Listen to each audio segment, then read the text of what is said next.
And in order to dig deep into our origins, we have to rely on the mythology. First of all, this word mythology has been used to denote a bunch of untrue sayings or something that's not really, not really valid and stuff. And that's what the white boy does to throw us off. When Gerald Massey tells you in Natural Genesis that mythology means mutu, which is truth and spiritual teachings of history. And but they have kind of defunct that. Meanwhile, you can get a PhD in mythology in the European in his schools. But yet we're trained that those are just saying a bunch of crazy people and all types of stuff like that. So it gives you this particular psychological disadvantage until and not unless you look into this particular science and try to find out that in actuality they literally tell you basically the history through the mythology. Now, they always tell you, and in order to understand ancient Kemet, you're going to have to look at other systems. Why I say that is this. No ancient system comes totally intact with the fragments that you need to really put the complete system together. Also, we must weigh that the white boy that has thousands of our papyrus that we have never seen. We're talking about literally thousands and thousands and thousands, maybe millions of papyruses all over Europe that we haven't even seen that has ample amount of correct history in Kemet alone, because Kemet has more records than anybody. But the good part about that is they have preserved other cultures, and in those other cultures, when you study that, since it's only one knowledge, you can put the pieces together to understand Kemet. Because what we get from Kemet is mostly the solar dynasties, and that's very late. Amun-Ra, or Ra, is a later deity. You have a whole Typhonian culture prior to Kemet that they covered over the 200 temples in Nubia just to cover up. But the good part about the Typhonian Egyptians, the Typhonian Kemetans, or the Typhonian Egyptians developed, rose to their height, and declined even before the first monumental phase of Kemet was even built. Your Typhonian Kamites is the missing link between this Atlantean history that you hear them talk about, the Lemurian history, and the prior history. Some people say that's some bull. No, you can go and read the Hermetic material of Tahuti, where he said that we come from the antediluvian land, which also means after the flood. Go ahead. But what is this flood? This flood is not necessarily talking about water, because everybody has a flood story. This flood is a metaphysical flood, or a spiritual aspect is trying to tell you something about a prior history of the earth.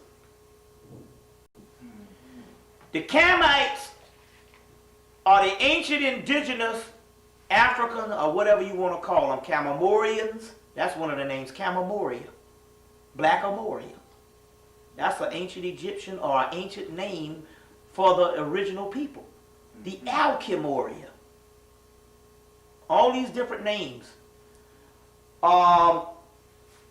They tell you that the earth went through a different phase. The earth was not always physical.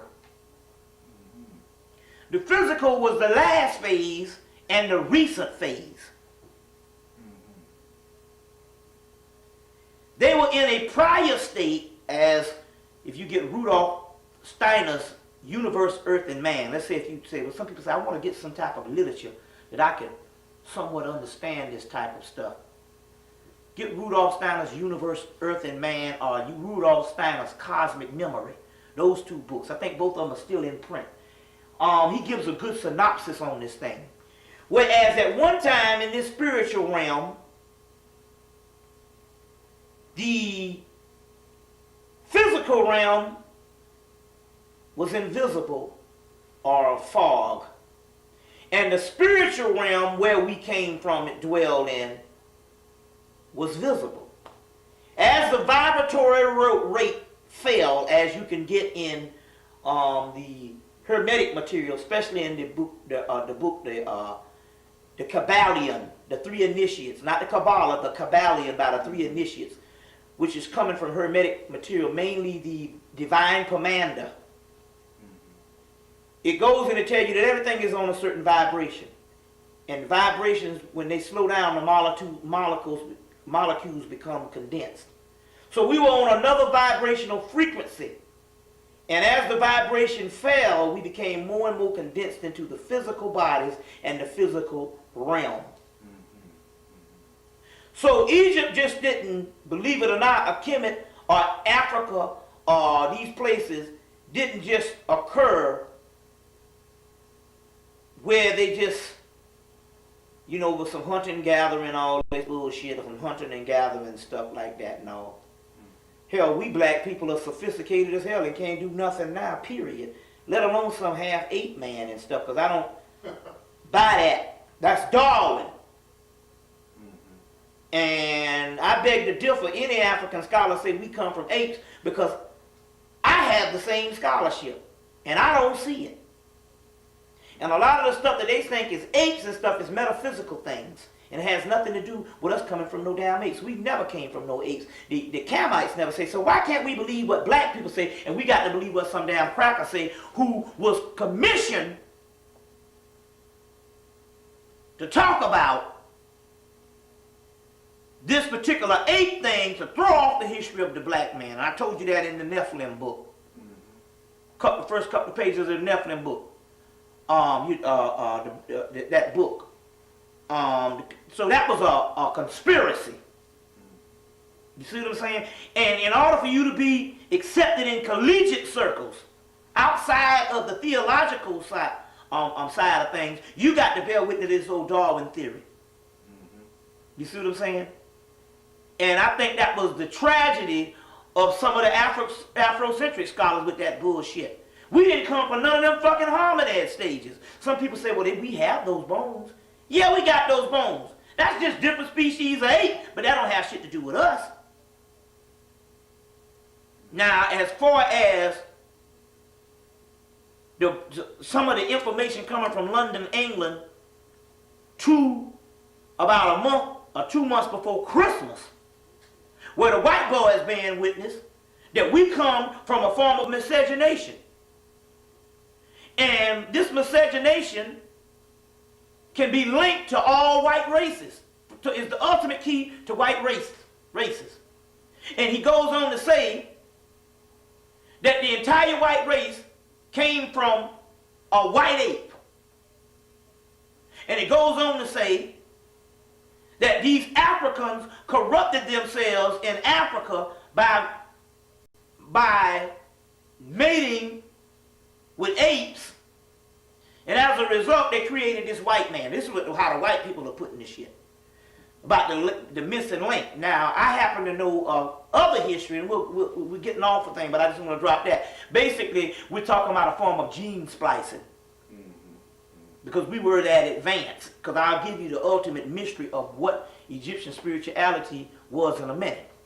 Now, that's another thing, but let's go back into this.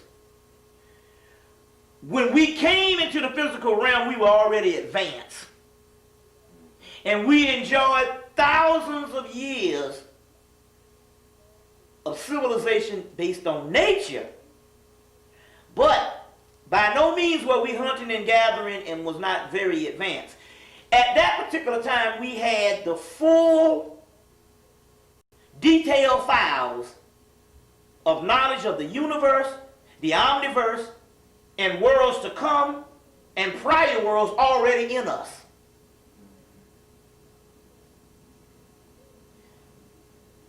We had TV sets, but not necessarily TV sets that you would know of as tubes and all that. Everything that we had it in the detail files in our mind. We had a complete system of everything that there was that came equipped with every African on the planet. We could communicate with each other, what you call now clairvoyance. You know what I'm saying? Telepathy. Those are mild. You see what I'm saying? We can travel to several places at one time just by standing still.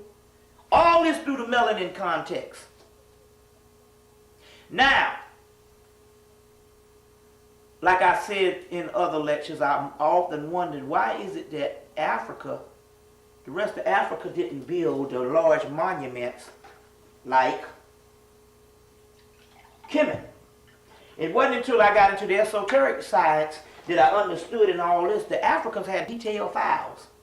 The Hemmitt and the large monuments was only necessary when they understood that based on the lowering of the vibratory rate, that they would become more and more condensed into the physical bodies and become more and more reliant on the five senses. And the other senses would become dormant because of the vibratory rate in the cycle. So it was a race between time, it was a race against time that they had to go and build these large monuments and record the detailed files that's already in the African mind onto papyrus and large temple walls and statues and all types of different aspects. Even on the chairs they had, they recorded things. Hold on a minute. So, it was a race against time. So, Hemmitt's entire history was to record what was inside of the African, or if you want to put it, Atlantean, or the ancient black person's mind. And as a result, you get everything from inner. Education is to draw out. And you get everything. You see what I'm saying? With Hemmitt, and we're going to go into some of that, because what was the ultimate goal? Why also ultimately did they have to do this? You had a question right quick or something? Okay. In so many words, they understood that this vibratory rate and the physical realm would only last for a couple of million years. And in actuality, we would have to go to a new plateau, or as Reverend Valentine said, a paradigm shift. And they spent their lives preparing for this. They spent their lives preparing for this.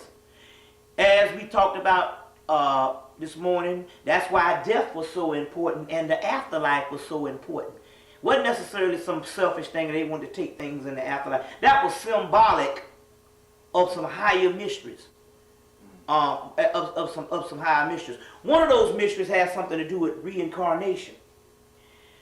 Reincarnation has to deal with the fact that if you die and don't have a certain amount of knowledge, you can be caught in an endless cycle of reincarnations until you learn that knowledge, or if you had a certain amount of knowledge until you gain it back. If you don't have a training to preserve yourself beyond the physical body. So the whole thing of lining the tombs up with all this writing and all this particular stuff is so the person who was dying could understand who he was and be conscious of who he was, so he could make a certain transition and don't have to go to the light to recycle himself back down here as an idiot. We'll go into that. We'll go into that in a few minutes. So so that's one aspect of it. But let me get into some of the science of what this thing is really about. Most of the Afrocentric scholars, by understanding only the historical side, they talked about Mayad and the whole thing being one with nature, and some of that is evident. Yes, they were one with nature, and they showed those particular forms of that, but I think on the other hand, they showed the African nature and the animals also as an element to explain the different aspects of mythology that explains even a higher science. Now, the ultimate science of Kemet and spirituality that they figured out was this. Number one, if anybody ever asked you what is the royal art of ancient Egypt, there is one science, and this is the mystery to everything right here. There is one science that explains all religions and what all religions are alluding to. That later on, for thousands of years later, it got misconstrued, and those religions don't even resemble what those mystery systems, because we didn't have a religion, understood. Ultimately, now we understand that the mystery systems were instrumental in giving us what you call basic education. But the Afrocentric scholars didn't understand that that was just one facet of it. This thing was multidimensional. It was multidimensional. The ultimate mystery that is behind all religions is alchemy. And no people developed the art of alchemy as the Egyptians or the Kamites. Even the word alchemy, al, which means S-U-N, sun, S-O-N, sun, and it also means God, chemi, which means black. Alchemy means basically the black sun. It is the study of the substance called melanin in its biological form, but in its spiritual form, it is the study of every primordial substance in the universe, on earth, and some stuff that's even outside of the universe, which is the ultimate manifestation, and the crystallizing stone that put all of this particular substances of the universe together to make a new reality. And from that alchemical process that we'll get into in a few minutes, you get magic, you get divination, you get necromancy, dealing with the dead, you get all forms of metaphysics, understanding everything, but all of that comes back down to one aspect, is alchemy. And ultimately those gods was alchemical gods. The god Tahuti is the god of wisdom and the god of knowledge, and he is the ultimate symbol of alchemy.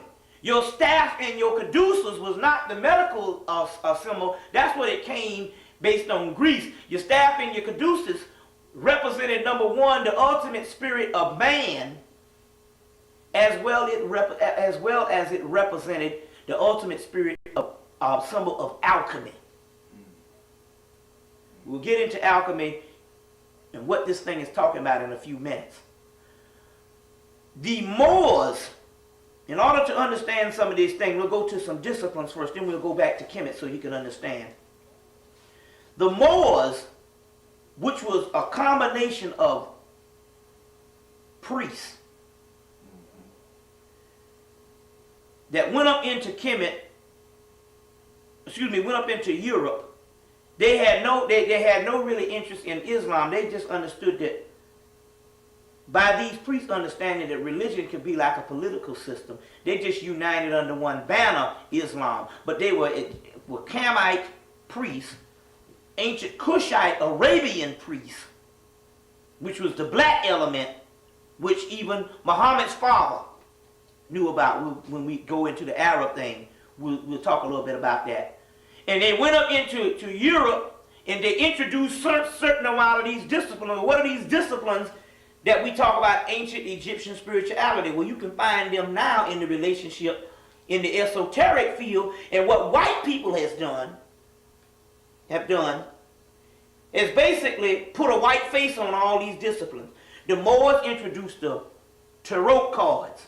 Now the tarot cards are literally picture windows of melanin and the frame of the soul. And from that, you can use divination for it. But divination is the secondary or the minor aspect, where you can read the cards and find out person's future by divining. But you could also do that with cowrie shells that the Africans, you see what I'm saying, and with pennies or anything else. So that's one aspect. But the major arcana and the minor arcana of the tarot cards in actuality is trying to explain the alchemical process of the soul as well as melanin. From your playing cards in the Moorish science, from your tarot cards in the Moorish science, you also get your playing cards. Because we hear all the stuff that the Moors introduced. We'll give you some stuff that they introduced that you don't know about, based on spiritual aspect. They introduced several aspects of alchemy into Europe. And they introduced mythology to go along with that, just like the Egyptian mythology went along with alchemy. Alchemy is taking the black substance and crystallizing it into a primordial light seed. The black substance starts off in Kemet as Osiris, or Osir, god of the perfect black. And from that black, the phoenix rises up from the ashes, and his soul returns as his son, Horus, Heru, purified, light coming out of blackness. You see what I'm saying? Yang coming out of yin. The Moors travel up and they give you the whole Grail mythology, King Arthur and the Round Table, which is nothing but Osiris, and all of that, which later on the British faked and said it was British history, trying to claim royalty. I want to stick with this Moor thing right quick because it will explain some of the occult realms that you understand right now that go all the way back to Kemet. So your rune system, where they throw those little runes and they got those things as a form of divination, that comes out of Kemet by way of the Moors.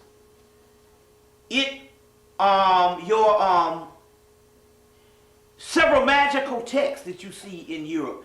Your Goetia system, the Greater Key of Solomon, the Lesser Key of Solomon. One is dealing with astronomy and astrology. Another one is dealing with the inner components of the mind and of your body. All types of magical texts.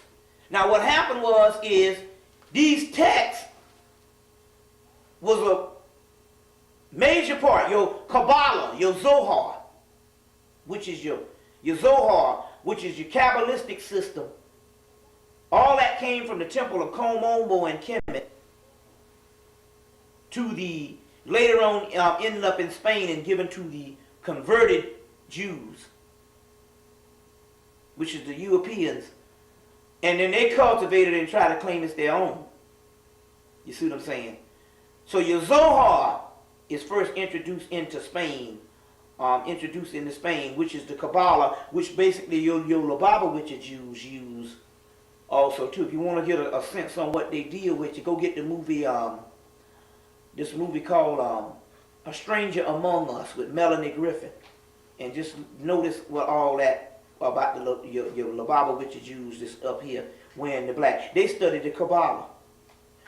All kinds of magical texts. I mean, it's unbelievable. Just about all the metaphysical things you see in these bookstores.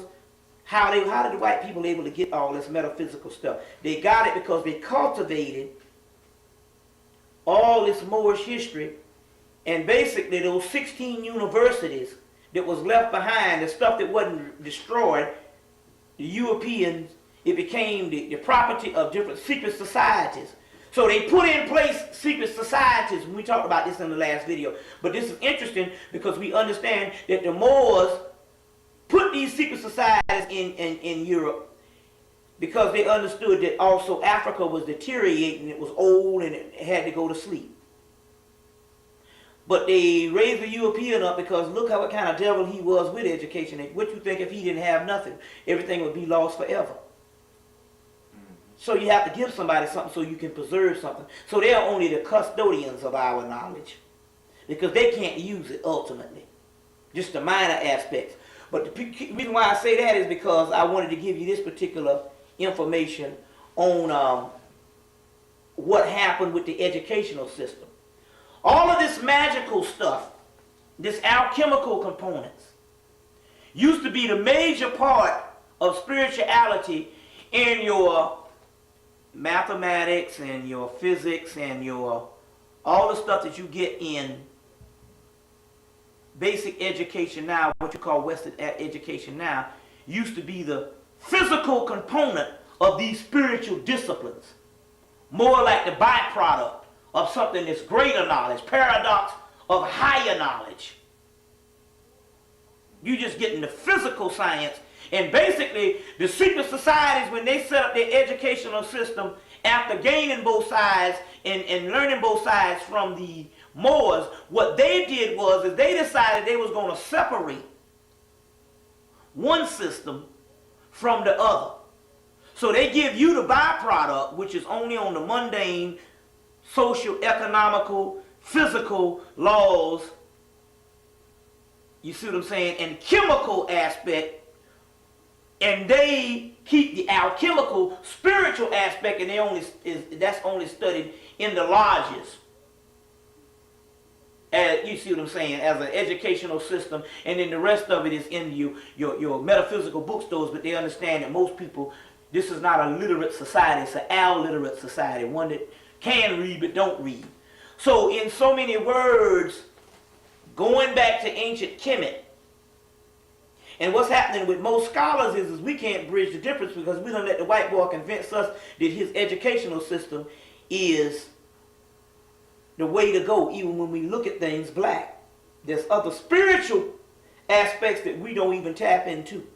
You have some other questions? I mean, as far as that you wanted to answer?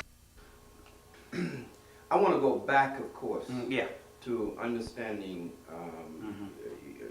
how the Egyptian pantheon worked out, what it meant. But since we was on, you had mentioned something about the Hasidims. Yeah. And them studying the Kabbalah. Black people need to know something about what they are looking at. When they see the Hasidims, they're all dressed in black. Yeah. If you see one, you're looking at all of them. What is the psychology of what they're doing, and what is the spiritual? Well, the black, just like the black that you have in your judges, has its origin and its roots with Osirianism, God of the perfect black. God of the perfect black. From blackness, everything comes. So they understand that it is the ultimate power. And so they wear all the black and all this particular thing because ultimately they understand in order for them to fake that they are the original people, it has to be done through a serious culture of knowing just about what we dealt with. What we dealt with. Now they understand, and like I say, they worship, they study the Kabbalah. Now in this movie, when you go see it, you're going to see them, they're going to walk up on a room and Melanie Griffin going to say, you know, we study 13 hours a day. That's what the little boy is going to be saying to her. And basically, they study the cosmology of the universe, and you best believe it's not just the Kabbalistic side, they even study the Egyptian side and anything they can get their hands on, so that they can stay and reign supreme. As a matter of fact, there's a war going on right now in the white world with a lot of these occult people. And what it is they're complaining that whenever that the Jews have two types of oaths. They have an oath. They have an oath. They take an oath to Israel. And that oath is when they go out in the public world, whatever they experience within any other secret societies or any other organization, they have an oath to Israel to render that knowledge and that spirit, in any type of secret that they want to the rabbis and the head of their community. So they have an oath to override any oath that they take in public society and in private society outside of the Jewish society. So they got a war now that you got them that come into these particular organizations, and because they only have an allegiance to so-called white Israel, that there is no secret too great that white Israel don't supposed to get. So there's a big occult war going on around the country with these people, with these Hasidic Jews or whatever, trying to corner the market on all knowledge, because they know ultimately that we are the original ones, and they are an imitation of Israel, or basically, is it really? Is it really? And all. So that has a lot to do with it. So you best believe they don't just study the Kabbalistic aspect. They are into just about everything they can get their hands on. Well, why not? They are not the original Hebrews no way. So obviously they have to get their hands on all of it to make this system whole. You see. Now, are they using the magical and the yeah, they are the main ones. As a matter of fact, basically, late in my studies, I found out that in actuality, they are some of the primary figures that is behind most of your holidays and different things like that. They do certain. Why you think they got all these Jewish holidays? You think of people that can't even trace their history back to Spain. What the hell they got all these Jewish holidays? That's because they are constantly trying to do certain rituals to make white civilization stay on top. As a matter of fact, let me explain this to you. The other Gentiles look for this Jew as his ultimate priest. Number one, he figured if they can somehow, like you said, make some type of connection with black people, that maybe they might be saved if they have an allegiance with this particular Jew. So what they do is everybody cartels the damn Israel, or the is it really's. You see. Because somehow these people know that Christianity is as fake as an $8 bill. And they got to have some type of ancient, now don't get me wrong, Christianity as a religion is fake. Christianity as a mystical system comes out of Coptic Egypt. And it is just as metaphysics as ancient hieroglyphic Hemmitt. Let's make the distinction. Moralistic, organized Christianity is fake. Ancient Christianity and ancient Christian mysticism predates Christianity And one has nothing to do with the other, but one is the real one and the other one is a plagiarized version. Let's get that right. So we're talking about the fake plagiarized version where you historicalize the ancient Christ or the soul is in all of us to put it and relegate it to one man, stringy-haired man walking around Jerusalem who never existed. Now let's understand, you see, the difference between one that's based off the Egyptian god Horus and one that's based off this fictitious cult figure to line up by. So he's the biggest pimp, like Jim Jones and the rest of them, JC. But he's the greater pimp because he never existed. He was a mystical character or mythical character. And even Paul in his writings never mentioned on a historical Christ. All his writings is about a mystical Christ.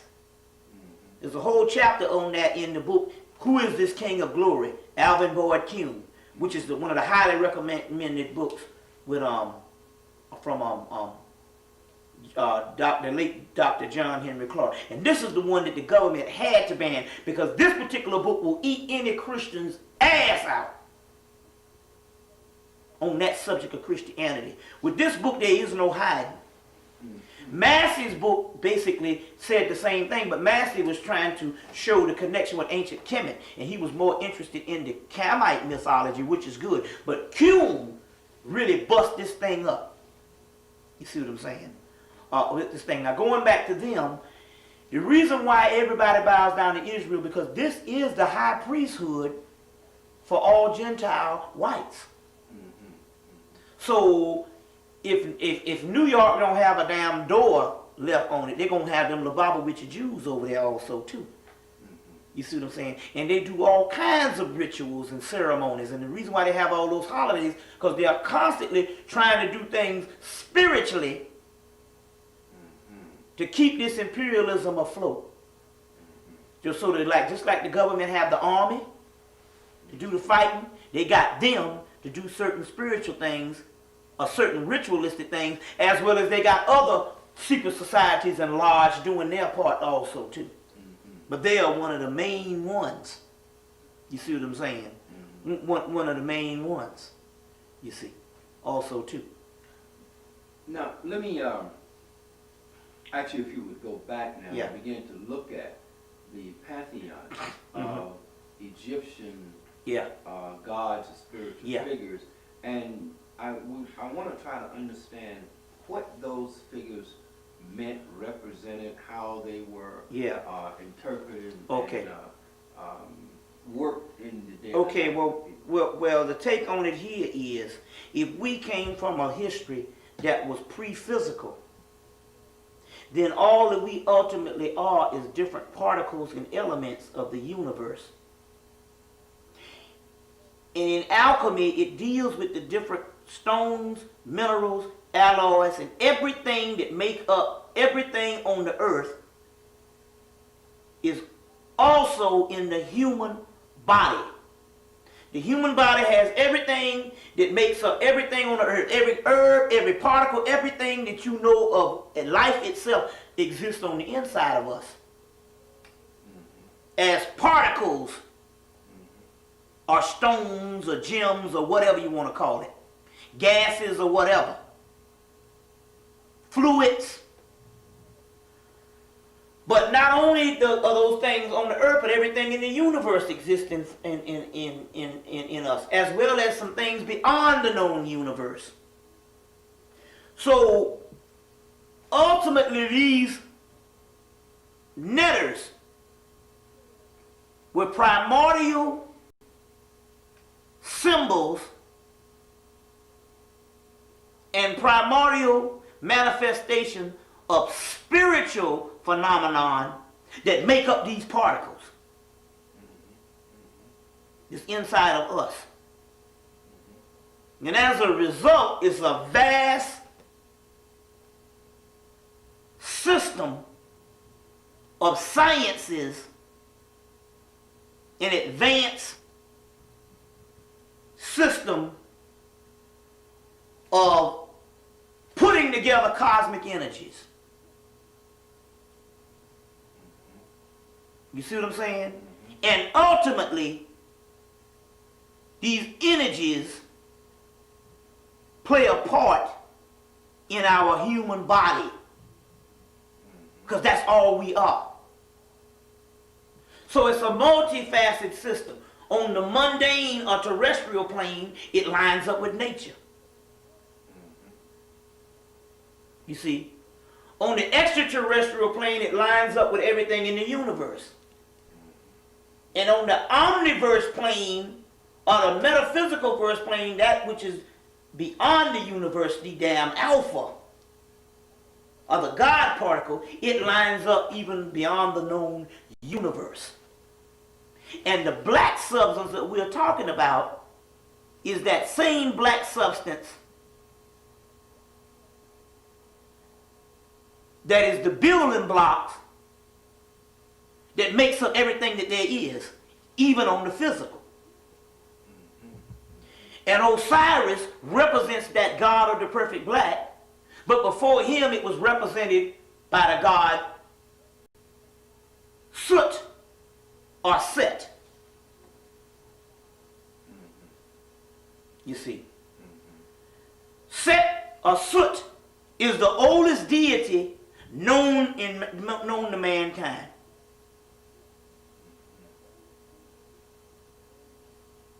He also becomes the enemy of Osiris, but there's some aspects of that on a metaphysical level that they go hand in hand. In order for Osiris to make the true manifestation of what he is to be, he had to be killed. Because when you kill something, you break down the particles in the elements so you can turn it into something new. Things after they complete a cycle have to be destroyed so that they can create something new. That's why all Christ mythology around the world also deals with death. But it is in that process of death that you rise up from the ashes and make a new reality. So Set Typhon, in one aspect, is the ultimate principle of transformation by killing Osir, so his body can make another new reality, which ultimately will be the savior of us all. So these particular entities was a multiple system. Number one, when they talk about the 7 liberal arts and they talk about all the stuff based on the learning and all that stuff that you got from the Afrocentric community, they are right. When they talk about this stuff lining up with nature on this particular realm, they are also right. But ultimately, this stuff goes back down to the alchemical component, which is the building blocks of everything in the universe and outside of the universe also too. And Horus principle represents the seed that will rise up, because Horus and Maya is one and the same. Maya is the Christ principle also. But Maya is more, so you got to understand, when the Afrocentric people talk about the government being balanced with Maya, that is the realm of the mundane or the physical realm, that they govern a certain thing based on checks and balances and laws based on the scale. But Maya takes on an even greater principle in the spiritual realm.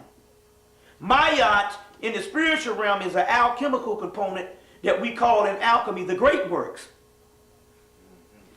And the great works, let's see what the great works is. Let's see if I can find a synopsis of it in some literature, some alchemical literature. Let's see, do I have anything on the actual great works? I don't think I do here, but anyway, the great works is the coming together of angel, God, man, baby, animal, and everything in the known universe that comes to one particle. And that particle represents the new reality of long past cycles that have gone, that have completed their run. As a result, is condensed into a particle of light, which is your Christ energy. And that's basically what our bodies have been going through since we've been in the physical realm.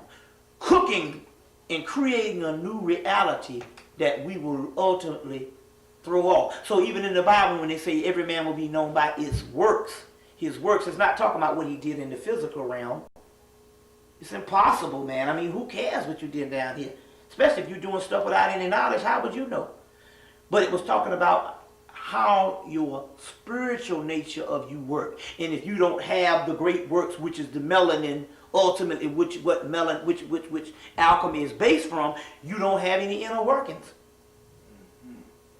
You don't have any inner workings.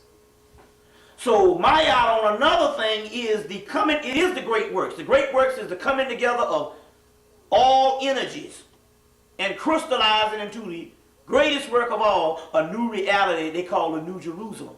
Well, Mayat is the same principle in ancient Hemmitt. The English version would be the great works, or we would also call illumination, or what you would call in Christianity, Christos. So Mayat is the Christ principle. That's why you get the word in Kemet, Ha, which is the child, Ma, which is the mother feminine principle, Ma. You get the double Ma, Mama. So Mayat, before Mayat was Mayat, it was Ma. Then you get the double Ma, Ma. Mama, mother. So Har, Heru, child, light seed, Ma, the feminine energy, Ku, pyramid. Combined, you get the male and the female harness. That's the same as the yin and the yang symbol, where the blackness is the yin and the yang is the light.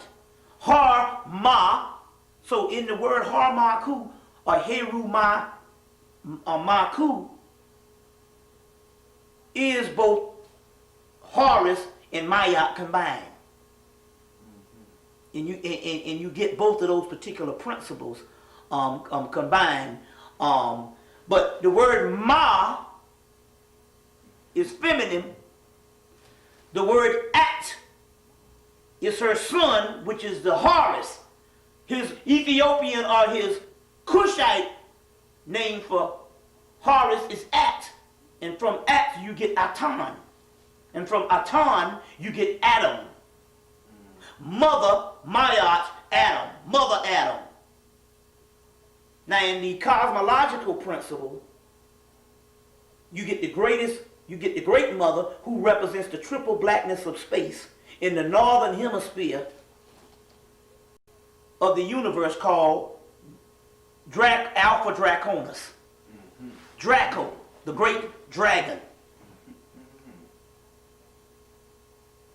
And some of the original name for the Egyptians were called the Draconians. That great dragon is also called Typhon. So they become Typhonian, Draconian, and another name called Ophidian.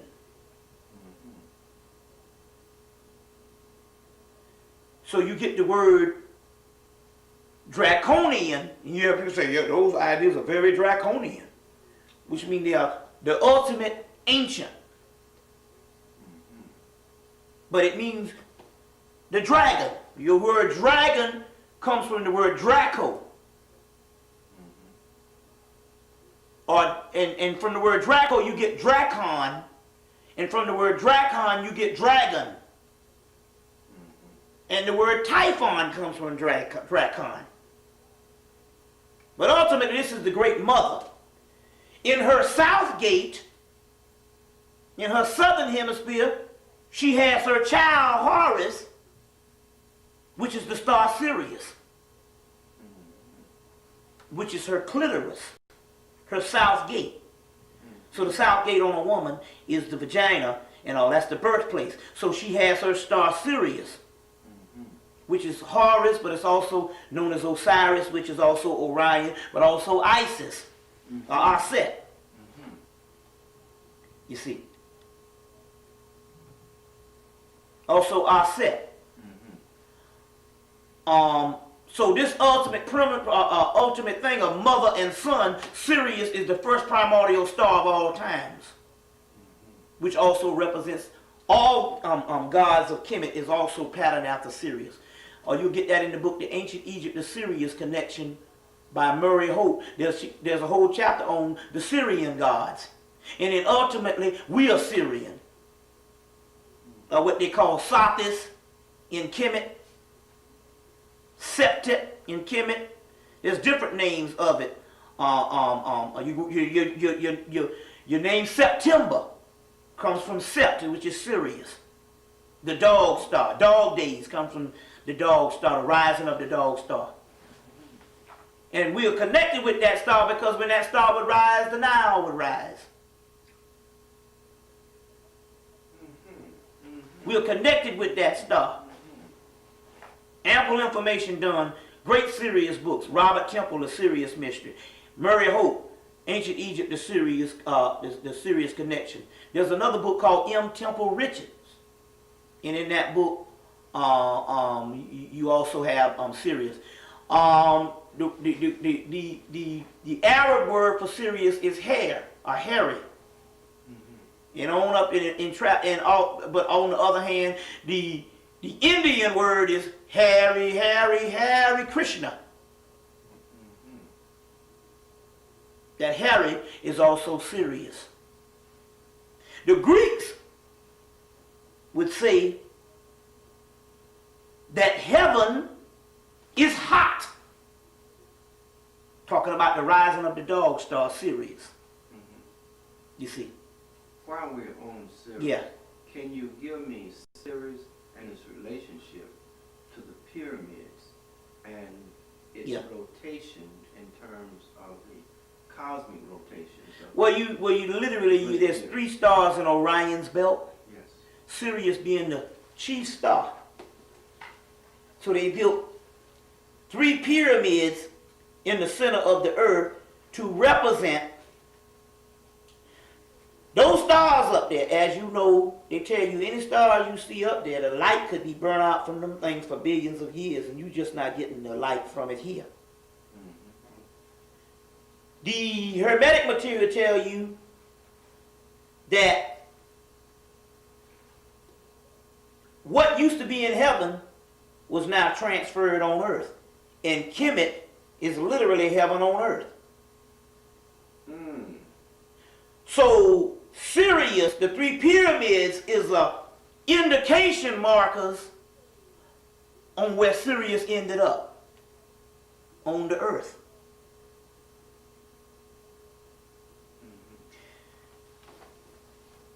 You got 3 pyramids in the Giza Plateau, which was also called the Babylonian Plateau, which is one of the earliest names, or the Restile Plateau, or the Rasta, where you get the word Rasta from. The word Rasta comes from the word Restile, which means rest in place of the lion. You get the word Rasta, which is in the Book of the Dead, but also in Graham Hancock's and Robert Bouval's book, The Mysteries of the Sphinx, or The Secrets of the Sphinx, Message of the Sphinx, as well as the Orion Mystery by Robert Bouval. But but also the word Babylon was a ancient name for the Typhonian Egyptians also, and as they traveled, because Babylon is also another ancient name for Typhon and the Great Mother, and these were Typhonian Camites. As they traveled up to Mesopotamia, they named a country of Babylon after the Great Mother. But these were pre-dynastic Egyptians who traveled up into Kemet. Now, Sirius, there's 3 stars on Orion's belt, 3 pyramids on earth, there's 3 wise men. The 3 crosses on Calvary, before they represented the damn 3 crosses on Calvary in Christian mythology, they represented the 3 pyramids in Giza. The 3 stars, you see, all it is mythology explaining cosmology, and physiological information or inner information is passed down to different cultures. So there's three spheres on the top of the Kabbalah. There's Jubilee, Jubilee, Jubilam, all these things you get. You three blind mice. This is all types of folklore, which is also, but ultimately these things also represent the three major glands in the head. The pineal gland being the chief gland, which represents Sirius. Then your pituitary body would be the other two. You see. So these are metaphysical, cosmological, and physiological terms, and mythological terms also too. Give you an example. There's one in the Gnostic material. And I have to explain what that is. The Gnostic material is basically what your Christian, the iconology of what Christianity is. The iconology where you get the wording, the Christ, Mary, all that stuff, comes from the ancient later day Egyptians who spoke Coptic. Coptic is a later day Egyptian, a Camite. They took the Coptics developed after Metanetta started dying out, and basically they took Metanetta and they transferred it from Metanetta into Coptic language. And so that Coptic language that they transferred from Metanetta was carried by Greece back to Greece, and all this particular Christian iconology, which is the Horus and the whole Kemetic stories, transferred into Coptic, which is later day Egyptian, comes to Greece. Later on, when Rome needs to fashion a new religion, they conquer both Egypt and Greece, and they take the story and they make it a historical story. And then they kill off the ancient Gnostics, which this particular Gnosticism of this particular religion, what it was before it was Christianity. Gnosis. Knowing. You want to change that?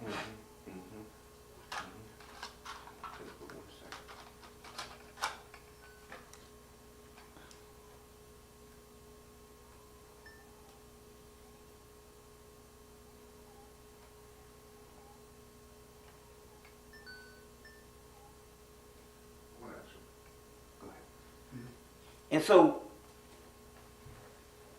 this ancient gnosis, knowing, was later on is the blueprints of what the Romans took that same stuff and turned it into historical. And that's where you get the birth of Christianity. But it was before that. You get your Gospel of Thomas and all these particular texts.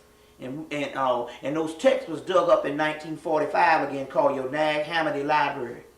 There's a book called the Nag Hammadi Library. It was the blueprints of what they turned into Christianity. So how can you have ancient Christianity if this is some new shit that Jesus is supposed to come teaching people from the get-go?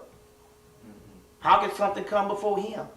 Well, there is a Christianity before Christ that even your boy told you about. What's his name? Walter Williams. Walter Williams, but that's historical Christianity. But the great scholar that wrote Introduction to African Civilization and Man, God, and Civilization. John G. Jackson. John G. Jackson also too. So all of this plays a part in the science also too. You wanted to say something? Yeah. Oh yeah, I would actually. You mentioned earlier when you were talking about 3 glands in the brain. I read a lot of material and I read some of Richard Key. Yeah. Saw some of the tapes by Jimmy Fulcrum, and as far as I understand, was 2 glands.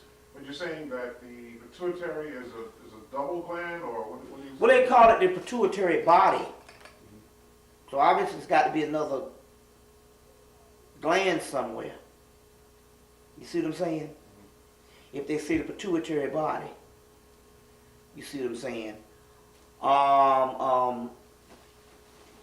It's probably worth looking into, and I probably can come up with the answer in a matter of days if I just go and just focus on it. You see what I'm saying also too. You see? Yeah. Okay, one other thing I wanted to ask you is that earlier in the lecture today, the lecture you did on the Egyptian gate of death, you said that the seed underneath I think the intestines, Yeah. that was who we really were. Yeah. What does that mean? What does that mean when you say that's who we really are? If we were something other than physical, and we were something other than physical, you got to understand that there's no such thing as time and space. There's no such thing as size. So something can be infinitely small, and in most cases, that is the most powerful in the universe. So if we talk about the atom, the atom, the atom, which you know the atom is one of the original stories of Christ. It's the same story, just rehashed again. The atom, the atom, the seed of Israel, the stone, all this stuff is talking about a primordial point or dot that who we really are. But since there's no such thing as time and space and size, it's infinitely large when you look at it as the concept of the great mother Newt, and infinitely small when you look at it as the concept of Horus or the seed. As us being physical entities, if we were not physical at first, then we're talking about a projection of ourselves and an illusion brought about to fool us into thinking that these physical bodies is us. And in order to do that, it has to register as big, just like a movie registers on a big screen in the theater. You see what I'm saying? But it also it's in the movie Men in Black. When they're trying to find out some stuff, they gotta go to this little dog. That represents the dog star. And he said, you know, they're trying to get this little, they said that the galaxy is on Orion's belt. And Orion was a little cat. Because, you know, Sekhmet also represents the god Sirius too, as well as one of the oldest, and Gerald Massey has figured this out, that one of the oldest representation of the Sphinx is the goddess Sekhmet, the resting place of the lion. But then again, on the other hand, Sphinx is also called Harmaku or Harmaket. And Harmaket means Horus on the horizon. But Harmaket and Harmaku, you got Ma up in there, in Harmaket. So that's Mayat too. So this Horus Mayat is also a form of Sekhmet too, which is one of the oldest forms of the Great Mother, as Massey explains in his book, Ancient Egypt, Light of the World, as well as your boy, Robert Masters, the goddess Sekhmet. But, going back to this, the little cat had a ball on his neck and there was a whole universe in that little ball. But they had to go to they was shaking the dog in the movie Men in Black, and he said, you humans, you always think that everything has to be big to be legitimate or to be worth anything. You see? It is the atom that explodes the earth. You see what I'm saying? Something invisible like gas can burn down this house and kill everybody in it. So the concept of this seed being in us and all what we are, the white boy calls it now nanotechnology. And basically that is the Horus seed that is inside of us, and that's all who we are. So is that seed like the chakra system a type of spiritual seed, or is it a real gland? No, this is an invisible particle of light. It is the particle of light that is now the primordial unknown God that existed before this universe came into existence. It is the Alpha and the Omega. the Christ seed. So we're talking about a finite spiritual seed. And the chakra system is nothing but manifestation of the energy that make up the body. But ultimately, that concentrated energy is this particular seed. But this seed is the ultimate reality in the universe. And it's inside of every last one of the original people. Now, we must understand this right now. Everybody walking around on the earth, including black people, are not necessarily the original people now. You see what I'm saying? Because we got tons and tons of offspring till you have now got just basically people that have a spirit, but not necessarily a soul. There's a difference. A spirit is what animates you and even animates white people. And even animates the roach and the rat. That's just the energy that moves on the earth plane. Electricity. You see what I'm saying? But a soul is something different. Not everybody has a soul. You see what I'm saying? Not everybody has a soul. Why is that? Because you got those that wasn't created outside of the earth. Which means that they are terrestrial beings. Their origin begins here on this planet and in the physical. Then you have those that come from time immemorial and comes from the primordial origins of the universe, and that's who the original chosen seed is. They ain't chosen because they have always been here. So we need not argue on who has a soul or not. Just understand that obviously, even if it's debatable whether a lot of black people have that, we don't even argue on that. What we do say is we are the original people, so we don't have to worry about who the ones we talking about who have the souls. What is the soul? That's what the soul is. First of all, the soul is a sun. You get the word solar. Mm-hmm. You get the word sol, which also means sun. Mm-hmm. Your word salt comes from the word sol, which also comes from the word soul. But that little salt seed is the ultimate form of alchemy. Then they talk about it in the salt of the earth, or the different concepts. They got salt all through the Bible and stuff. That's a form of the Christ.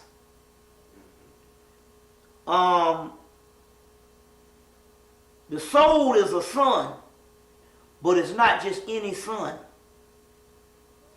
It is the most ancient form of the all there is. It is from the nothing that crystallized into this little seed. From the nothing, you get the absolute. Mm-hmm. So it comes from the nothing, which is beyond the known universe in the triple blackness of space. So when you get a seed, it's not just like a sun. When you get that kind of sun, you're talking about the ultimate reality in the universe. It is beyond anything we know, and we have this in us. So ultimately, the soul represents the sun or a star inside of us. But we're not just talking about any kind of doggone star. We're talking about the ultimate star, because this star comes from the most outermost ethers of everything known, called the nothingness. Now, what is a star? In the core of every star burns this black substance. Carbon. But the one inside of the original humans has been dormant so many years, for 13 million years in the physical, and billion years probably on the terrestrial plane or even different aspects of the plane, but even before it became to a physical level, until this thing has been shut down so much. You know how you can bottle cider and it turns into doggone alcohol or whatever, and something ferments? Well, this one has been fermenting for billions of years, and that's the soul that we have inside of us. So it is even powerful than anything in the doggone universe, and ultimately anything that is not human got to bow down to the human. Or in this case, bow down to the black man and black woman. Bobby, let me take you back to our original question, but on the way back, we were talking about Sirius, and I had asked you a question relative to the pyramids and Sirius. I have been told that there is a shaft in the pyramids, which the light of Sirius will shine down through, because as we, the great year, the 200, about 26,000 years, 2,600 years, that the pyramids are so accurate that that light at that particular circle shines directly down that shaft and lights up that shaft. I want you to talk about that. Well, also it happens in in the pyramids. It also happens at the Temple of Dendera, where that whole part, that whole Temple of Dendera was built so it can light up on so-called New Year's Day of the Heliacal rising of Sirius. Or what they call the Heliacal rising or the Heliacal rising of Sirius in dog days. It's debatable on when it occurs now. I think now it's like what, July 14th. Some say July 23rd and some say June. But check your local listings of when it rises and stuff. Any basically astronomical book can basically tell you. You know, but that pyramid is built around that. Now it's interesting because, you know, they put a shaft in the pyramid in 1996. They found another shaft and they stuck this thing in it. Yeah, but they secretively opened the door and they looked up in there, and they didn't let the world know about it, and it was just a group of people that's controlling that guy Hawass over there. See, the Arabs are pimps. They go to the highest bidder, whoever got the most amount of money, and you know what I'm saying. That's who, you know. Or either they take some things and relegate it to these Masonic organizations. You best believe this Hawass that's over that pyramid aspect and stuff in Kemet, he's a part of some type of Masonic thing, and he's the Uncle Tom for the white man. But anyway, they said one date that they was going to go in the pyramids in 1996, and they went in another date earlier. And when they went in that pyramid, you know that you even sent the tapes, they found the black man sitting up in there, pointing towards Sirius. And when they say the black man is a form of the king, it also represents a form of Horus. It also represents a form of our own spirit. Now it's interesting because the Honorable Elijah Muhammad, right before the so-called Master Farad Muhammad had come and taught him this information, he took him outside and said, "This will be your witness," and pointed to the star Sirius. And whenever you see the crescent and the star in Islam, especially the crescent and the star on Honorable Elijah Muhammad's hat, that's the star Sirius. As a matter of fact, it's in the Quran. One of the chapters in the Quran is called the star, the surah of the star. But what is the star? Because they got the surah of the cow, the surah of the moon. The cow represents Sirius as Het-Heru, Hathor. But what is the surah of the star? It said this is the star that both created male and female from one single ejaculated semen, and will create all things anew. He is the Lord of Sirius. That's who Allah is in the Quran. That's your link. So who is the Lord of Sirius if you in ancient Kemet? It would be Osiris, which is Greek for Sirius. you see. Or it would be Isis, Aset, which is also called the seat of Sirius, the stone seat, the seat of Sirius. As well as Horus is connected with this thing also too. Is connected with this. Our sun goes around our earth goes around the sun every 365 days. Our sun goes around a greater sun every 26,000 years. And that greater sun is Sirius. Our sun is only a relationship to a greater sun as a son to a father. Our sun only reflects the light of a greater sun, Sirius. That's why you can't find that sun when you go outside of the atmosphere. It's pitch black up there. The only thing you can see is bigger stars like Aldebaran, I think Regal, and Sirius, which is the brightest star in the hemisphere. You see. Now this is interesting. Now let's break this thing on down. The Dogon tribe in Africa says, because their mystery was to locate Sirius B. And they say there's also a Sirius C. Now look at this. The Dogon said, in the beginning, there was Sirius B. Before there was anything, there was Sirius B. The Greeks, which is the Etruscan, you need to get this right too. The Greeks are the mythology that you talk about was not created by white people. All you have to do is study shit and use your damn common sense. A caveman cannot create anything as advanced as Greek mythology. We'll get into that in a few minutes.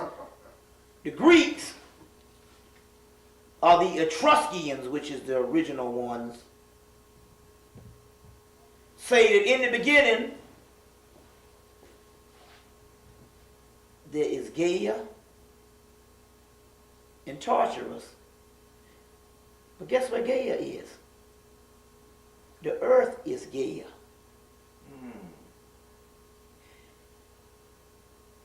Guess what? Before there was a universe, there was an earth. That's rather heavy. That's some heavy shit. Before there was a universe, there was an earth. Gaia is also known as the Great Mother, Mother Earth. You ever heard of Mother Earth? Well, the Great Mother was in the beginning. But she fell and was transferred to another part into this universe, in another part of the universe. And this is the result, the earth, based on the fall of the Great Mother.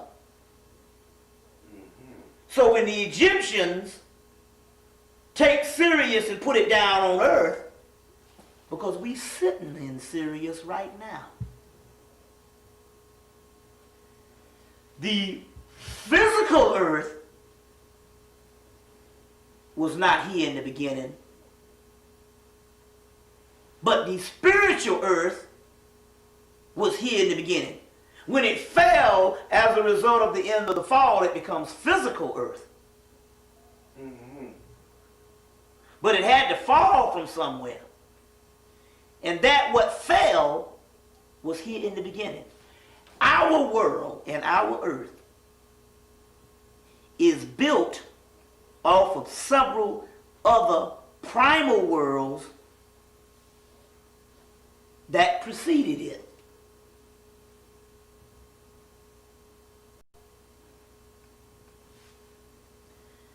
Before the universe that you know of now came into existence, there was other primal worlds or primal universes that was just as old as this universe is now.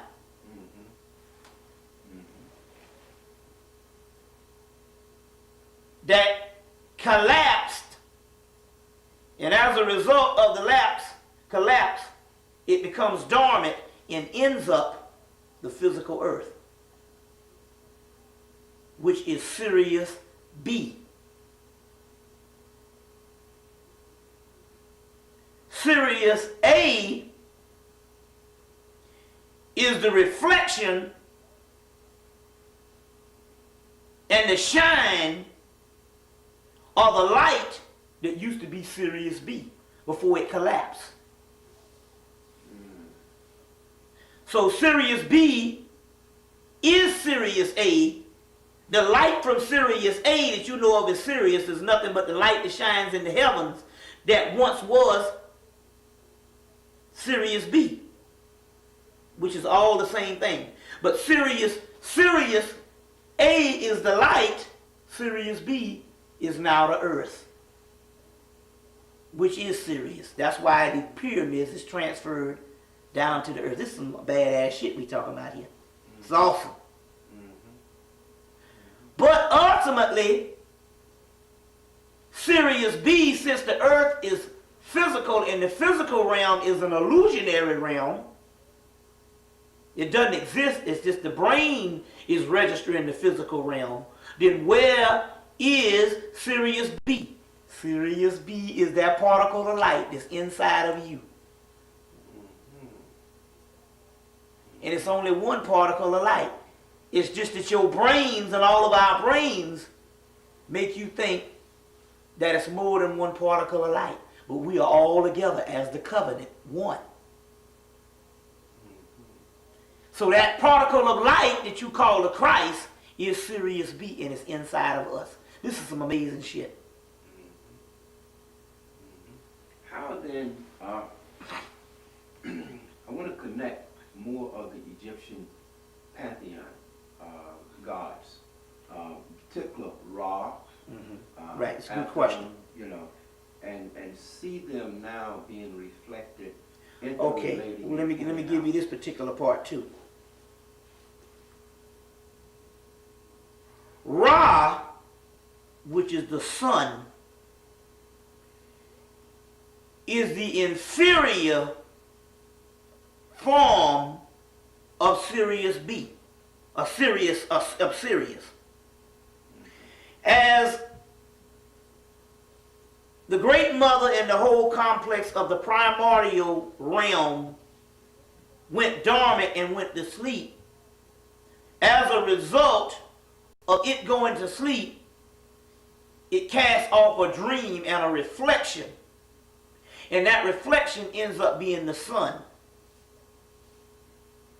Ra only just represents a subordinate level of a higher level that is now in exile. Even if you get the Egyptian text, you can get Iwalis Budge, Gods of the Egyptians. It's in there. It's also in The Legend of the Gods by Iwalis Budge. It's also in From Fetish to God, Iwalis Budge, and it's in the hymn on Ra and creation.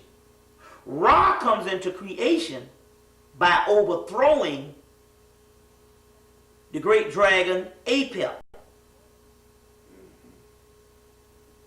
That great dragon Apep is Draconis, the great mother.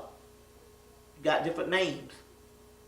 And it represents those primal worlds that existed before this known universe.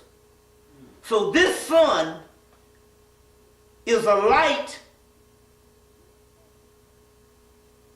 as a result of a fall, and it's only temporary. You see. But go ahead. But what did it represent in terms of? It represented the light. It represented the light and the energy that is the dominant energy of the earth's physical plane. and in this cycle of existence of the earth, physical plane. But it is not the ultimate reality in the universe. It is just the guide that we used in this physical aspect, and it was the God of our world in the physical realm. Now, in terms of looking, since most people are in a religious understanding, right? I want you to hear this question out. And we look at things from a religious standpoint. How would you then juxtapose the Egyptian pantheon? We was talking about Ra and so forth. How would then one would understand how the Egyptians related to these pantheons in a similar form to what we would now be doing in a religious? Good question. You know. Okay, well, let me give you two sides of that. You had two Hemmits. You had the priest and you had the everyday citizen. The everyday citizen would virtually, basically, relate to the same entities or the deities as we do now in the form of the religion. It wouldn't be so much dogmatic until they wouldn't have all this sense of you going to hell and everything is based on you being this wretch and stuff. But they use the Nettas as a central inspiration and a God to focus around, or entities to focus around as everyday worship in life. You see what I'm saying? For a spiritual purpose.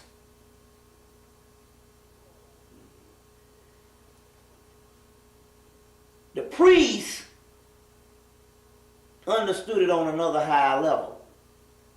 But the initiate in Rudolf Steiner's book called Cosmic Hierarchies, he has an excellent part in there.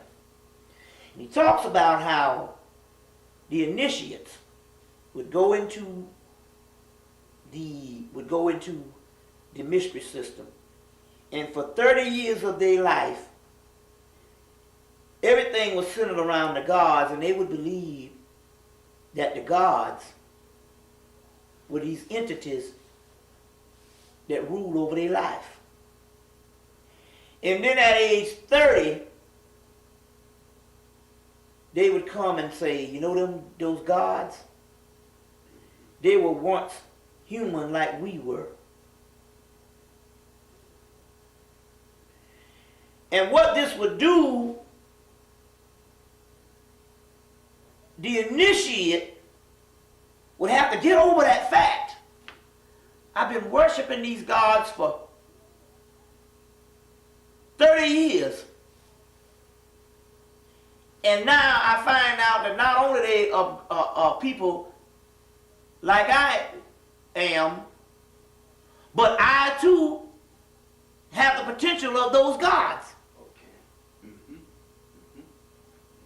As a matter of fact, that's what my training is, to become gods. If you want to use another word, become one with the ultimate principle in the universe. So why would they wait till he's 30? First of all, you must understand that they tell him to worship this thing in a certain severe way. And then tell him that not only is it an ancestor, but it's also a form of him, and we are all connected in one. What this would actually do, the first thing it would do is it would be a shock and amazement, and he would have to deal with that. The other thing he should understand is the same energy that he thought it was so important that these other entities rule over his life, also would tell him that in some way, I'm just as important. And in so many words, he will understand the mass responsibility and just how important he is. So on one aspect, priest life was different than the masses life. Now, there's a central theme in all ancient mythology, ancient systems, is you take a small group of people and they will rule the many. But in our civilization, because it was run by the priesthood, most of the time, and even that breaks down at times, you rule to give these people a sense of nourishment in life. So ours was ruled on a certain divine order. Later on, the Moors taught the Europeans the same principle, and now they rule to exploit people for their own capital gains and their own power. You see what I'm saying? To continue. But the universal principle is the priest life was different than the everyday citizen. Although you must understand that even these everyday citizens of Kemet still deal on another spiritual level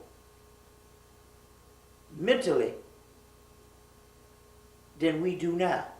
As a matter of fact,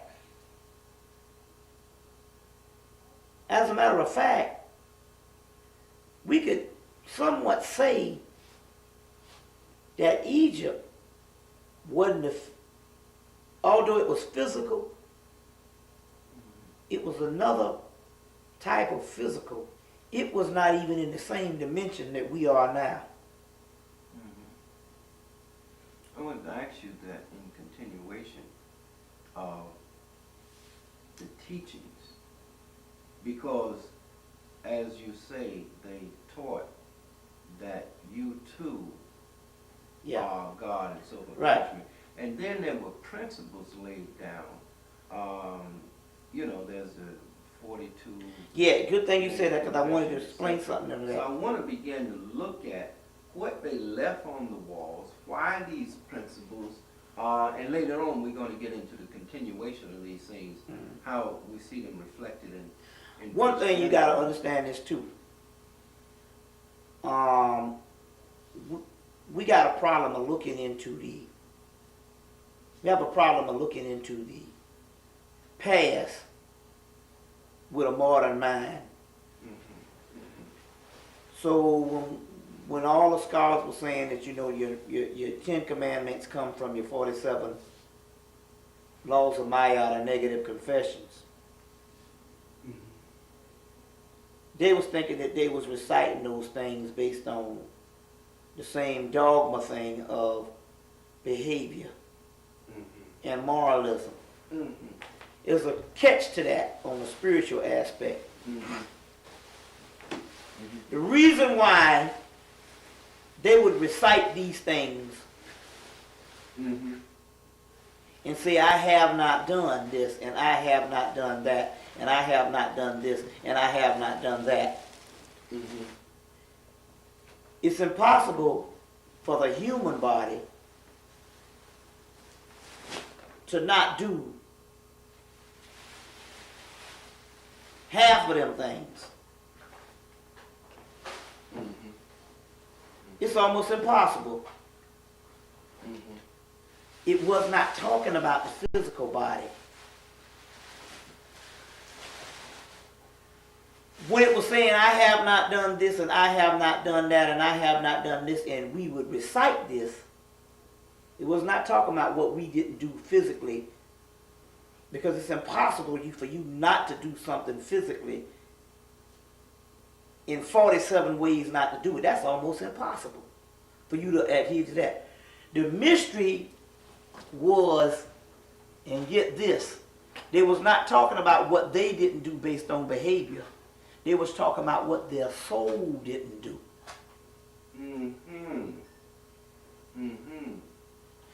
Because the soul is inside of the body, it is pure and lying in a dormant state. The Horace principle was saying that I have not done this and I have not done that. It's talking about the negative confessions. Negative means inner other than outer. It didn't say confessions. It said negative confessions. If you understand what negative confessions mean, it means outer, inner. So it was saying it was the soul confessing about what it didn't do, because the soul is on the inside of the body. And it is not responsible for what the physical body does. It is lying dormant on the inside. And that's one of the mysteries of that. You see, that's one of the mysteries of what that Mayat is. It is the laws of Mayat, because Mayat is the soul on the inside not doing those things. You see. Then I wish you could express that further. If we look at the papyrus of the wind of the soul, and just kind of further elaborate these teachings and how these teachings are reflected the way the people actually values and morality and principles of life were practiced, and why were they, to what ultimate meaning, what how did that balance one within nature or life that transformed them into this alchemic possibility? I think that the ultimate nature of those teachings that we get in ancient Kemet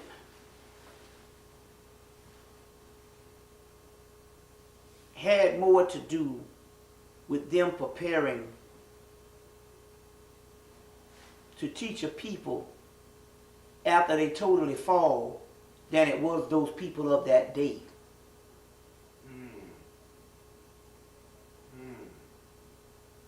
You see, than it was those people of that day. Because on one aspect we get the mythology and the eschatology, which means later day events, but we get the historical aspect of it, although they have a great history.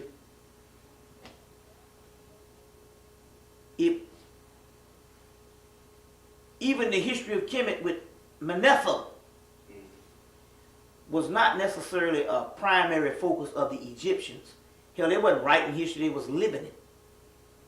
But on the other hand, those monuments, a lot of the times, had a lot to do with a call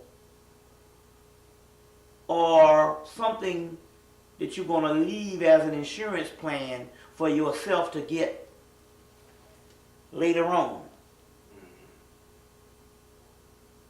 You see, I know that the Afrocentric movement is based on the premise that we got to try to get back to that, but we're not going to get back to that of Egypt.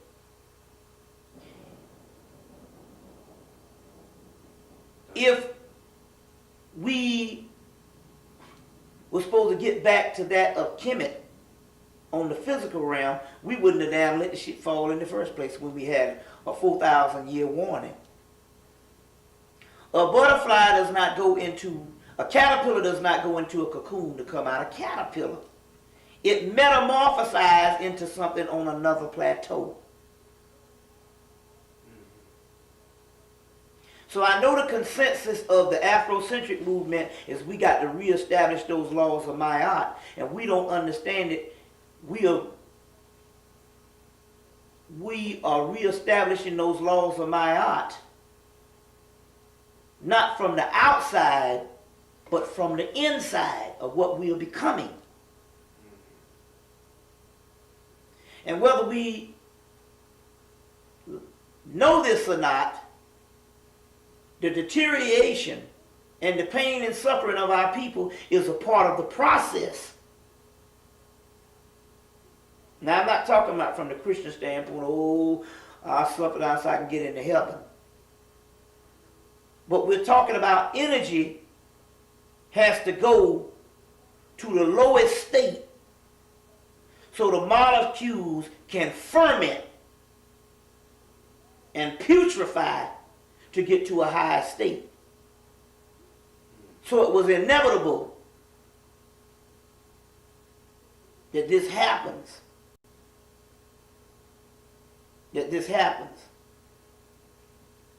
And a lot of those teachings that they left behind were more significant for us now than it were for the people then, I believe.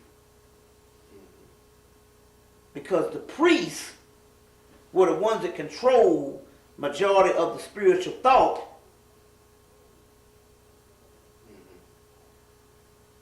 Outside of the everyday citizen, but they didn't need the type of moralism that we need, because if a person's nature is good behavior, we can't think of that concept now. Because number one, we live in a land with a grown-up juvenile delinquent and a vile cold beast that gives us our thought. So we can't even fathom just the people. Nature being good. That's what Mama said. The black man and black woman's nature is righteous in that aspect of those people. So they didn't have to spend time in the type of moralism that we think on behavior. Certain things were just commonplace and just the way things were. You see what I'm saying?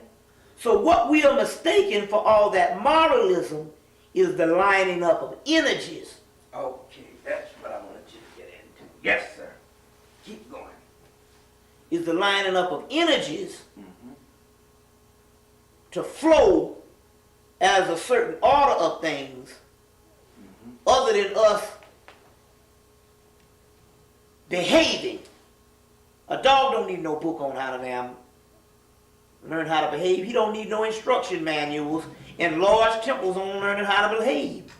The whole concept of moralism is a later day concept put in by Rome and later day religions for control.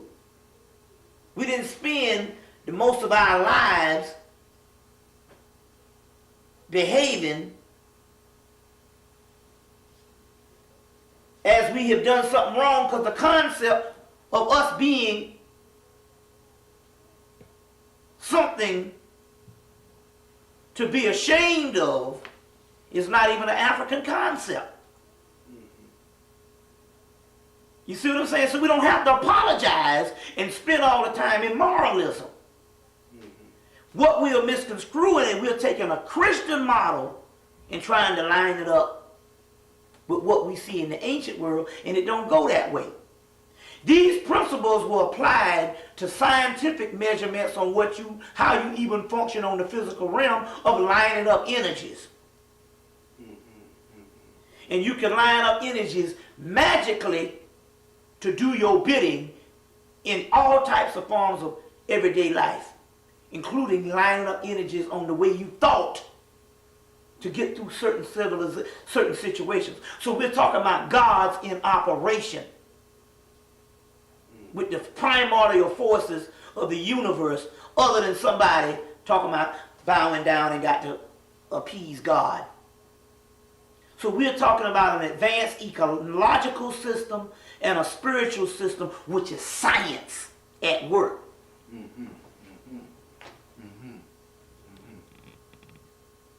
And we are mistaken spirituality being something outside of science, and they one and the damn same. It's just that the white boy has made such a dichotomy by not including the spiritual side of the same sciences and only giving you the physical side, and we think that science is what the cracker give us now. Spirituality itself was science, because the root word for science is what? To know. Knowledge. And Tahuti, which is the alchemical component or ultimate symbol of this particular knowledge, is the God of knowledge, represented that divine knowing. You see what I'm saying? But it had nothing to do with moralism.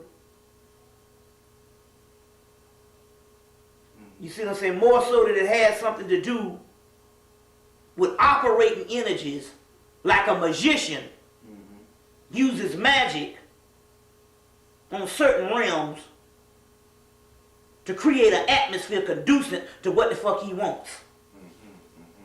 You see what I'm saying? Two questions come out of that. Did you finish? I don't want to. Yeah. Two questions come out of that. Then, if these temples and those principles enabled one to have a kind of a magical force, or to control a magical force, actually, to really control and manipulate the You're principles manipulating the and principles of the physical nature realm and the laws to of bring nature. about a desired Exactly. end. Then A laboratory. yeah. Then then what kind of life relationship did existed there in terms of, if you could juxtapose that to the kind of what we call today immoral lifestyle? Can we look at that? I mean, you talked about a dog knowing how to be a dog and so forth, but what then would have been the relationship between people? There didn't seem to have been a lot of war, didn't seem to have been jails and all of these things. So I just want you to touch on that, and then we can move.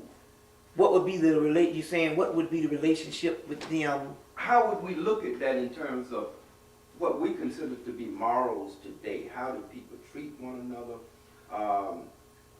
Was there a great deal of violence and destruction placed upon one another, fighting and killing? And so Well, anytime you own a... What kept that from happening? Well, what kept that from happening was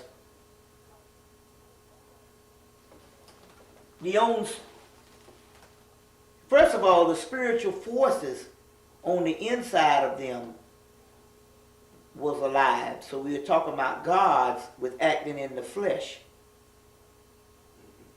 So they didn't have to worry about that. It's only when the God particles shut down and go to sleep, like most people are asleep, that we got to rely on total emotion of the physical body. You see what I'm saying? That would get us into all types of disputes because we are not awake. But we're talking about a people that was woke up. And if the God was operating in them, it could operate harmonious because that entity on the inside of them was functioning on a high level of enlightenment. That's the difference. Basically, we function now on a certain level, but we have gone to sleep. And Jung, Carl Jung, the psychologist, hit it on the head also because he studied a lot of the Vedic texts in India, where they said that most people walking around is walking around in a perpetual dream. They're not even awake. So it's just raw senses, and they're just hoping they don't bump into something the wrong way. Although their eyes are open and they're talking like this, they are asleep. So it's the difference between a people being awake, and a people walking around dead and asleep. The entity on the inside of him corresponded as gods just living in the physical. So they said that Hemmitt was heaven on earth. It was the best aspect of what it could be in the physical realm. And that's the difference. So the difference would be you got a bunch of shut down people that's gone to sleep, literally. You see what I'm saying?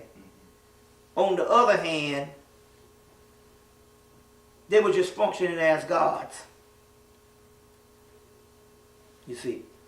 They tell you that religions come into play when civilizations start to deteriorate and people need moral guidance as a guidebook just to act human. So we're talking about something totally on a whole nother concept. Now, if you want to really ask the question,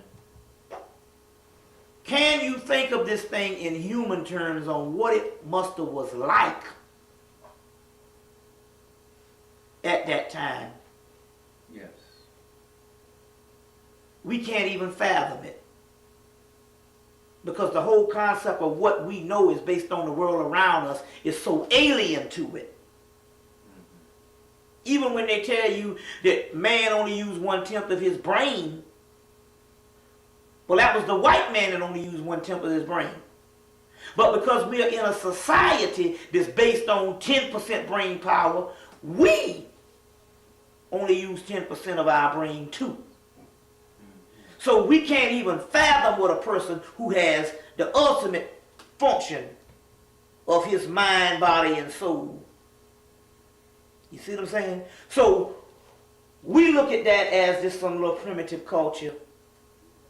Ultimately, ain't greater than America. But we're talking about something no different than when you see them doggone space age movies as a people that you know more advanced than you. The mentality that they had was even on another level. Till Hemmitt was in a whole nother dimension compared to what we are. And I saw it one time when I saw one of David Roberts' pictures he did of Edfu Temple before the colors fell off. And I looked at it and my soul said, these people were not human. Not in the sense of what we think humans are now. Although they might have been in a physical body, the entire experience, the entire mindset was on an extraterrestrial level.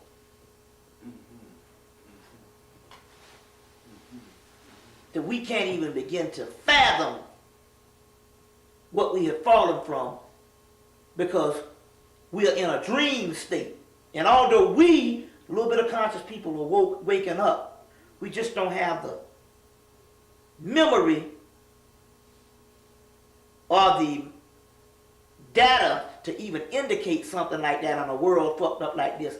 But every now and then we get glimpses of it. And we can't even explain the shit. So that would be an aspect of it. Then, Bobby, I must ask you this question, because it is a question that young people will always put to me in seeing this. Yeah. Thing. If at that time African people were anywhere near this this level of being, how then could some people that we consider to be barbaric and subhuman have ever penetrated that world, let alone to bring it to its knees and dominate it? So I would like for you to kind of look at great question. how that happened, how long that may have taken, and then who are these people that came in that we call Greeks and Romans, and at what period did this penetrate? Okay. Pretty much that's the general historical thing. You could pretty much know it when the invasion started.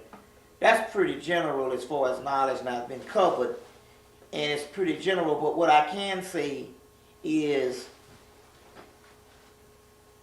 we did not fall based on outside invaders coming in. The outside invasions was a part of the process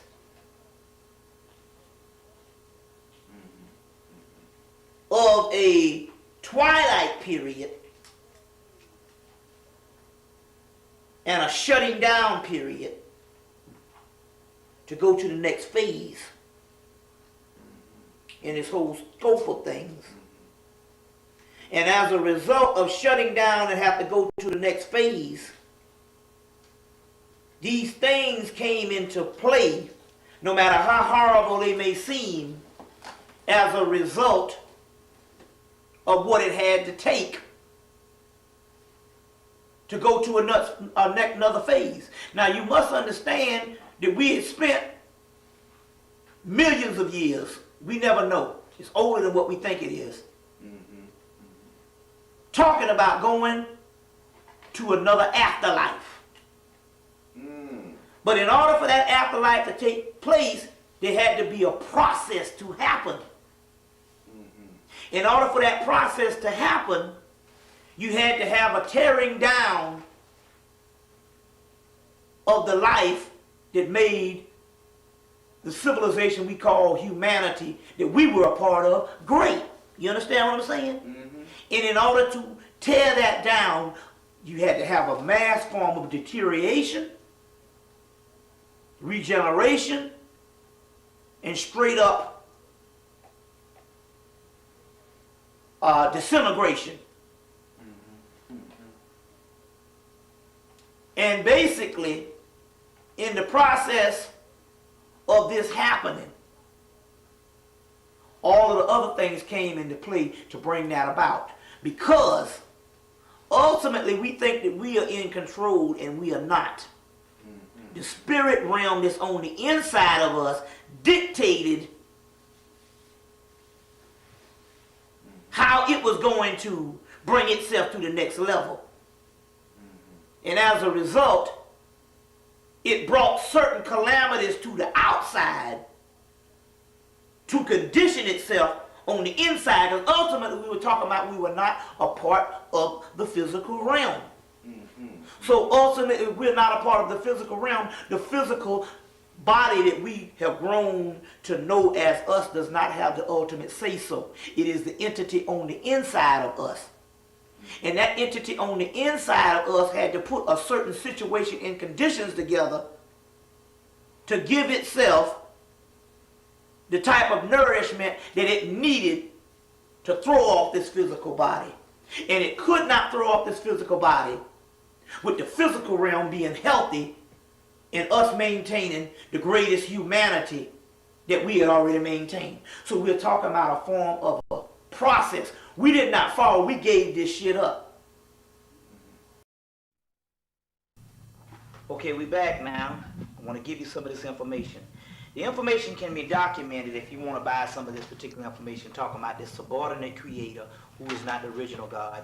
You need to get Bentley Layton's Gnostic scriptures, which was dug up in 1945 in Egypt, which predates Christianity.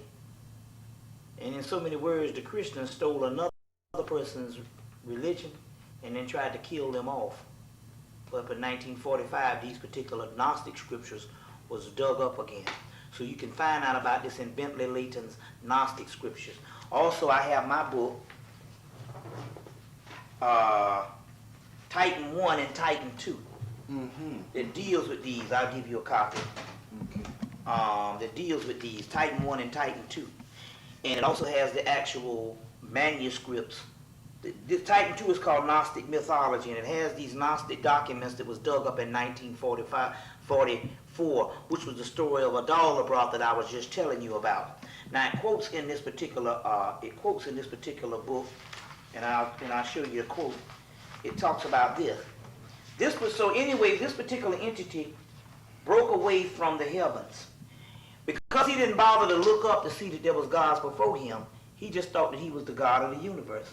And Adalabroth, which is also called Yahweh, says, was boastful and arrogant and exclaimed, I am the Father and the God, and beyond me there is none other. But Sophia, which is also a form of the same great mother over and over in different languages, hearing this cried out to her son, Lie not, Adalabroth, above all thee is the Father of all, the first man, the Son of Man, and man. Now in the Greek mythology, before Zeus comes into being,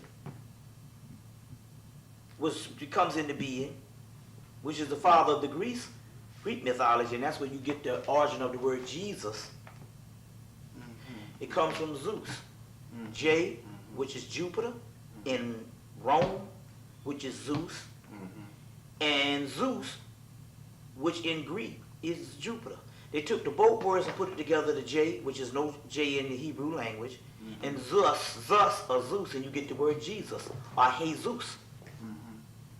Now Zeus, that's why I never say the word Jesus, just say Christ. Because it's not even a Hebrew word, it's a Greek word. Zeus, before Zeus ruled, the Titans ruled. And the Titans were the gods of the universe. Zeus comes into being in so many words and burns up the Titans in a long war, and then take the dust from the Titans and make man out of the dust. So in the first of this book, they say that in actuality, in Titan 1, they say we need to go beyond the Olympian pantheon to the gods who they overthrew, which were their parents. So we are the parents of the ruling entities in heaven. But even in your Bible, it says this hell and this heaven will pass away. If everybody's trying to get to heaven, why is it in the Bible tells you that the heaven going to pass away? The hell you trying to get to a damn place and ain't going to be there when you get there? They say that the kingdom is going to be on earth. And we are the ones that's supposed to establish the kingdom. No. But, okay. But I just want to say this one last part. I want to say this one last part. So Zeus overthrows the Titans, and the Titans are and when he overthrows them, he burns them up, and the dust from the Titans was used to create man. And we are the dust from the Titans. That's the Greek mythology. That's the Greek mythology. Okay. Now, in trying to deal with the African origins of Christianity, Yeah. and looking at the way the Europeans changed much of the concepts of the structure that was out of the Egyptian worldview of the religious system. Right. And especially when we talk about the Nicene Council and all that. Can you explain to us how what we call Christianity evolved, and the difference that it had as a Coptic Christian and then a European Christian? Okay, the Coptic Christian, the Coptic Christianity. Yeah. The story with the Abdallah I told you, the subordinate deity, that's coming from Coptic Christianity. When they dug these texts up, the Gnostic texts, they were translated from Coptic. In so many words you had, and I'm going to give you the whole story on how this thing went down. In so many words, originally you had a group of people who were the original Coptic Gnostics out of Alexandria, Egypt.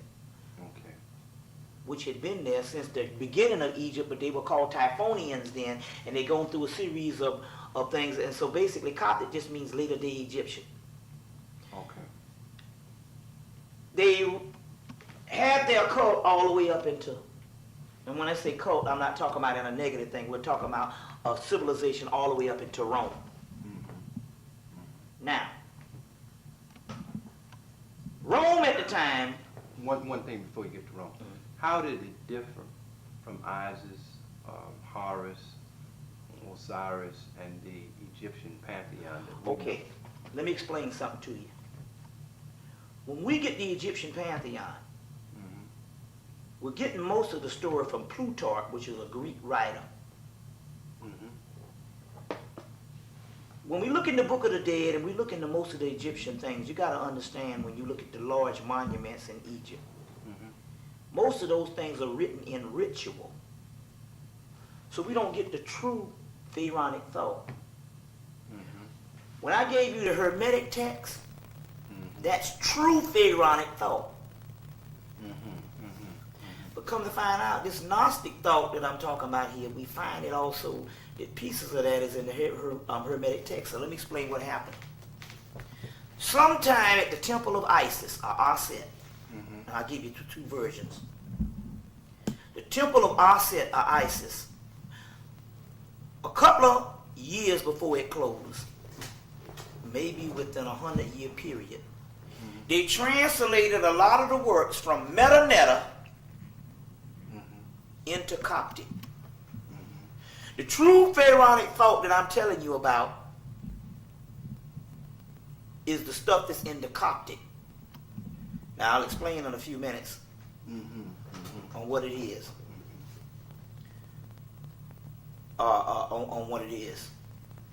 But when you get the Book of the Dead, it's hard to find out what the Book of the Dead is other than the general Isis and Osiris story, because it's written in ritual. That means it was written for the priests, and it was a ritual book of spells and incantations. To get true pharaonic thought, you need to get the Hermetic text, which is the stuff I was giving you at the beginning of the thing, lecture.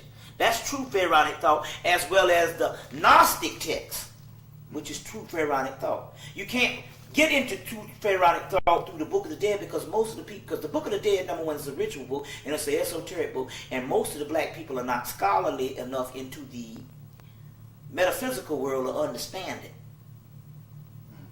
You see what I'm saying? But you can get it. There's several ways you can get the true pharaonic thought. The Coptic version is this Gnostic stuff that I was just telling you about.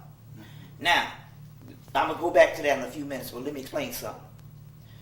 During the time that the Hebrews, which is black people from Ethiopia, we got tribes of different ideologies, but it's always the same race. The black Hebrews was in Rome, raising hell. The Romans at the time had Romulus and Remus and some form of Zeus and all that. But they, over the course of years, their pantheon and their true meaning of the religion started fading. Now, you must understand, in the ancient world, just like you have Democratic Party and Republican Party, your religion was also a political party, and you ran your government based on your ideology, based on religion. So as a result, in the Roman world, because of Romulus and Remus and a form of their Zeus pantheon or whatever, Jupiter, they had lost, over the course of years, it started deteriorating, and they had lost the cohesiveness of the understanding of it. Okay. Remember I told you first, it was originally a black religion. The Etruscans, who give you Latin and Greek. But over the course of years, 2,000 years, they lost the meaning of it. Meanwhile, here's these Hebrews over here, raising hell, black people, in the height of the Roman Empire. The Roman citizens start looking and going, shit, if the government is based on your political and spiritual beliefs, then if your spiritual belief starts to fade and deteriorate, then your government will start deteriorating. So the other people, the Roman citizens, start looking at the Hebrews and started admiring them and saying, hey, shit, we might as well join them, or we need to get some stuff like that. Meanwhile, Roman citizens was Paul and Josephus. The Romans say, man, we got to get us some religion like them Hebrews over there. Them niggas is cutting up. The Roman government say, hey, we conquered Greece. Greece conquered Egypt. And Greece plagiarized and got all that stuff out of Hemmitt. But now we conquered Greece and we got all this shit logged down to the T and lying around. Won't you get some damn scholars and go up in there and translate that shit and make our own damn religion? So we got the same shit the Hebrews got. We got the Egyptian stuff, but at this time it's in Coptic form. Meanwhile, they got a group of people called the Gnostics that came out of Alexandria, Egypt, that's worshiping the same Christendom of this religion. The Roman was like, no, we're going to get our stuff, but we're going to tailor it a little bit, because we're not necessarily interested in the spiritual ramification. We're interested in world domination through it. So we want to keep the same scripture so we can go into scripture and see the spiritual connotation, but we want a religion that, number one, we can rule motherfuckers with. So they get Paul Josephus, and a whole bunch of these scholars.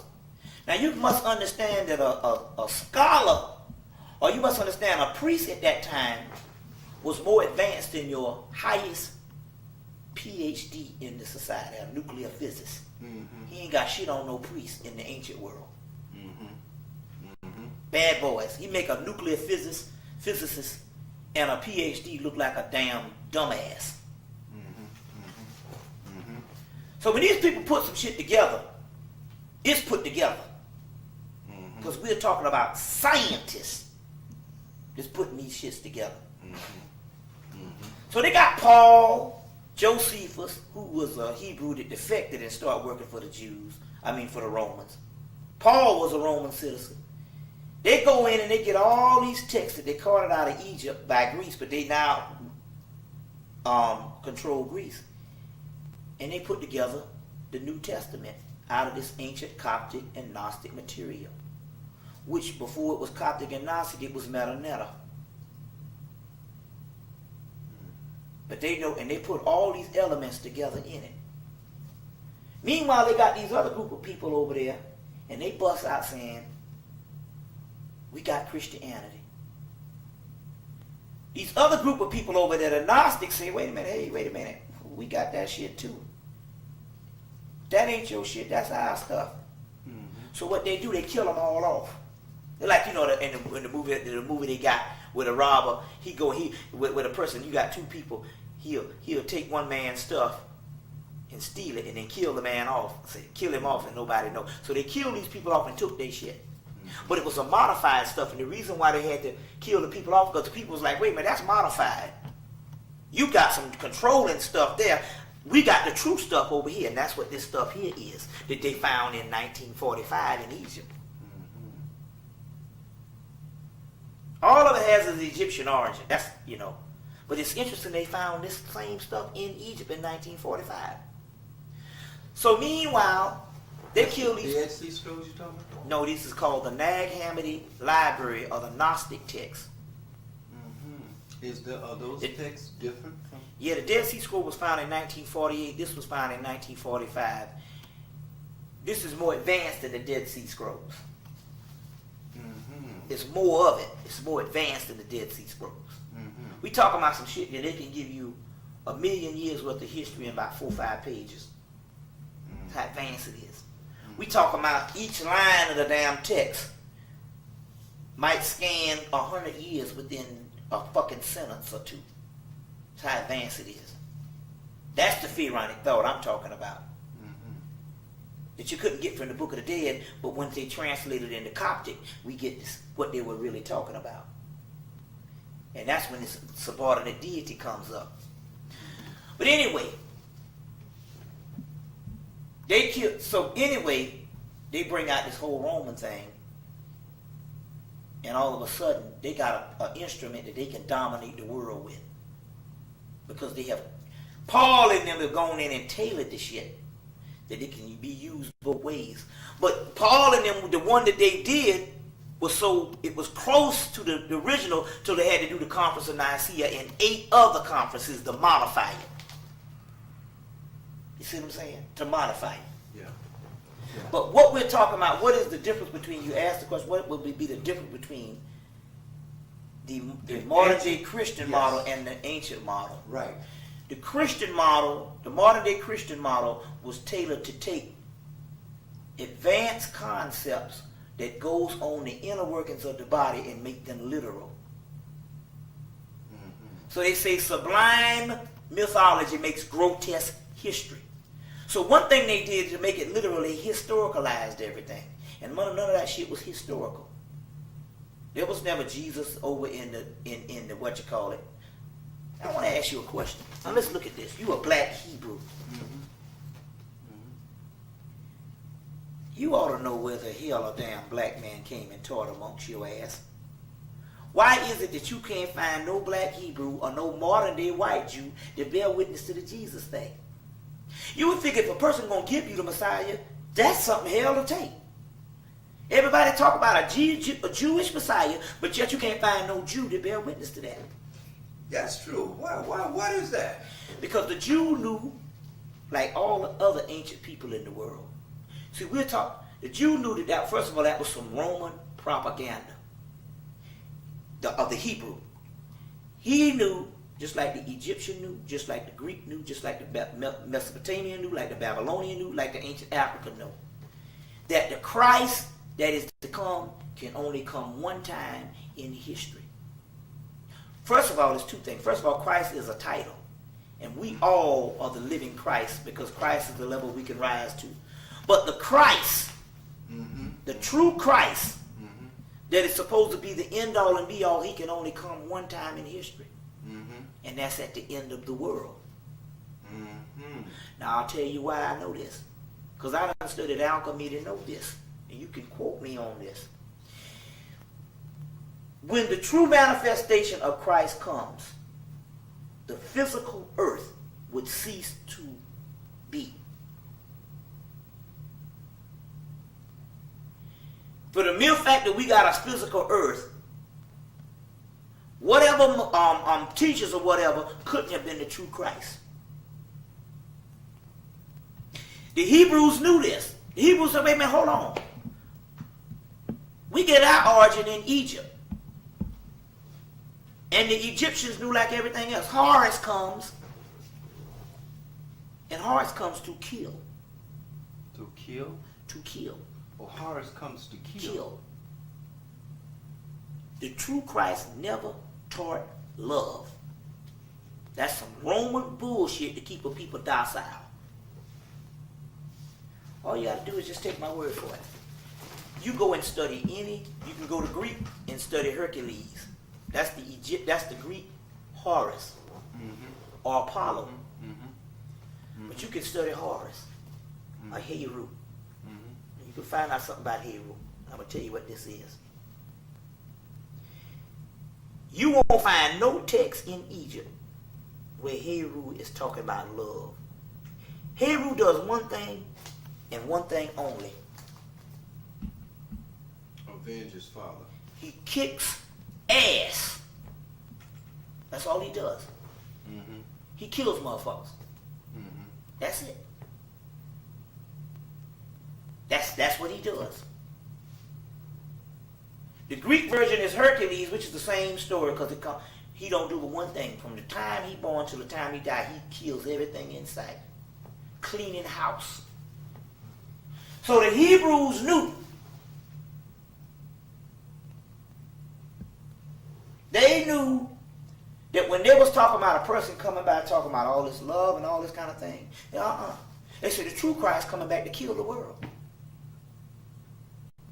You see what I'm saying? Get the house in order. He's the God of Ecclesiastes with the blood on the sword. He's the God of Revelation. They had blood dripping from them. But the Romans came in on the end of time. The end of time. That's the only time the true Christ can manifest on the earth. Otherwise, we are all the race of Christ, Christos anointed one. We all have melanin. But the Christ that we're talking about here is this seed that I was telling you. Now they have isolated this thing. They can tell you this stuff in science. In astrophysics, they say there's a seed that is the only thing that is not it's the only thing that's in this universe that's not of this universe. It's from the outside known universe. And when that seed manifests itself, it will explode everything on this planet and destroy the universe, and we'll go back to the original existence. If any man came saying he was the Christ, he couldn't have been the real one. That's why the Hebrews to this day, whether even the converted ones, but they copied the original black ones, never been witness to the Christ. And the Arabs over there is like, that's bullshit. The Egyptians, that's bullshit. That's Rome and that's Paul and them. Because what Paul and them was trying to do was trying to get the monopoly on the Christ that everybody in the world had.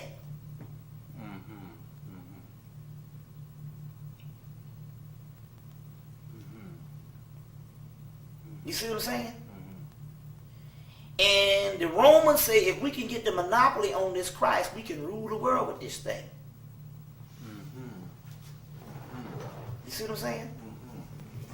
So they literally tried to corner the market on the Christ that was all around the world. It is irrational for a Japanese man to worship a Jewish savior. It is irrational for a blue-black African to worship a white man. Just as it's irrational for an Eskimo to worship a black man, where everybody in their mythology got the same Christ. But the Romans came in because they wanted to dominate the world. And they tried to get the monopoly on the Christ by saying that this is the only true Son of God. And basically this person just comes up and tell you to do all this love and all this crazy thing. But guess what? The text came up in 1945. The true Christ, the one that comes from the Coptic Horus. He don't say none of that shit. In the Gospel of Thomas, it was like, which is when they got out of the library, they took out a conference of Nicaea. It's found in these in this text. In the Gospel of Thomas, he says, they say, Christ, tell us what kind of diet you want us to go on. He said, don't lie. Why do what you hate? Blessed is the man who eats the lion. Then the lion becomes a part of the man. Cursed is the man to get eaten by the lion, and a man becomes a part of the lion. He goes on, they say, tell us about the kingdom of heaven. He said, you'll know the end when you know the beginning. Shit, you done lost the knowledge to the beginning. They well, then they said, they told him tell about the end. He said, you know the end if you know the beginning. They said, tell us about the kingdom of heaven. He said, heaven is all around you, but you drunk, you can't see it because you're looking for these two eyes, and you ain't looking with the spiritual eye. This person in here is a straight up revolutionary. A no-holds-barred person that don't even deal with the crazy stuff. You see what I'm saying? So clearly the text that they dug up in 1945 that dates back to Coptic Egypt and only in the Metanetta is a totally different thing. And that's the original one before the Romans stole it and turned it into the New Testament. But don't get me wrong, the New Testament got all the stuff in it. It's just that for the first time you can't go by page for page, but you can go into the pages and find the same stuff. That's the difference. The Bible is still a viable thing. You just can't go by from A to Z, but you can go into the pages and it's all there. That's the difference. Know how to interpret. Yeah, that's the difference. You can't go by the basic theology that's drawn up from the Freedmen's Bureau, which is the way they was going to teach slaves. And that's what we still on now. Same old good old time religion is good enough for me. You can't go by that anymore. You have to go into the book. That's what Elijah Muhammad said. And that's the difference. It's all there. Now let me show you the real mystery of the book to make the book come alive. Take the book. Take some old deity that you're supposed to follow. Take him out and put yourself in the role of the Christ. And that's what the book is originally for. It's a guidebook for your soul, which is the Christ. Yes. So the person that they're talking about in there is you. Old body, new body. Old Testament, New Testament. If you take the book, just as I have done great works, greater works ye shall do. Is it not written in the law that ye are gods, and the scriptures cannot be broken? John chapter 10, verse 34, 36. So it means you're supposed to take the book as an esoteric book. And everywhere you see Jesus or the Christ, you identify that as your soul. Then the book comes alive. It's just when you start following it and thinking some cracker coming back or some black man coming back. Black man come back saying, I'm the Christ. I say, okay, good. You take these bullets. Now, if you take these bullets and you take them and don't be on that floor, then maybe you have a chance. I might follow you. But the esoteric teaching was a mystery system book, just like the Book of the Dead, which is a passage to the soul, and you are the Christ in it. So it's a role-playing book where you get through the journey. You go on a journey, and at the end of the journey, you become illuminated. That's the real message, and that's the difference between the Egyptian one and the other one. At this time, it's a scapegoat thing. They tell you to worship somebody instead of you becoming the God. Yourself. Yourself. Mm-hmm. And that's the difference between it. Now, can you remember what I cut you off from? You were in a continuation. If you don't, I'll ask you another question. No, I remember. In so many words, what I was saying was, based on all of the ancient ones, Mm-hmm. they all talk about a story of the gods before this God. The God of the day or the God of the living means that in actuality, the God of these two eyes, which is a chi, he creates this illusion around you, which is a hologram. The God of the dead is inside of you. Where's the God that died? Jesus died on the cross. Where's the cross? If you stand up and put your arms out like this, Mm-hmm. that's the cross. Mm-hmm. You get it? Mm-hmm. Now, so where's Christ? Christ is on the inside of you, which is the third eye, on the cross. Mm-hmm. That's the cross that Jesus died on. That means that your soul is on the inside. It died long ago when you fell into the physical realm, and it will be resurrected again through the Kundalini energy. Mm-hmm. You see what I'm saying? Yeah. That's what this thing is talking about. That's what this thing is talking about. You see what I'm saying? Mm-hmm. Mm-hmm. You know. Mm-hmm. Mm-hmm. So yeah. So give me some more questions. You know, I want to deal a little bit with this black Greek. I have that picture there. I want to use it. Yeah. You hear me? And, You got it on you? I have it, though I insert it in. But you said the Etruscans. The Etruscans. Etruscans. Let me go through a little bit of original history of Greeks that. were. Yeah. Yeah. Okay. Let me go through a little bit of history of that. Before I get to that, let me explain something else. Mm-hmm. The oldest system of worship in the world is called Typhonianism. That's why you ain't heard about it. So you got all these other people talking about the oldest stuff, but the real stuff you ain't heard about. It's called Typhonianism, Ophidianism, and Draconianism. You heard the word? You figure there ain't no word, but the white boy tell you your idea's a little draconian. Well, if it's a word that don't exist, why is he using it in his doggone dictionary? And this is the cult of the dragon. The dragon is in the constellation of Draco. Mm-hmm. The cult of, and that's the form of the Great Mother. Uh-huh. All the other goddesses, the Great Mother, take it from this one Great Mother. But she has a son. It's the mother and the son, and that son is Sirius, the star system Sirius, Mm-hmm. Mm-hmm. are known as Soot. Mm-hmm. Now it's interesting, we had this draconian and Typhonian stuff up until 1907. See, Gerald Massey, when he went into the British Museum, he translated a lot of this stuff, and you can get all this in his works. But after 1907, after he translated Book of the Beginning, 1881, and then Natural Genesis, 1888, and then finally in 1907, he does Ancient Egypt, Light of the World. All this Typhonian stuff disappears. They lock it down, and only people who've been have access to it is your secret societies. And they go to Nubia, where's a lot of this Typhonian stuff, and they cover over 200 temples at the Aswan Dam, which had this Typhonian stuff in it, as well as they found Hebrew letters all over them temples. So it was the vested interests of the Jews to cover it up because it would show the African origin of the Hebrew. 200 temples. Yes. And you know the white man don't. Yeah, you know the white man don't cover up nothing.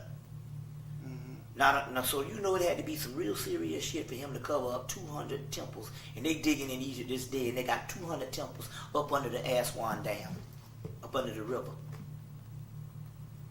See what I'm saying? That was Typhonian stuff.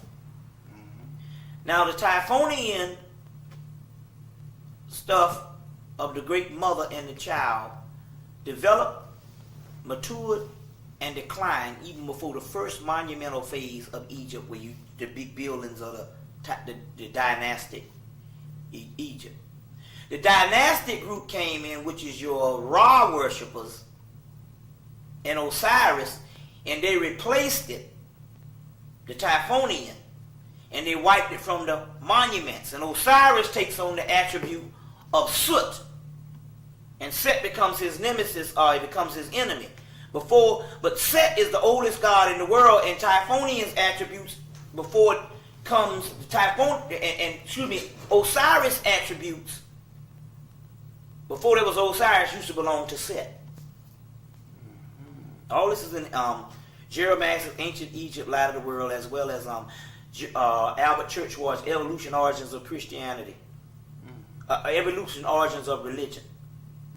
So Set is the oldest primordial deity of all time, which is the star Sirius also. But Osiris becomes the star Sirius too, as well as all the other Egyptian deities. So one priesthood overtakes the other priesthood. So that priesthood, Apep, is the great dragon also. Apep was replaced by Ra. So the Typhonians at this time travel up into Mesopotamia and find Babylonia, Samaria, Chaldea, and on into Greece as the Etruscans. But they were the time period we're talking about. Oh man, we're talking about well, the Typhonians were basically your pre-dynastic time period, so it's before 3000 BC, about roughly. Well, Manetho says that there's 500 pharaohs in the dynastic period, which is 3,000 years, and there's 800 in the pre-dynastic, which was 5,000 years. And roughly, he said, we're talking about about 8,000 years. The pre-dynastic is the Typhonian. It's the Typhonian. Pre-dynastic. It's the pre-dynastic. So they travel up into Mesopotamia and all that, but they also, from Mesopotamia, they become the Phoenicians. Now these are still all black people right now. Ain't nothing never was, nothing but black. These are the Phoenicians. And the Phoenicians travel into Rome, because the Phoenicians becomes Etruria, and Etruria becomes the Etruscans, or the Trojans. You know, the Greek went to war with the Trojans. That's the later day Indo-Europeans going to war with the Trojans and wiped out those Etruscans. But the Etruscans find Rome and Greece, which I showed the picture. And they find Rome and Greece and establish the Greek language and the Latin language. And the first Greek mythology, Zeus and Apollo and Hercules, is a black mythology. It's just as valid. Now, Greek philosophy was stolen from Egypt years later. So don't mix up the time cycle. Greek mythology is black. Greek philosophy is plagiarized Egyptian philosophy. So don't do the time cycle. When I talk about Hercules and Zeus and Apollo and Perseus, that's black.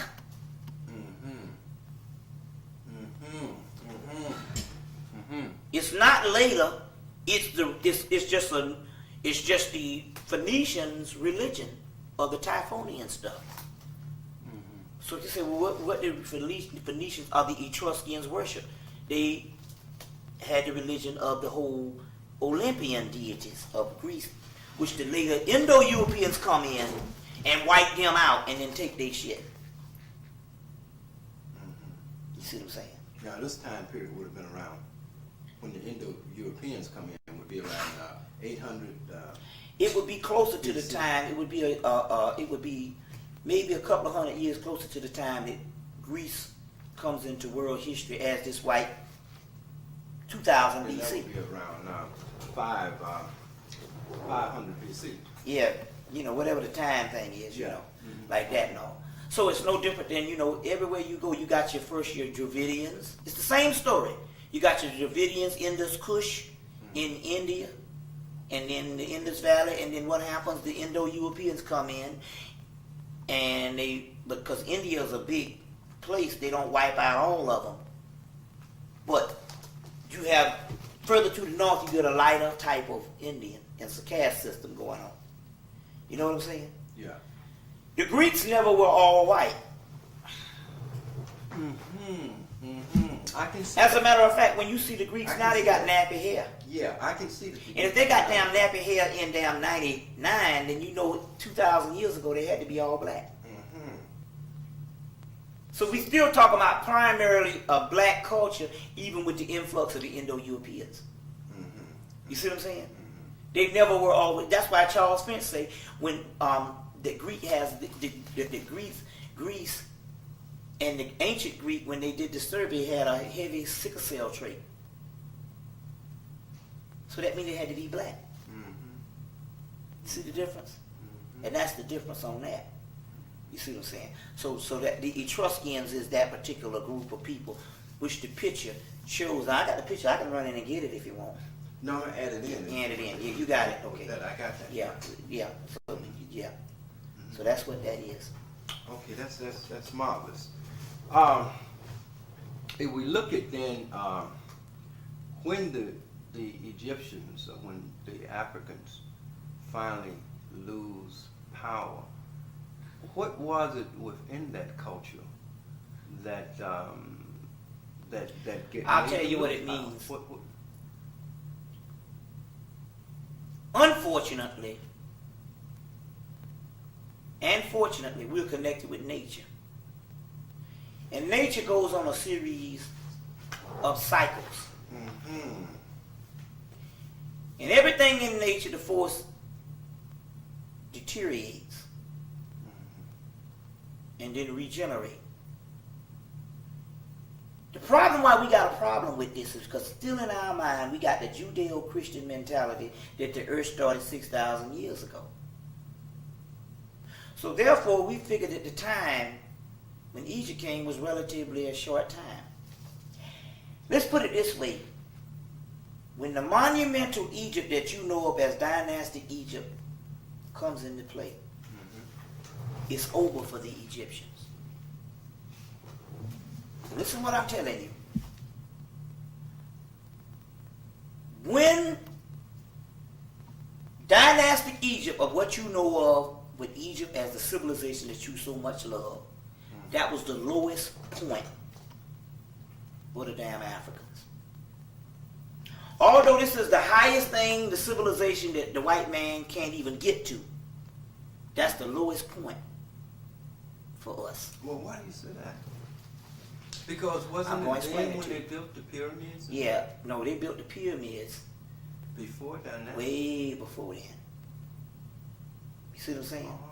They built the pyramids and the Sphinx at the same time. Now the Sphinx is carbon dated 90,000 years. John Anthony West breaks that shit in the 70s.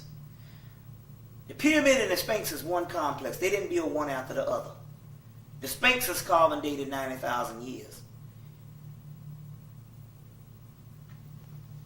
You see what I'm saying? I'm talking about something older than that. Yeah. And that was built by the Typhonians, the pre-dynastic ones. I told you that the Typhonians developed, matured, and declined long before the first monumental phase of what you know of as modern Egypt, or what you know of as the Egypt that we all study, which is dynastic Egypt, or Kemet. When dynastic Kemet comes, it's over. We're literally talking about, well, even if we go by Manetho and he was conservative, he was just giving the Greeks something just to wet their tongue. They say ultimately you don't never tell a person your original origin because they can dictate how far you can go. Manetho said that basically we had 8,000 years. Then they asked Manetho, the high priest, well, who used to rule before then? He said, that's when a whole bunch of gods used to rule. The Afrocentric community at that particular time, somebody else quoted that, but what they didn't realize is the gods that used to rule, that Manetho talked about before 8,000 years, guess who they were? Guess who those gods were? Before Manetho? No, the gods that used to rule, he said that there was roughly 8,000 years between pre-dynastic and dynastic. They asked him, who used to rule before 8,000 years? He said, that's when a whole bunch of gods used to rule. Who the hell do you think the God was? It was the same damn people. Yeah. Now let me explain what it is. Yes. They got a debate going on between the evolutionists and the Christians. The Christians say the earth is only 6,000 years. The evolutionists say the shit is older than that. Yeah. Both of them are partially right. The Christians can back their shit up a little bit because the physical is about 8,000 years or something. But the evolutionists say, no, we even got things that's even older than that. This thing is about 13 billion years old. As the USA Today came out and said, well, we calculated the origin of the universe in about 13 billion years old. But I happen to know, based on the Dogon and even the Greek thing, that the earth was in the beginning before the universe was even founded. But I'll get back to that in a few minutes. I'm trying to hone in on what I'm trying to find out is how did a whole bunch of gods used to rule. Both of the evolutionists and the religionists are almost right, but they are not occultists or esoteric studies, so they don't understand the true history. You see, when the gods used to rule, you must understand that the earth was always here. It just wasn't always on the physical realm. It was always here, but as a gradual decline, it became physical. So when the gods used to rule, that was when the earth was not necessarily physical. You see what I'm saying? Yeah. Mm-hmm. Now Rudolf Steiner says that at one time the original world was a spiritual world. Mm-hmm. And basically the vibration slowed down.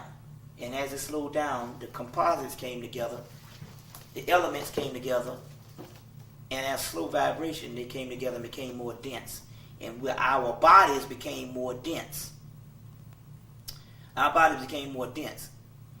At one time, the spiritual world was just as visible as the physical, but the physical at that time was almost invisible. It was a little faint dim. Mm-hmm. As the vibration slowed down, the physical world became more vivid and more visual, and the spiritual world became invisible. Mm-hmm. You see what I'm saying? Mm-hmm. Mm-hmm. Mm-hmm. So, those particular times are during the times of Lemuria. They got several names: Hyperborea, Terra, Alkemoria, Atlantis, Mu, all of that. Yeah. They were semi-physical times. Mm-hmm. Mm-hmm. Mm-hmm. You see. Mm-hmm. And we used to use, when you asked the question that we used to use, how we used to use all of this, we had the full function of all our energies, the chakras, the third eye, the kundalini, and all that. After we had the full function. After we came into the physical, we still had the full function. Mm-hmm. But the ancients understood one thing, that they had a race before time. They had a race against time. They knew that one day that these particular spiritual records that is in our DNA would shut down and would go offline because as time went on, we started deteriorating where it become more dormant. So what they had to do, they had a race between time. That's what they built Egypt for. They built Hemmitt to record as much records as they could before this shit shut down and before our senses shut down and we just would come down dumbfounded. Now, all this stuff comes together. Because I often wonder if the Africans was just as advanced as the Egyptians. Yeah, I often wondered this. Why didn't the other Africans build the same type of society? Right. With all the large monuments. Yes. The Africans didn't need to build a society because they were very advanced. They had all that shit was in their head. It's just that they sent an expedition during the time of Atlantis at one part of the earth, mainly the center part, to build all the monuments so they can have when all this shit shut down. When this stuff start going dormant. So in the center part of Africa, they built the monuments so that they could have the monuments of records of all the knowledge they knew once this knowledge starts to shut down because they had become more and more dense into the physical. All right. Now, see, we were talking on the way, and I want you Yeah. to throw that in there Yeah. because you were saying that is why all the stuff is spiritual. You don't see economic system Yeah. and so forth. So explain that, because what you're saying is very heavy. Now they had Yeah. they had seen, they had They see, prophesied. I just Go took, ahead. I documented that the thrice great Hermes Hermetica by Copenhagen, Walter Scott, and G.R.S. Mead, as well as the new Nag Hammadi Library, which is the book called the Nag Hammadi Library that they dug up in 1945. That prophecy in there about you being in a land and the white man will be better than you and you'll be treated as a common criminal. That prophecy is also in the one they dug up in 1945. So we do know that we can trace it back almost 5,000 years that they knew that one day they was going to go into slavery. If we know that you got 5,000 years to prepare for something that's going to happen, you got a long time to prepare. And they did prepare because they had the advanced knowledge to know the future. Now, and we have the documentation. And I just gave you some. There's tons of it. They did prepare. Even in India, they say one day the man will eat the sacred cow. They have a document over there. But they did prepare.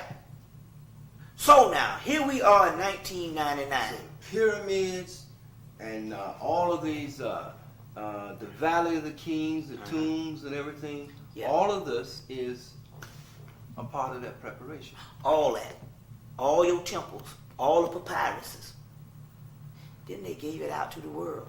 They gave the Greeks some, they gave the Romans some, they gave it all to the world. See, they knew that later on that the white man would come. If he didn't have no knowledge, we would never get the knowledge back. Now let me explain something. Let me go in this thing here. If they prepared, when we look back in 1999, why, if they prepared a way for us to get out of this, why we don't see no economic blueprint on how to get out of this, how to start businesses and all this stuff that we want so bad. Why we don't see no physical weapon war machine on how to build new guns to kill the cracker. Why is it that the only thing, if they had 5,000 years to prepare, why is it the only stuff that we get out of that is religious stuff? Yes. Gotta have something to do with our Because style. it's because the basic premise of the Osiris is he's a caterpillar, then he goes into the cocoon, then he comes out a butterfly. The cocoon stage is what we have been shut down and been living in all these years. Now you don't come out of damn cocoon to go back to a damn caterpillar. So the whole Afrocentric community is off. We're not supposed to go back to Egypt and be Egyptians. Been there, done that. You coming out of cocoon to be something, a metamorphosis into a new creature. The alien is us in our new form. So they were only concerned with the soul and what the soul was going to go through in the next paradigm shift, because we had been on the earth for thousands of years doing the human thing. And that existence was over. So we gave it to the damn white boy. We gave it to the damn white boy. That's why he was the last to rule. We knew he was going to be the most destructive. That's why we gave it to him in the last couple of years. So you got to notice one thing about history. Now just listen to me what I'm saying. The white boy has really only been ruling for a little over 90 years. That's true. First of all, he didn't rule Africa until the late 1800s. Correct. He had the slaves, but he took Africa in the late 1800s. See what I'm coming from? He was warned against his own damn self for 700 or 800 years. Mm-hmm. Mm-hmm. He only became a world power Mm-hmm. to dominate the entire world this century. Mm-hmm. In the latter part of last century with the British Empire. Mm-hmm. So that means he's only had roughly about close to 100 years ruling. And compared to what we have been ruling, that's almost like an hour. Mm-hmm. So you just got to look at the bigger picture of things. You see what I'm saying? Mm-hmm. Everything is under control. He might run around this motherfucker, but he don't run this shit. Mm-hmm. We run this shit. He might run his little ass around this shit. The white boy might run his little ass around here, but we run this motherfucker. It's just that the African has been convinced, or the ancient one has been convinced, that he doesn't, only in his damn mind. Why is that? Because in the course of us getting hit in the head as slaves, we come out wanting the same little old material mess that he wants, which is nothing. Trinkets. Mm-hmm. Mm-hmm. You know it doesn't have any value. Mm-hmm. He got to keep reinventing stuff new. And the Kabbalah says that the true ones, they say the intruder will come. Now what's an intruder? An intruder is a person that wasn't there in the beginning, that is there now, that's ruling over the original people. Mm-hmm. Mm-hmm. And the Kabbalah says, A.E. Waite's Holy Kabbalah says, and the intruder, he rules because he causes luxury. And he rules through his luxury. He's a chameleon. Keep changing the fashion, keep changing the technology, and you keep running after the shit. Mm-hmm. Mm-hmm. He causes luxury, material possessions. So he really ain't the king of nothing. So they say the empire changes of the earth, but it only changes the outer appearance. He's the Lord of illusion. You see what I'm saying? Oh, yeah. Yeah. He's the Lord of illusion. So in any way, what we're talking about here is why they only came with religious material. Because the religious material tells you in actuality, we are hard-headed. We are looking to build a civilization to match his, and he has civilized barbarism. What we need a bunch of black capitalists for? We have been there, done that. We're trying to get to the next plateau. And that's the problem. What we do, we claim we so damn religious and we believe in Jesus and all that type of shit here. But it's like the old saying, everybody want to get to heaven, nobody wants to die. Mm-hmm. We want what we want, and we want to be equal to the white man and not equal to our own God's self. You see. So I asked this question. Did the Egyptians leave a blueprint behind if they had 5,000 years to prepare on economic freedom? No. They left spiritual stuff, and the spiritual stuff talk about metamorphosis. Osiris rising to the Heru. And the Heru is the higher realm. You see. Got any more questions? My brother, I think we've been thorough. You see, I can go some more now. Hey. You say yeah. What? Whatever you feel the people need to hear. But these tapes, I'm going to put out right away. Because I think they need to be put out right away. Mm-hmm. Because the information and the knowledge is critical for this time. Like the other tape I held. Yeah. Matter of fact, I'm still holding because I kept saying that, when... It's on? Yes, it's rolling. What we need to do is also, too, is we have been programmed to think a certain way. Mm-hmm. And I've been coming to New York for the longest now, and basically from LIB to BLS, and basically we say the same thing over and over and over again, but we don't push the mind to think of those things that in actuality that is your fears. And that's the real initiation. So I talk about the dark side, but they said ISIS Aset says, no one has lifted my veil. What does she mean by that? She said, you didn't lift the veil and all because you are so scared of some stuff. And my goodness, after all we have gone through, we don't have no reason being scared of no devil or whatever. I figure hell got to be a resort area in a damn jacuzzi compared to this bullshit. Mm-hmm. But then again, when you study the Greek word hyo and the Hebrew word, the Christian word hell, and the Hebrew word hail, it means physical earth. Helix or hell means the physical earth. The other word, the word Hebrew word comes from the word also the word Sheol, and the word Sheol is the word shell. And the shell, from shell you get hell, is the physical body. We live in hell, which means you're trapped in the physical body. So all of this particular mythology that we're talking about, where we are scared of a damn devil as the scapegoat to blame everything on. You see what I'm saying? Mm-hmm. Keeps us trapped. Our own fears. But if this white boy don't have a soul, what would happen to him? Good question you asked. So you done got me into another realm, and it's a good question you asked. I'm glad you said this. It'd be good to end with. What we live in is called a matrix. Mm-hmm. It's a series of emanations and electromagnetic pulses that does not exist. It's an illusion.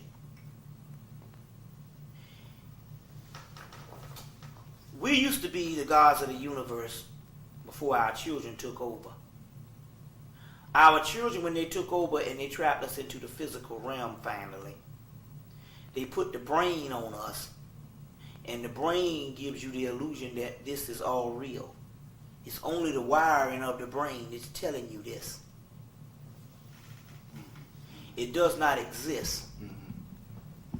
In the context of that, although the script is that we created the white boy, in the context of whatever we did down here, the white boy, by him not having a soul, which means he is not real, he's only a part of this particular realm or this particular matrix. And the white boy, in actuality, this is the key, he does not exist.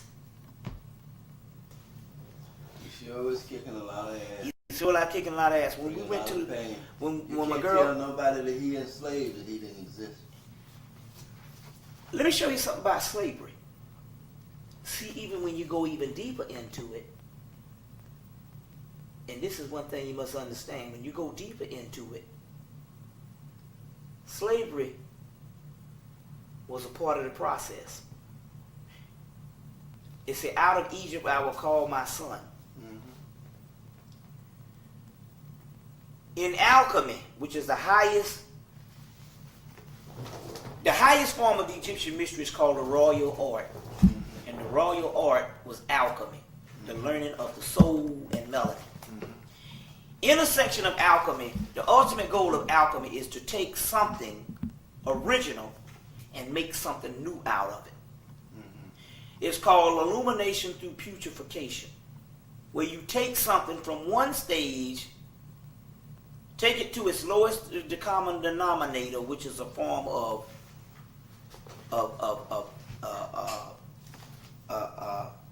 defecation, or whatever they call it. Mm-hmm. A putrefaction, a rot. Mm-hmm. And you make something new into it, a new specimen. In actuality, the slave took an African and made a new entity out of it, whereas whether you like it or not, you believe this or not, I'll tell you the truth.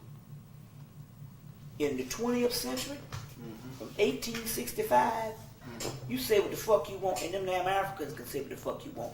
We were the pinnacle that all the other African nations followed. You mean African American? The Africans in America. Mm-hmm. We are the most unique brand of Negro there is. And no matter how much they claim that we are savages and inferior that the white man put in their head, they follow us. And they follow us, and we are unique because we have gone through a process that makes us like nobody else. You see what I'm saying? We're unlike anybody else. We're even unlike the Caribbeans. They still have a connection to Africa. You see it even in the talk and even in everything about them. Still have African overtones to it. Because they was in a tropical land. We are the only people that have been made new. And whether you like it or not, we have produced the most innovative inventions, genius, and intellectual ability that's unmatched. You figure they talk about a Diop, well hell, got a damn Diop on every fucking corner. Now I'm not taking nothing from the African, and I'm not taking nothing from the people of the diaspora. But what I'm trying to say is,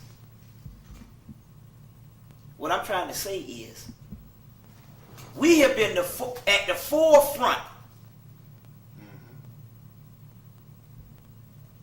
of running this stuff. That's just history. Because there's something in us in a transformation that we have gone through. No matter how damn degenerated we might look today walking around the ghettos or whatever. There's something in us that's unique. That puts us closer to the ancient Egyptians than the damn Africans. That's why we connected back with it. And this was prophesized. Hook that up with that Mellon study where they find a new. Exactly. Good you said that. Good question. This point that I'm talking about here is illumination through putrefaction. Anybody knows if you go blind, your ears, your hearing becomes better. You go deaf, your sight becomes better. We were therefore brain dead in the United States, which means that we were not functioning on our maximum brain level. But when that happens, the genius kicks in. You see, you're going to find out that we have two heads. One is the brain, which is a holographic brain. This only represents the five senses of appearances and awareness. But there is appearances. The other brain is the pineal brain. And the third eye. As long as the physical brain, the one we have that we rely on every day, was functioning on a high level, the pineal brain at this particular time had gotten to a point that it was dormant. Only some people get a twinge of use from it. That's right. Now, as a result, because other aspects of us are shutting down and deteriorating because we're not at the best thing that we were even after slavery. The other brain, just like the sight that would come on when the ears go, is now coming into focus. So because of the activity of the brain is shutting down at a rapid pace with black people in a racial senility, the other brain is going to override it. And that particular brain is the Godhead. So in order for the Godhead to come in, you have to tear down the old to make ready for the new. So you must understand the way science goes. If you have a light, the light of creation, that light is going to the maximum of what it can be. In order for you to get a new light, you have to have a degeneration of that creation. Once that creation act is created, in order for you to get a new paradigm or a new aspect of that, you have to degenerate or deteriorate to come back even greater than the light that you had before. You see what I'm saying? To come back to even greater than the light you come before. So, the light that we have now, what they call the New Jerusalem, never to fall again, or the new what you call it. To get to that new plateau, you had to go to the deepest, darkest decay. And from that decay, the new light comes on. So the other brain is up under here, which has been helping us out through the years, but it's now ready to come online fully.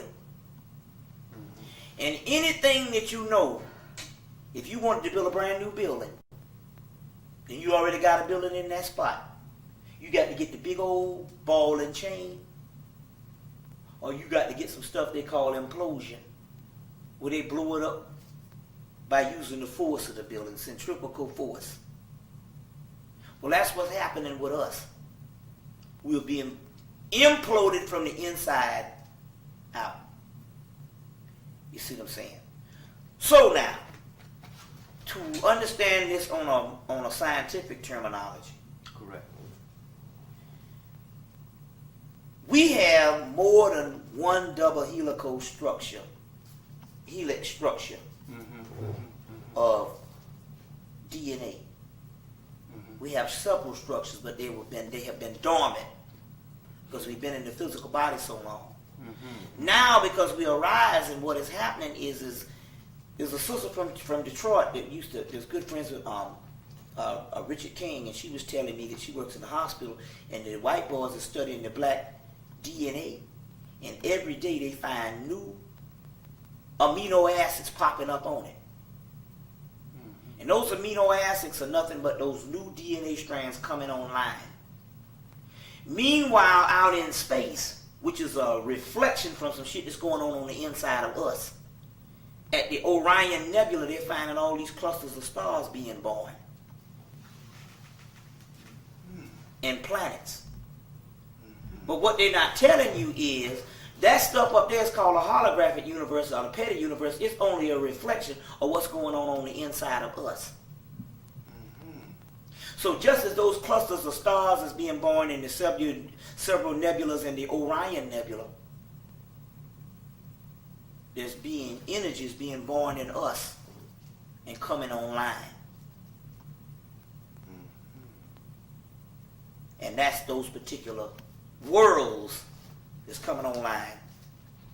They've done studies, even the book, Mark Balfour's book, The Sign of the Serpent. And it's back as a conference in 1986 with black people.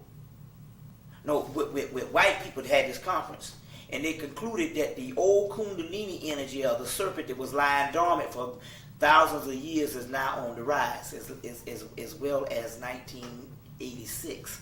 So you can imagine the way it was then. Now, so as a result, when I was telling you about the projects and all that stuff, and they had to exterminate some people, with this Kundalini energy that was rising, they had to kill off a great deal of people because there is some truth to natural selection. The weaker, the stronger kill off the weak. They wouldn't have been able to take our energy. So in order to even live on the planet as they are now, by 95, they would have been dead if they hadn't. But don't worry about it, though.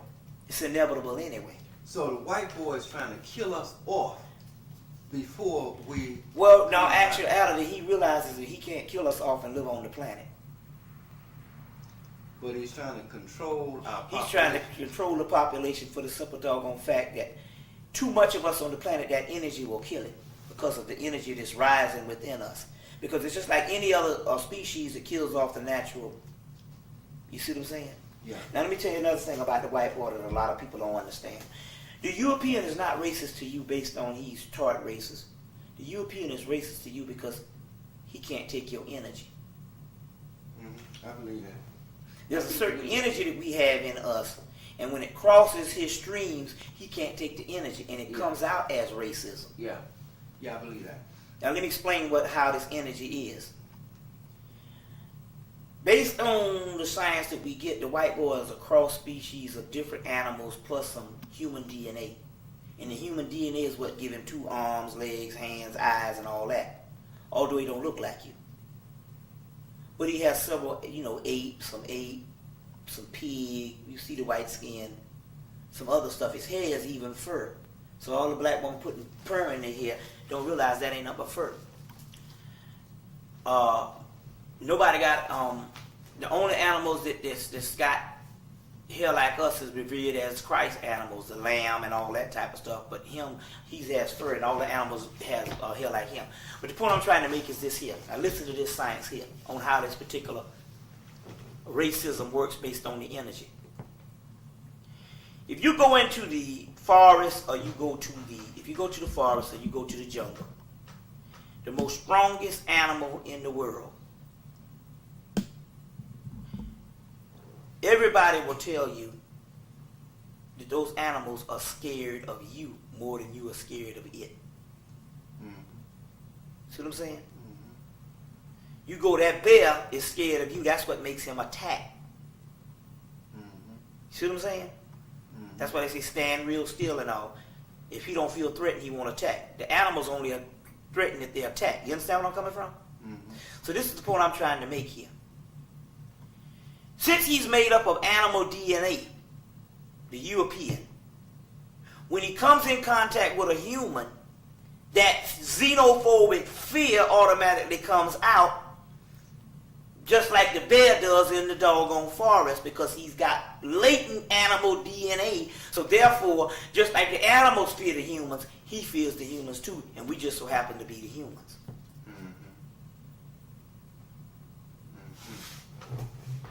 You see, we just so happen to be the humans. Mm-hmm. You see, so he fears us too on that particular level. Mm-hmm. You see, and on that particular level. Another thing about this Viagra is, by the time most white boys, by the time they get 30, it's over with them sexually. I didn't know that. See, they tell you that the white boys, they used to say it was for everybody, but it wasn't for everybody, it was for white people. The white man's sexual nature peaks at 19, and it's downhill from 19. You see what I'm saying? That's because you're going to find out that what makes you sexual virile is the connection between the penis and the pineal area and the brain. Because it's calcified, he is incompetent also. So that's what they needed the Viagra to offset this thing, and that's one reason why the white girls was flocking to the black men in mass too. Mm-hmm. Mm-hmm. Because he can't perform sexually, and even if he does get it up, he's so inadequate down there until there's a certain rhythm that the black man has that to a black woman is just normal. It's just normal sex, but to a white person they can tell the difference that the white boy don't have. You see, that the white boy don't have. So that's what they need the whole Viagra thing for, to doggone try to bridge the gap, which is melanin. You see what I'm saying? Which is doggone melanin is what this particular thing is. You know. So man, I'm telling you, as much as we may seem that we're not on it, we are really on it. You just have to look at the greater picture. You have to look at the greater picture. And too much we are dealing off of raw emotions. You see what I'm saying? You see. Are you still on? Yeah, I'm still on. We're dealing with raw emotions, so therefore we don't try to look at the bigger picture on the way things are and why they are the way they are. We are in this position and all because this position was just the weeding out station to make us better before we get to the other realm. And what I mean by that is, there's a quote in the Kabbalah says that God, if you want to believe in what you call, but it's still a good quote because it's also talking about the higher God in us. It said God put pain and suffering on the people that it loves. It says so that they can use up everything in this world so that they can inherit the world to come. It is in the ones that he don't love that he let life go by. That he let life go by with ease. You see what I'm saying? No. With ease. So that they can have the best of everything in this world so there won't be nothing left for them in the next world. You see what I'm saying? And basically, we were just in a period of a sleep. Now, the Gnostic text says that in the last days, man will be against man, woman will be against woman, woman will be against man, man will be against woman. Wrath, torture, murder, mayhem, and all that. But it also goes and says, what these people don't understand is these people are dreaming dreams, and they need to wake up. And this is not a metaphor. Literally, this is an illusion. You see what I'm saying? But it's only programmed, again, through your subconscious. And our subconscious has always dictated us by somebody programming and telling us what reality really is. And what is reality? Reality is only what you told yourself it was.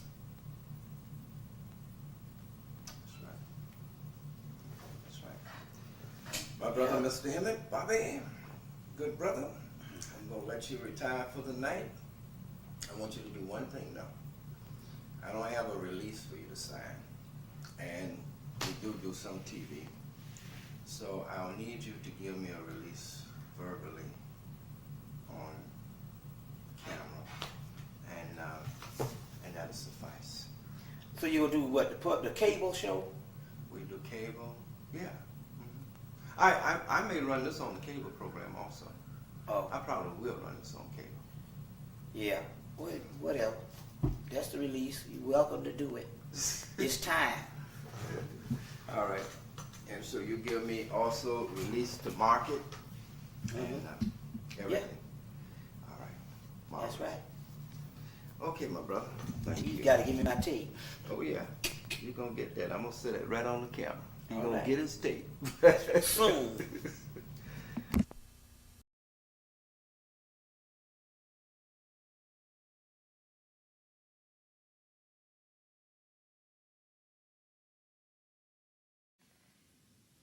You see, in the Etruscans was a matriarchal culture. Huh? So even that, you see, it's a black culture. Right. So the Romans, so now I want to get this straight now. So what we see as central Greek stuff was intentionally given to the Greeks by the Egyptian priests by translating the stuff into Greek and also into Latin. Then the Romans came in, which was a culture that the original Romans were black people, and pretty much like Dr. Asa Hilliard said, and a lot of these scholars, if we was to transport ourselves back to ancient Rome, just like if you go downtown Manhattan, you would see most of the people you would see would be white. But if you go to Harlem, most of the people you see is black. Ancient Rome used to look like Harlem. Because the culture was so old and they had ruled for so, well, they had been a part of civilization so old, black people, Africans, until the central people that you would actually see would be a sea of blackness. Mm-hmm. So when you see these epic movies that they have, and you see one or two black people in the crowd of a whole sea of white people in Ben-Hur and all these types of Roman movies, Spartacus and different things like that. Mm-hmm. Mm-hmm. If you was to actually go back to that particular time, it would be groups of white people, patches of Europeans that migrated into a central black culture.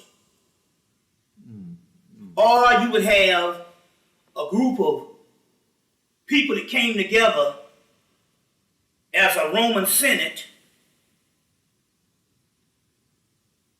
and dominated and started ruling over a wide body of people. So it would be like South Africa.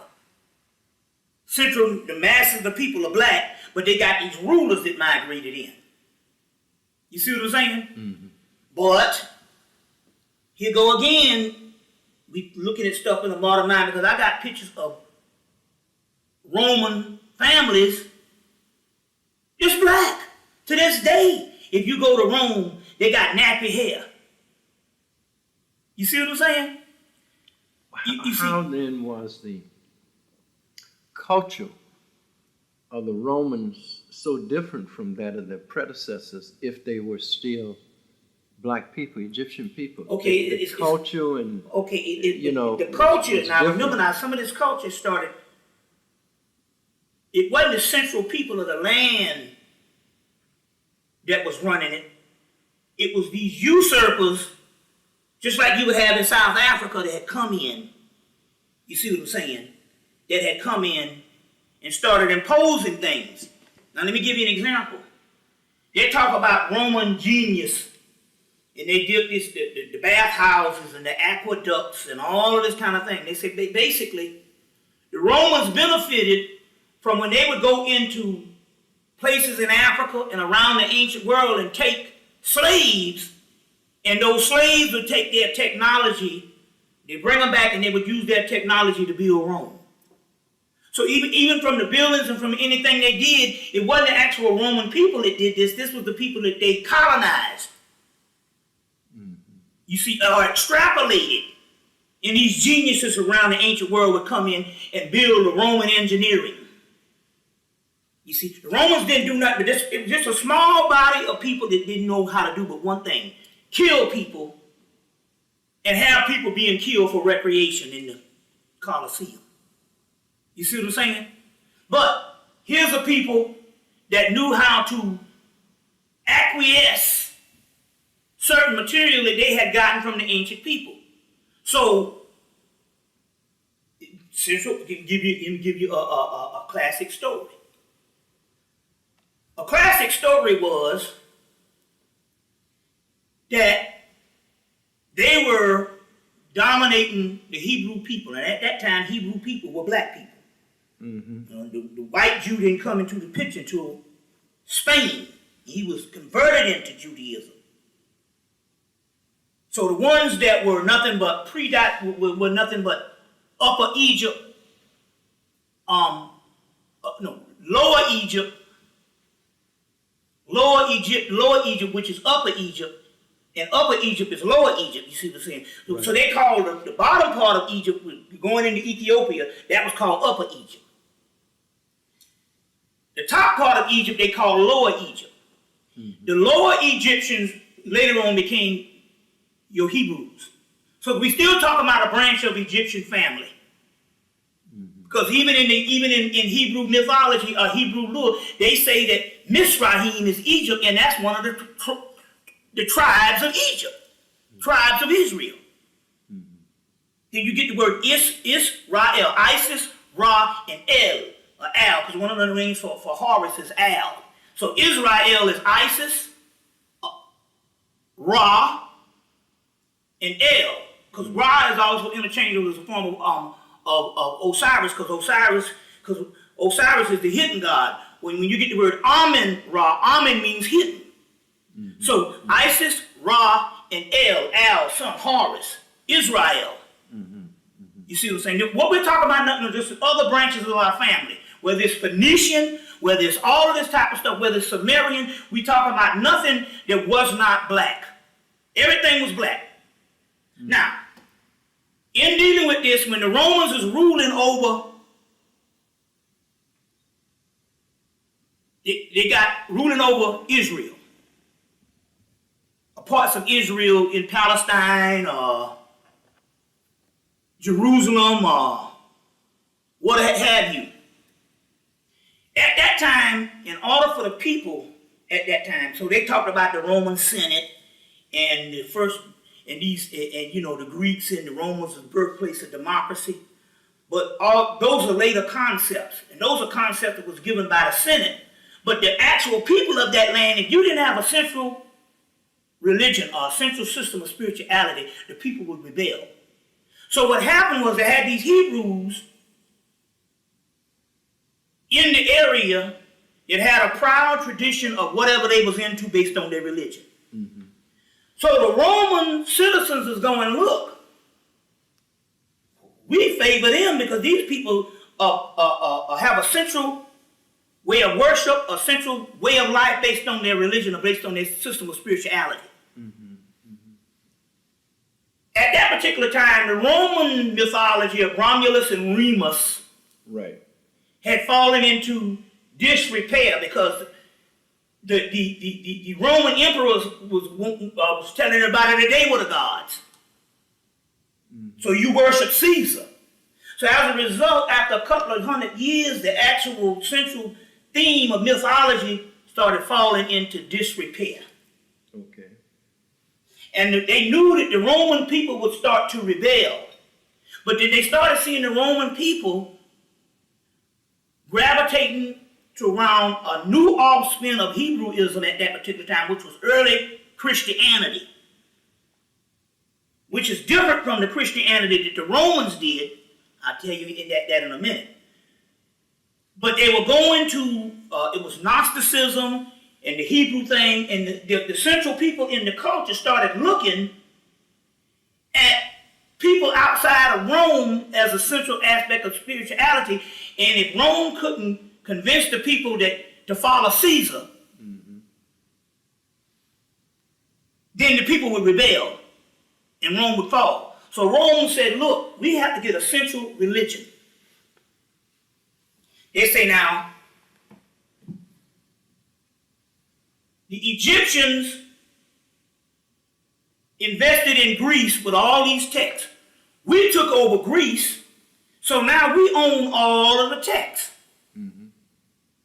So what they did was, they knew that some of the things that the early Christians and the early Hebrews was dealing with wasn't nothing but Egyptian mythology and Egyptian science anyway, and they owned all of those particular texts. And they got together with a series of conferences and put together what we call the Central Christianity now. The only thing was the Central Christianity had a deeper discipline that the Hebrews and those particular early Gnostics and stuff went by. And the Romans say, well, look, some of these things, like not eating pork, or not being able to drink, or certain things, and some of these disciplines, they say, well, look, we will put in the new religion to accommodate the Romans who was used to gluttony. You see, same thing happened in the period of when they was trying to get the European, after the Romans usurped the Christianity and tried to get the Europeans to follow Christianity.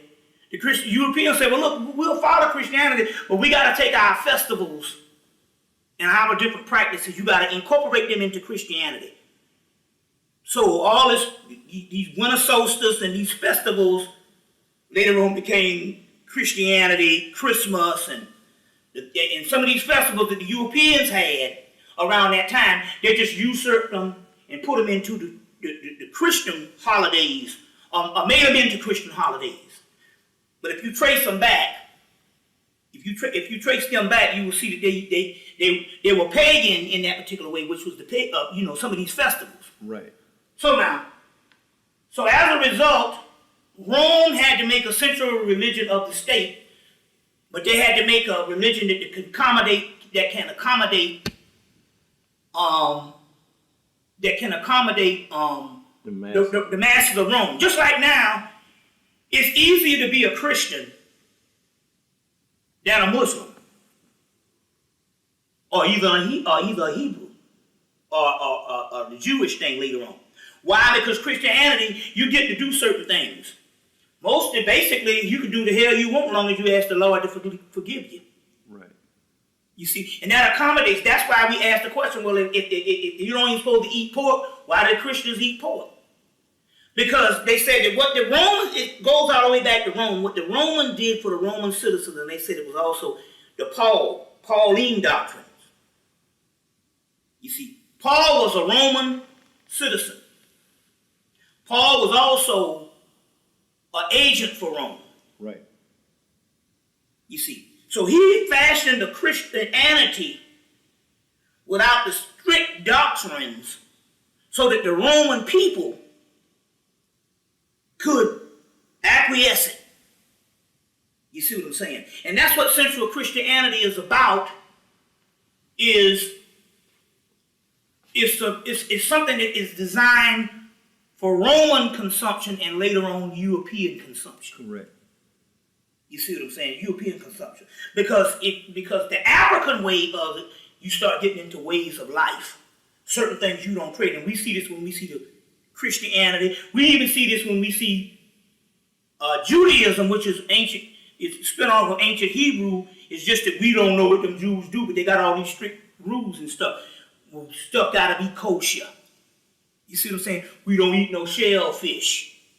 You see, so different things like that. But the Romans, they made it so, hey, it could be a party. We can go to the party with this. You see, now going back to Let me ask you though, yeah. when they were killing Christians, Right. these were black people they were killing. They were black people they was Explain killing, that. and these were the people that they was usurping their religion from. Okay. You see what I'm saying? See, they was killing the ones, they said, no, it's just like this. They say, look, we trying to take this religion. But if we got some people that's got practices that's different than the Romans, we got to take them out if we're going to make this religion central and conducive to us. So the ones that they were killing was the original Christians. They're saying that the original Christianity don't even resemble the Christianity that we have now, because original Christianity was a spinoff from the Hebrew aspect, which had a lot of codes and laws. You see what I'm saying? Mm-hmm. Mm-hmm. So those sects that they were killing, it wasn't they were killing Romans, or they were killing people that had the same faith. No, they was trying to cover up the fact that there was groups of people that had another indigenous way of worshiping. Mm-hmm. Mm-hmm. You see, and they had to get rid of this because the Pauline doctrines had much more what you call a pseudo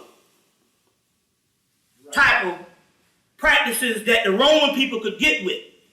You got to realize, we're talking about people that used to go to coliseums just to see black people getting killed. You see what I'm saying? Yeah, yeah. You know, we talking about people like Caligula, with all kind of perverted sex acts and stuff like that. And we talking about people where a central part of them was gay. Mm-hmm. Mm-hmm.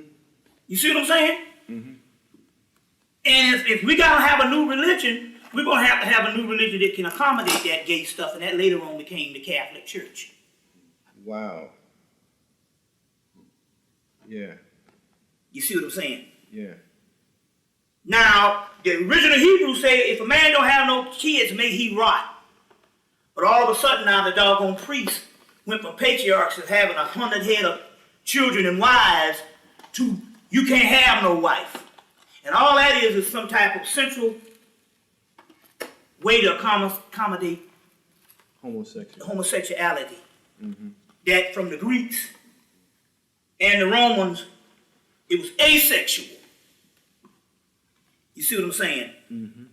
You see, so a lot of these things, a lot of this stuff that we have coming down to us, but now you must understand this though. You must understand this. Now, if you look at history from, let's say, if you're out in space and you're looking at it as a central point, it might not be as tragic, but it's personal to us because we got the rough part of it. But if you try to look at how the world goes, and let me give you an example. The spirit world told us one time that the Bible had to come into existence of a lot of moral code of ethics for the Europeans coming up from the lethargy of barbarism. So they had to have a code book because they didn't have the type of rites of passages, whereas in Africa, you just didn't do things because you were raised in a society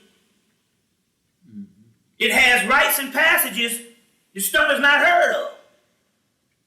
You see, whereas these people were coming out of barbarism and they didn't have the type of rites and passages. So they needed a book that they could go to the book and say, don't do this and don't do that. And later on that became the central part of the religion as a code of ethics, but in our honesty, that was a rites of passage for the Europeans. So in so many words, they needed that book. The Bible was central. Look what they did when they got the Bible and how they killed the world. Can you imagine that they didn't have that? You can just imagine when the Romans got out of pocket, threw away their religions. They don't deal with Zeus, which is Jupiter at the time. They don't deal with that. You know, they did the point whereas the Senate and Caesar is God. And look what they could do just by not having a code of ethics. You see what I'm saying? Mm-hmm. Not having a code of ethics. So a lot of these things that went on, the reason why the Christianity had to come up out of that, it wasn't written for us. It wasn't for our history. It was for later day Europeans. Now, dealing with that, we have to understand this. Looking back to the ancient Egyptians.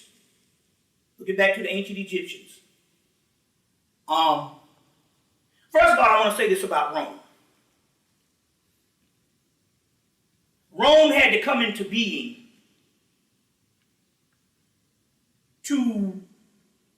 so that even the Africans could have a central experience of living with white people later on. So the Rome had to come in and be brutal, because even what's her name said it. Look, he said Hannibal's father. And Hannibal's father is called a Moor.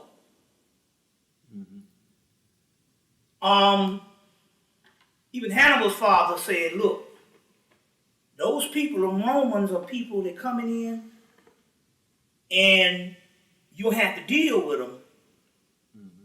But what he was trying to say here is that you're going to have this experience. And what I mean by that is this. To this day, black people are at a disadvantage of dealing with white people because the simple fact that we think that white people think like us, and they don't. You see, we think in a humane way, and we always make the mistake saying, well, this white man, he's gonna deal with this like I would deal with it. And we run up and butt, as they say down south. Because the simple fact, we don't understand this man has a whole nother mindset. Mm-hmm. Mm-hmm. You see what I'm saying? He has a whole nother mindset. You see, our morality is not based on laws and code of ethics. Our morality is based on us being the original humans. Certain things we didn't do. You see what I'm saying? Mm-hmm. Because we were the blueprint of humanity. Right. We were humanity. So they were saying, look, there's going to be a whole lot of non-human activity. And when you say non-human, let's clear this up. Non-African activity.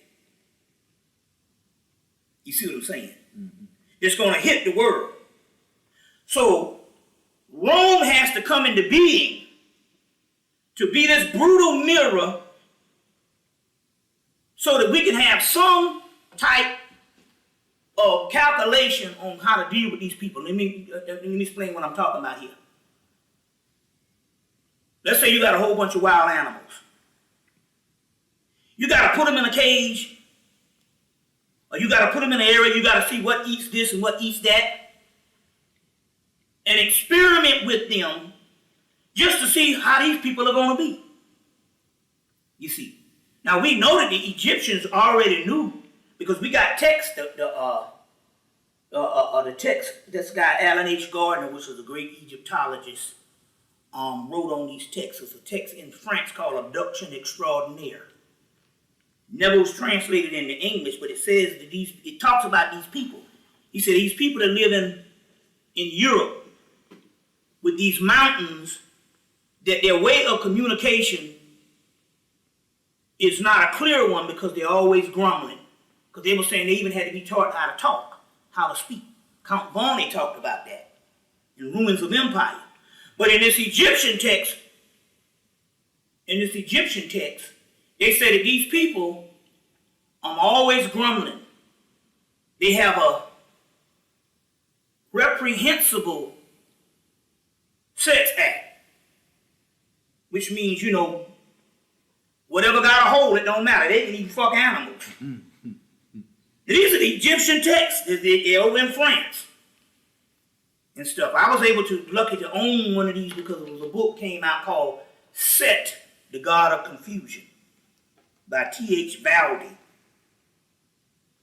It's in most libraries, it's in most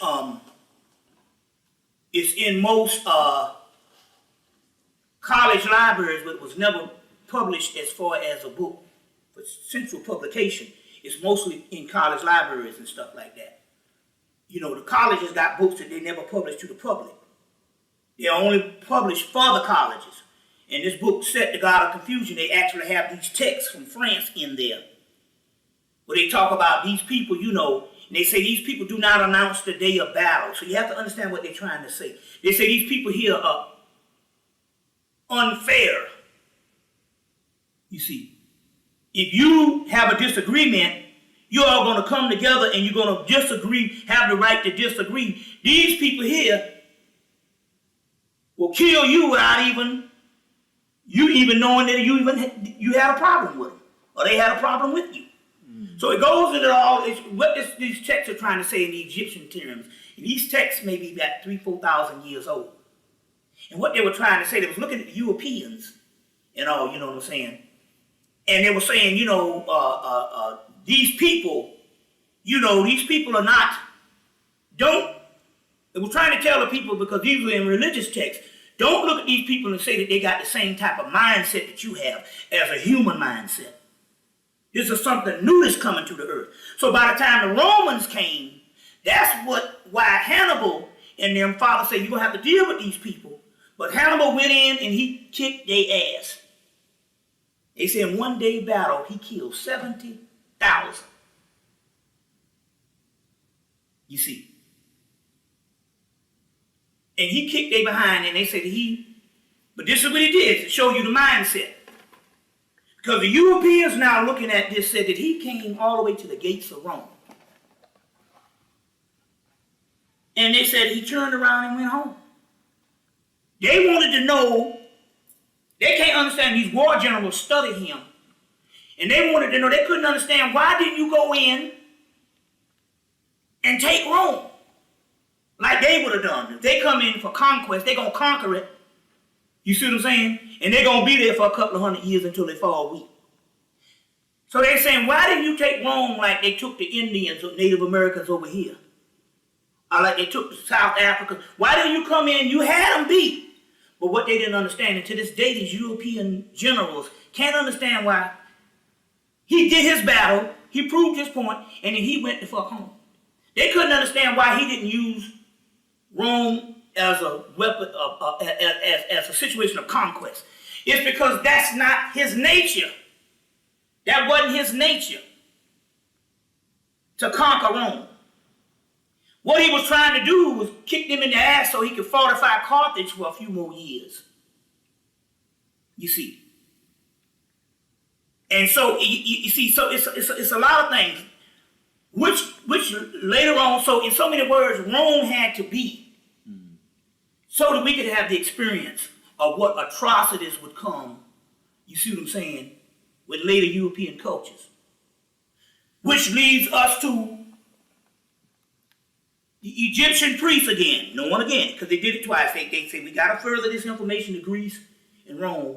And then, during the time of Muhammad's invasion into Egypt, the Egyptian priests once again said, we have to take this information to Europe. Now why? They said after they closed the last temple of Isis at Philae. For some reason, I don't know if it was spiritual, they said Europe went into a dark age. I think they went into a dark age because after Rome fell, you see what I'm saying? They never had this. How did Rome fall? Huh? How did Rome fall?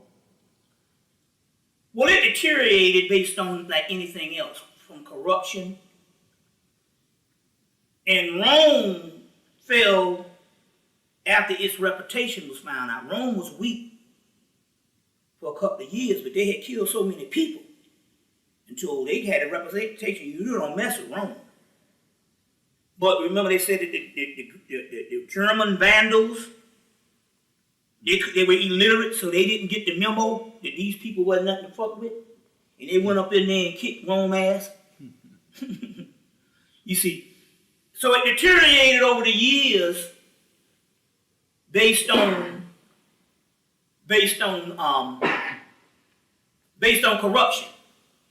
And also they with Constantine, although they say didn't he kill his mother and his daughter or something like that?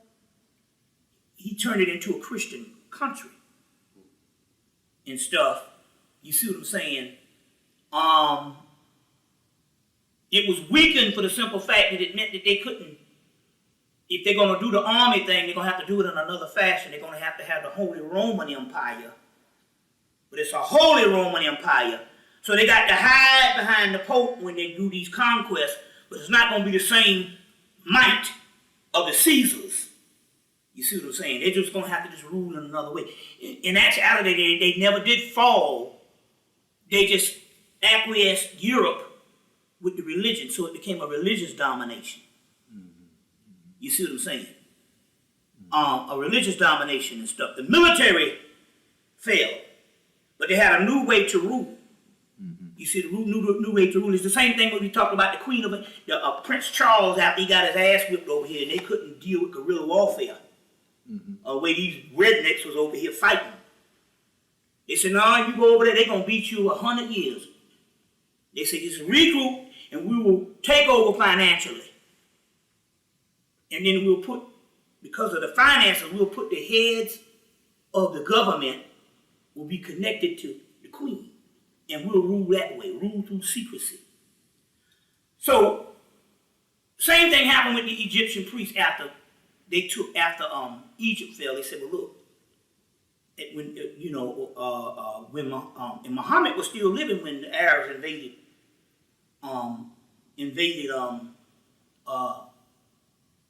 Egypt. If there was a Muhammad, it could have just been a central priesthood. Because we know Bilal, come to find out, he was the one that wrote the Quran, because if there was a historical Muhammad, he couldn't read or write till the day he died in priesthood. It's just by the central surah, he couldn't read or write the star, where they mention Sirius in the Quran. You see, the moon, Tahuti, the cow, Hathor. You see, these different things that they did means that this was a part of a mystery system. You see, and in this particular case, it probably was an Ethiopian Cushite mystery system, because we know Arabia was a part of Cush. We know it had to be a Cushite mystery system based on the first 5 books of Moses. You see, it's not a Central Egyptian theme. It's just the third coming of Judeo-Christian. You see, but in that particular case, by that time of them, Ethiopia had usurped the whole Hebrew thing in parts of Coptic Christianity. So we know who put this thing together. You see what I'm saying? It wasn't translated from Gabriel, but then again, Gabriel could have been a priesthood. But in so many words, after they came and dominated and took over Egypt, the Egyptian priest said, look, Islam is a new conquest tool. You see, to essentially bring Islam into play, they had to fight at Mecca and Medina. And it was a kick-ass machine. So they said, this is the same kick-ass machine that conquered Egypt. So what we can do, these Egyptian priests, is we can go under the banner of Islam, take all these sacred texts, and go into Europe, and Islam will be a conquest thing, but the religion would be a mystery system.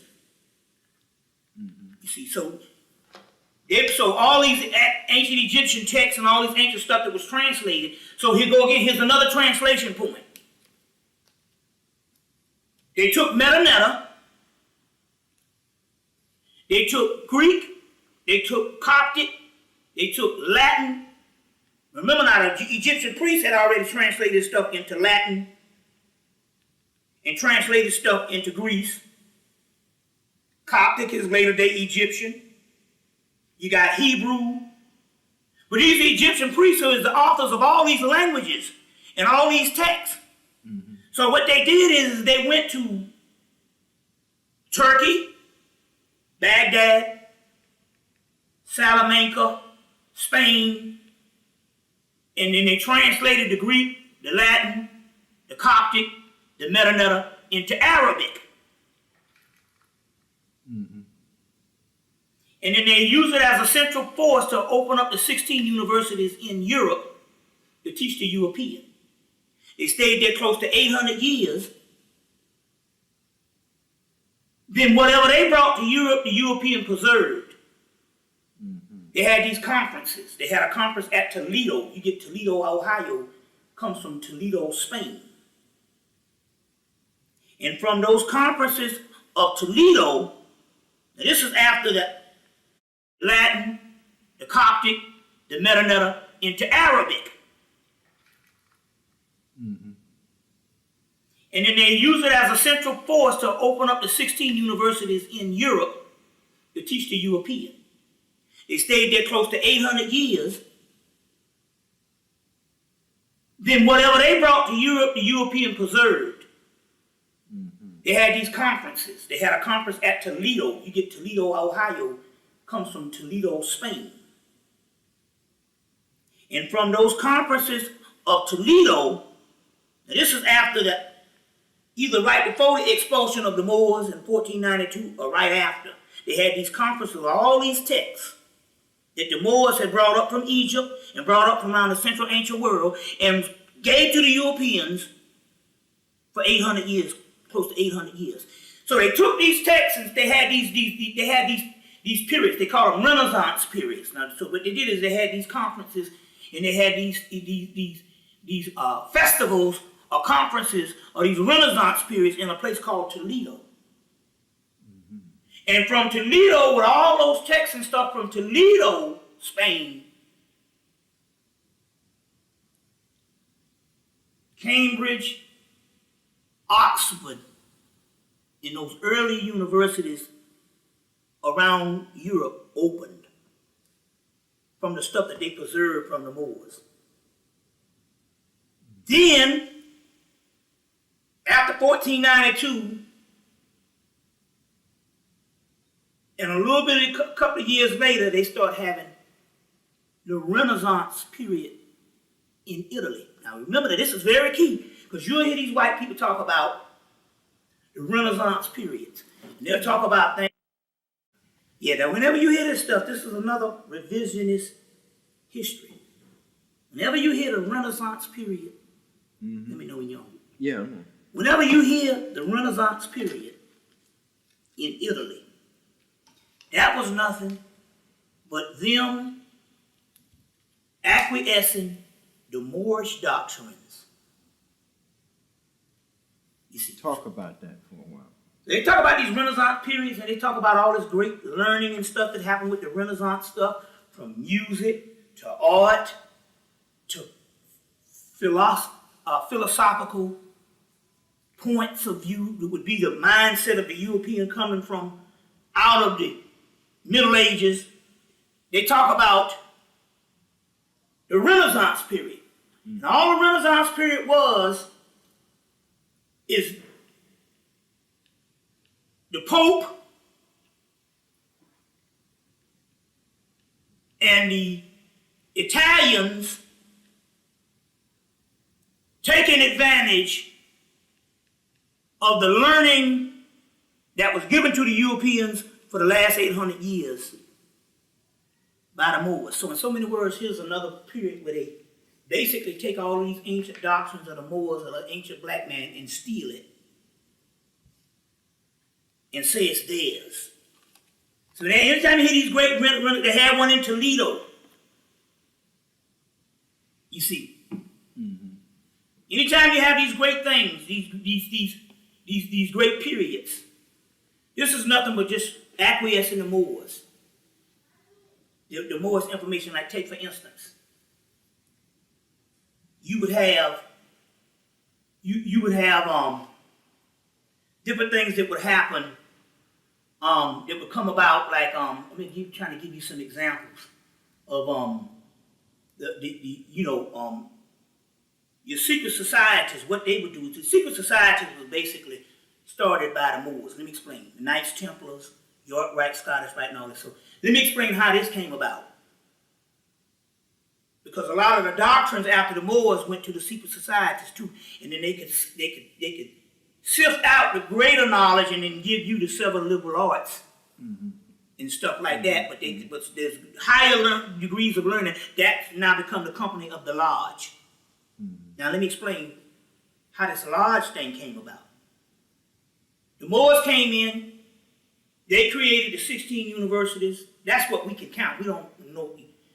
Okay, let's say if you went to the university and then you got your regular learning, but then you would initiate into a fraternity. Well, the same thing happened in the Moor science was this. You would come in and they would give you the general learning, and then you would initiate into a higher degree of learning, which now would be the fraternities, which is a ceremonial thing, but at that particular time it was the Masonic orders. So your Masonic order would be equivalent to a fraternity in modern day. So when you went to these universities and stuff, and you got to a certain level, and you learned the general several liberal arts and stuff, and the general several stuff that you learned, which now is all the universities teach. After that, you would go into a Masonic order that was a part of the universities, or a secret society that is a part of the universities. You see what I'm saying? To learn higher degrees of knowledge. We see remnants of that now where you got the Skull and Bones at Yale. So the Skull and Bones at Yale, although you got the people from Yale, but you got a secret society, that all came from the Moors. So what would be the secret societies inside of the universities of the Moors? It would be the York Rite, Scottish Rite, all these different ones. And then later on, groups like the Rosicrucians that would come up. And what they did is that they took all of this Moorish doctrines. And so a lot of the higher degree stuff became a ward of the Masonic orders. You see what I'm saying? But all this stuff is nothing but stuff that they learned from the Moors. You see, when they learned from the Moors. And everything is a series of acquiescing somebody else's paradigms. So the Moors saw a vision. The Moors saw a vision of a country in a place by the setting sun that was not even a civilization yet. It hadn't even come into fruition. And the Moors set out to bring that city on a shining hill that Ronald Reagan talks about. In the West, they start America. That's why you so many presidents before George Washington's were all black. Those were Moors.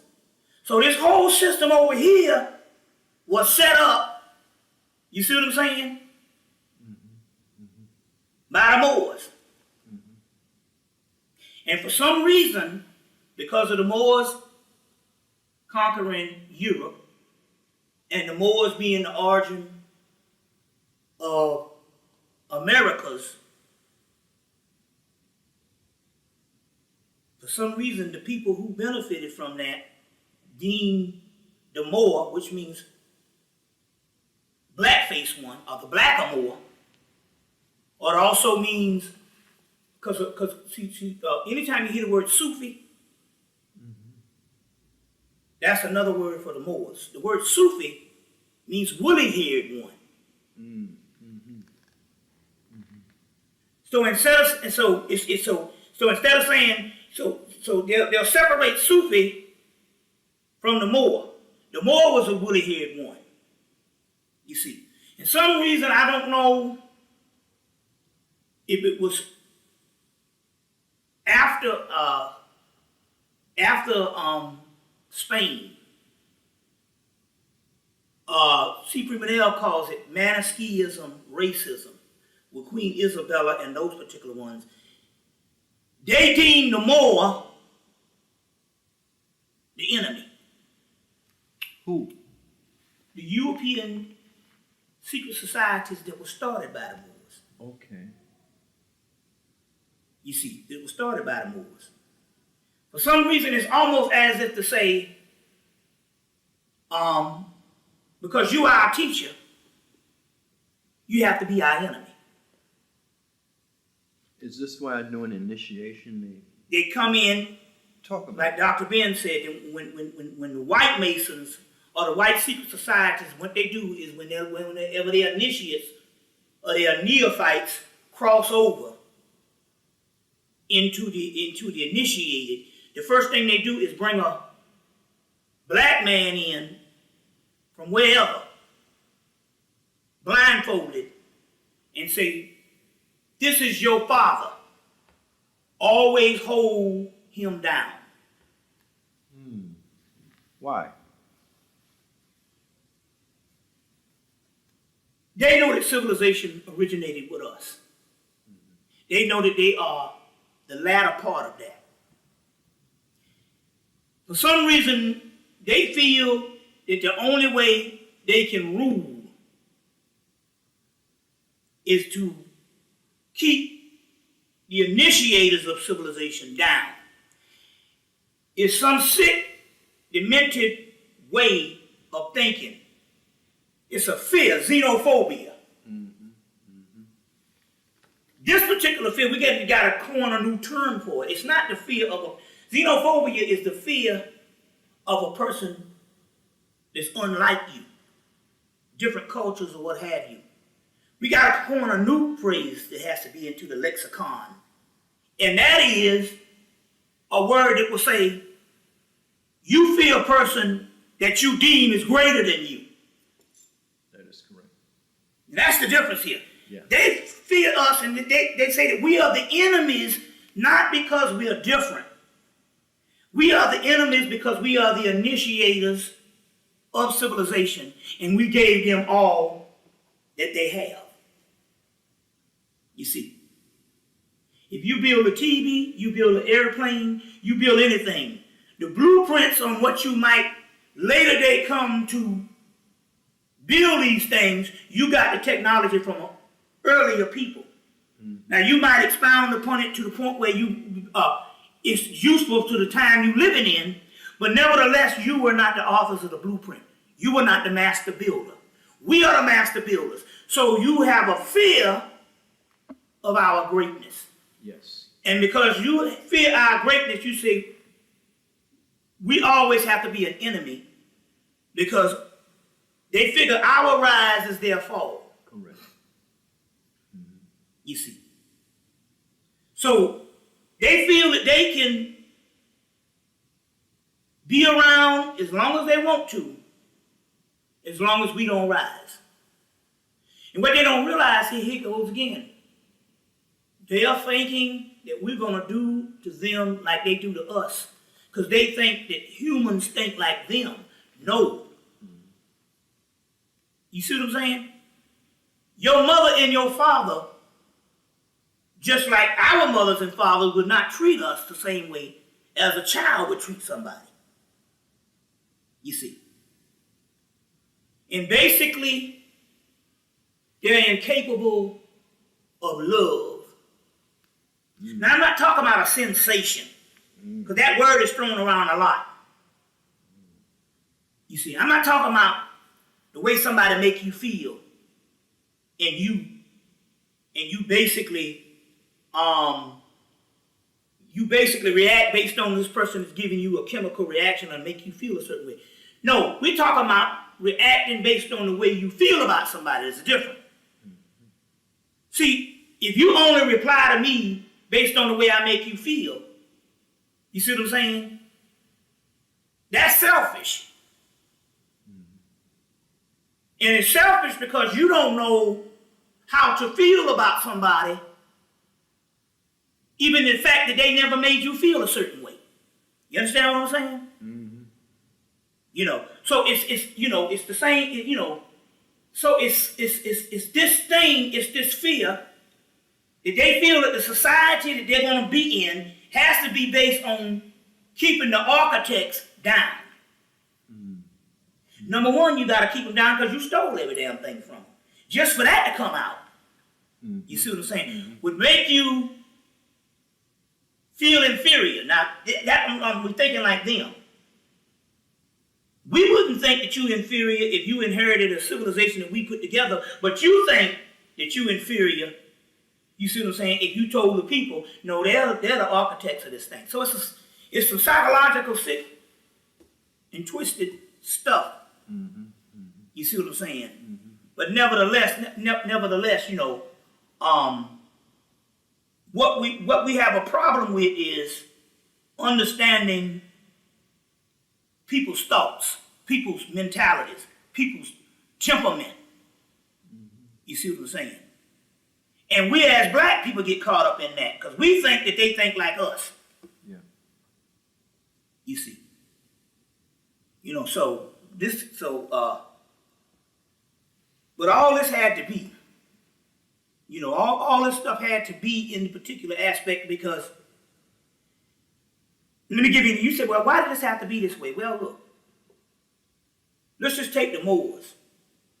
Because some people say, well, you know, we might have had another history if the Moors didn't go into Spain and go into Europe and educate them. Well, let's look at it this way. Now, we knew we were going into a state of dormancy, going to sleep. Civilization was going to go out of our hands. Based on just age, based on, like Dr. Ben said, time just ran out. Seasons. If we knew this, wouldn't you rather, and you knew a younger, savage people going to take over, wouldn't you try to want to educate them? So whenever you start to wake up out of your dormancy, you would have some sense of education and some sense of civilization. It's not the perfect. It's only a shadow of what we did. But can you imagine what would happen if you didn't educate him at all? Oh, yeah. And you came out of your dormancy and he's taking over the world. You see what I'm saying? Mm-hmm. Mm-hmm. In barbarism. Mm-hmm. So we knew if we didn't educate them, mm-hmm. You see, then when we did start to wake up, we wouldn't even have a pseudo-education. We wouldn't have anything. Mm-hmm. If we just get back a part of what we gave them, there's things in us that we can preserve. You see what I'm saying? Yep. And be at a better position. Yep. We can look at the white man and say he came from the caves and preserved some stuff from us and started ruling. We gotta have something so we were advanced enough to see the future, knew that we had to do certain things. You see. Because if we didn't give these children this, when we did wake up from out of our dormancy, we wouldn't have nothing. Look how bad it is when we woke up. Yeah. Can you imagine if he didn't get shit? Nothing. Mm-hmm. You see. So, our pyramids, from the pyramids or from the pharaohs to Negroes, you understand? Yeah. In so many words, it's not necessarily a tragedy as it is a process. Now, going back to the timeline, if you rule for thousands and thousands and thousands of years, mm-hmm. What transpired in the last 2,000 years is a recess.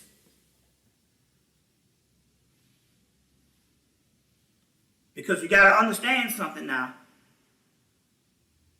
They said that the European would only rule for a short period of time. You see, we look at civilizations, America is falling off the hinges, right at a little over 200 years. You see, so we understand that, you know, this stuff it doesn't last forever. It's going to spin itself out. You see? So it's going to spin itself out. But then again, on the other hand, it's a recess compared to how long we rule. Yes. You see? On that particular level, you see. And, you know, and not unless somebody wipes you out on a genocide level like the Tasmanians or the Aborigines, you still endure.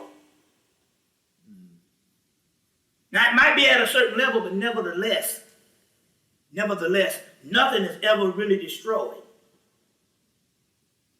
You see? We gave him a version of pharaonic society. To this day, we can look at certain things and say that came out of Egypt. You see? That came out of Egypt. So we look at things like that. So here goes again. From the pyramids to the projects. From pyramid to Negro. Is a process more than it is and a recess. More than it is a failure. You see.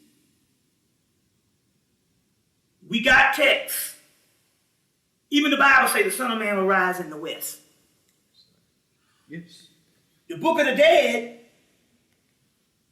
one of the names for Osiris is Osiris Winnefer. And Osiris Winnefer means the great westerner. Amenta, the land of Amen, is in the west. The sun sets in the west. Mm-hmm. You see.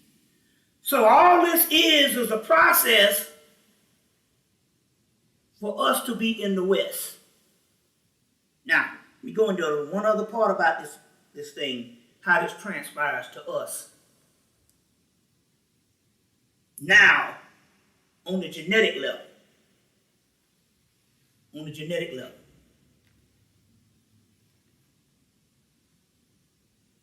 They say, out of Egypt I will call my son. Or out of Africa I will call my son. Mm-hmm. You had these Africans, some people call them tribes, some people call them nations, but they were scattered. They had broken apart and they were nations. So in order to make it a covenant, make it whole again, you got to extrapolate an African body out to another land. And then you have to come in and extrapolate several different African tribes or African cultures out. And then you have to genetically mix them back together to make the whole African. You see. Let me give you an example. So they say that they talked about it two ways. They say that they used to take these large bodies of Africans and put them in the Caribbean. Mm-hmm. And then those Africans threw off the oppressors called the Maroon Societies, and they had these revolts. So they decided, look, we're going to take them to America and break them into small lots. But it won't be one nation that can take over. It'll be different African tribes from all over Africa. And we'll break them into small lots and intermarry them or intermingle them. And so as a result, the Westerner that they're talking about, or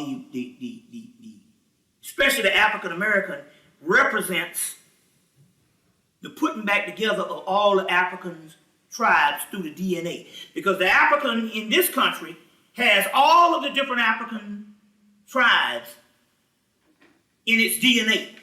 In its DNA. You know, in its DNA. You see. Put back together. Even the Schomburg in 2000, they said, well, you know, our story is a very unique story. Because our story as far as African Americans is not only where we did we come out of Africa, but they intermix all different nations of Africa together in the DNA. You see? Because they didn't have the big lots of African that could come together and overthrow people based on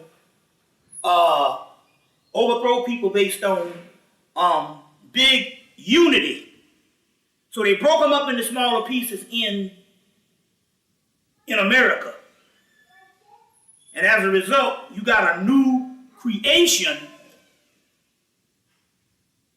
of the original.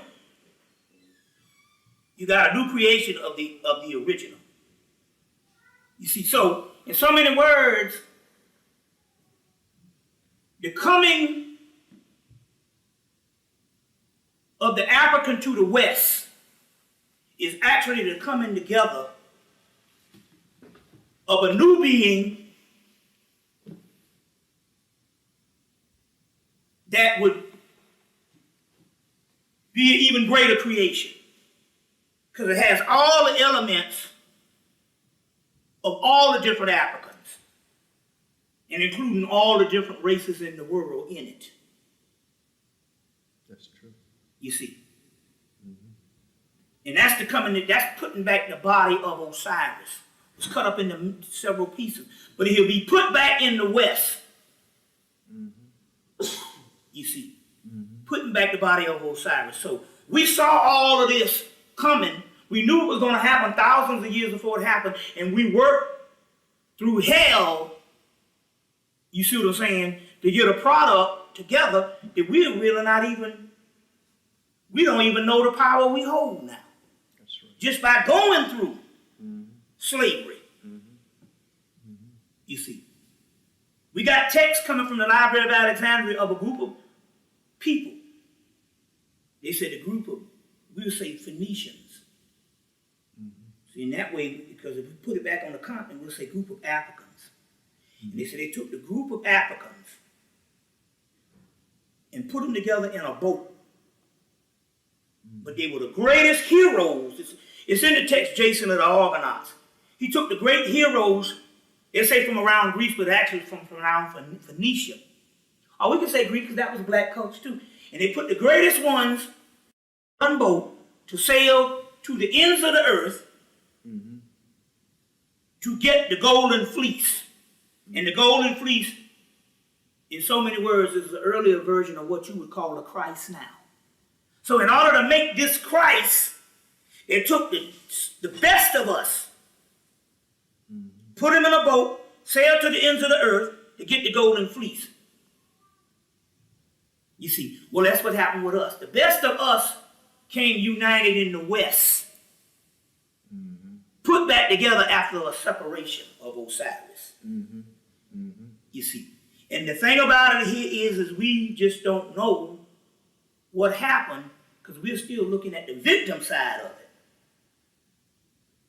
History shows you tragedy, yes. But there's a silver lining to what actually happened. It's a process. You see.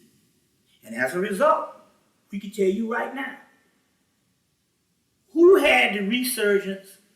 Because they talk about in the last days, in the Gospel of Thomas, which was one of the books they took out of the Bible from the Conference of Nicaea. They say in the last days, all things that were hidden will come to manifest, and knowledge will be quickened.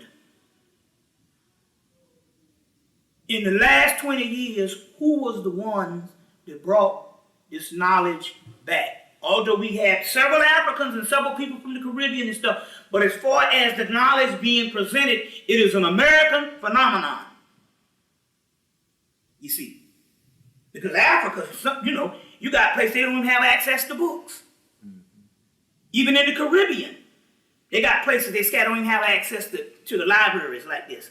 So this phenomenon that we call the Afrocentric movement or the Black Conscious movement, although it's made up of different people from the diaspora, the underpinning of it is an African-American phenomenon. So here again, just that alone lets you know, in all honesty, it shows the African being put back together in the West. It's a Western phenomenon. You see. So on one hand, you're looking at tragedy, you're not even noticing what just transpired within the last 20 years, 25 years. You see. Because everything has to start with ideas coming back together, otherwise you don't have nothing if you don't have knowledge. Know thyself. You see? And we know that that phenomenon happened in the West. You see? So it's amazing. You got any questions? Well, maybe we should call this from Pharaoh to Negro to what? A new humanity? Pharaoh, from Pharaoh to Negro to new humanity. Bobby, any words in closing you'd like to say to our people who are watching this? Yeah, I think they say never look at the apparent. When you look at, like I said before, the Barack Obama thing. Now, a lot of people are getting disappointed based on the policies and things didn't transpire and stuff like that. We're not talking about that. The phenomenon, and even though they might have been sinister moves on the reason why people put him in, nevertheless, they don't know that although they put him in thinking it's one way, they don't know that they are tools of the Spirit. It's working. So they might say, this is a conspiracy. This is sinister. We're going to put this man in because we have a certain agenda. But what they don't realize is the unseen hand, Spirit's hand, that put him in for a spirit purpose, just for the psychological phenomenon of black people having something we never had before. You see, it's like the guy Eugene Robinson. He works for the Washington Post. He said, I could tell my daughters about black teachers, black lawyers. Every job in this country, they got something. He said, but I never could tell them about no president. He said, that's wiped out now, because we've already done that. You see, so for a psychological purpose of seeing a black man and a dark-skinned, bootylicious wife.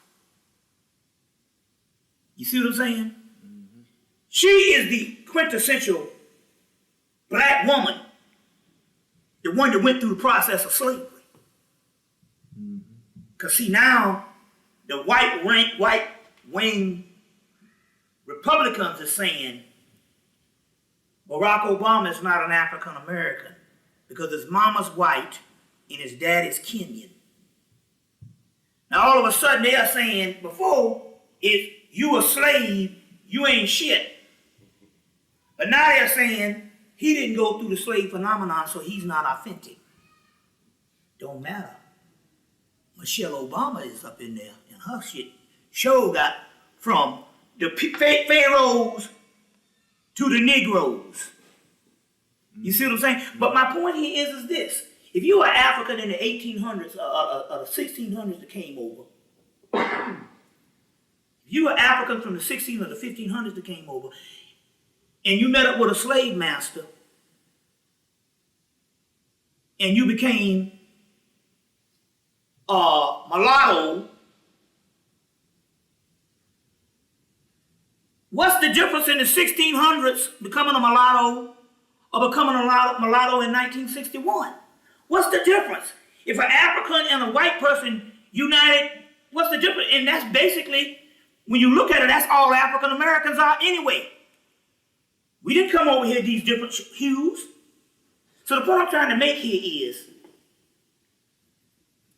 they're trying to run this game, but nevertheless, Michelle, not only did she come to the White House, she took her mama with her.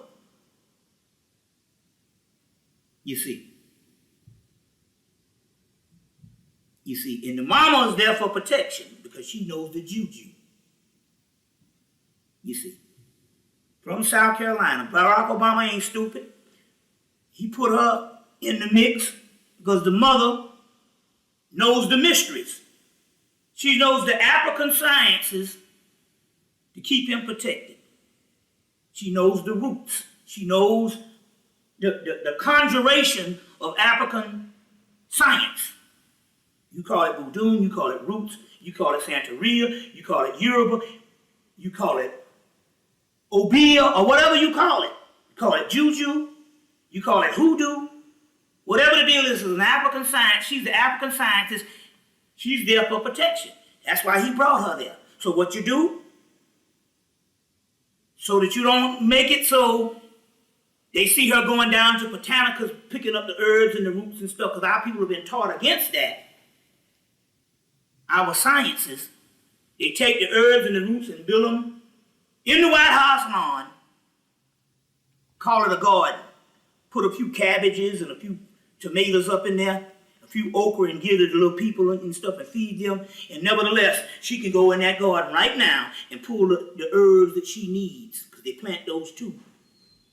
Just to keep Barack Obama protected. Because even though they might be the people who put him there might say, no, we want him to survive because we need him as a tool, but they always got these crazy people out here. You see, that can't stand a black man being up in there. You see. And as a result, he's protected from all of that. You see. Are you trying to say that he is divinely placed? Yes, even though the people, in order to get him there, they had to be convinced that it's a sinister thing, that it's something that they think and it's their agenda. He's divinely placed, but he's not divinely placed based on politics. See, politics is their agenda. When it comes to us, not only does it represent a self-worth, but it also represents a sign and a symbol of the coming together of us taking back the world. So that inauguration that they had, you see what I'm saying? Mm-hmm. They had the same inauguration in ancient Egypt. They used to have inauguration for the Pharaoh in ancient Kemet. You see. And that inauguration represented the divine king in the double White House. Now, is he the divine king? No.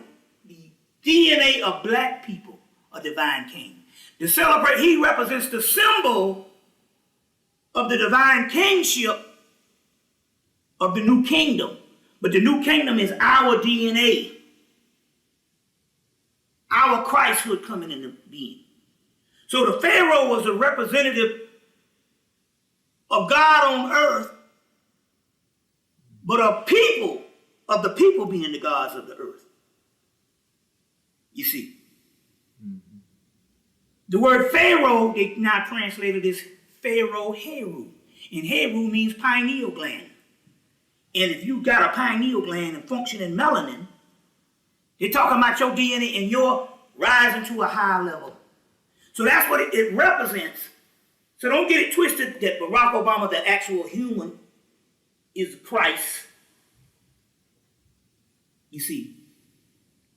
But he represents the coming of the putting back together of Osiris in the West. So they had an inauguration in the White House, the double White House in Egypt. They also have an inauguration in America now, when that black man who represents the Pharaoh returning. You see, there's a book, Rosemary Clark's book, Secret Traditions in Ancient Egypt. She got one called Sacred Magic in Ancient Egypt. I think it's the first one. Sacred Traditions in Ancient Egypt. They talk about the inauguration period. Mm-hmm. That guy, R.A. Swallow de Lubitz, spending 15 years at Karnak Temple and Luxor Temple, chronicle that inauguration period in his works. She printed it in her work, but his book is His book is Wisdom of the Temple, is one of those books. R.A. Swallow de Lubitz. So she reprinted some of those concepts and all, which we had preserved from the Temple of Karnak and the Temple of Luxor of its inauguration that goes on in the White House, the double White House. So all of this stuff comes together. You see, all this stuff comes together. And even got the priests up in there. See, the priest ran the Pharaoh. Well, his mother, she represents that priest. Well, Michelle's mother represents that priest thing. So symbolically, we talk about something that's not the apparent. We talk about spiritual forces behind the scene. You see, spiritual forces behind the scene. Nothing is never truly lost. It just changes another form. You see, that's some interesting stuff. You see, so it's so when you have to look at it and stuff. I think a lot of times we have been suffering so long until we reduce down to looking at the apparent. And the apparent looks dismal. They got here to run you crazy. But there's another order on the scene. Give you an example. Since 2008 with the meltdown, the financial meltdown, white people are going through hardships, unemployment, foreclosures on houses, and all of that. So they are now forced to live in a realm, you see what I'm saying, that they haven't lived since the Great Depression. Spoiled by a fatted calf. But in that realm, we rule. Because we have acclimated ourselves, you see what I'm saying, in living in certain conditions.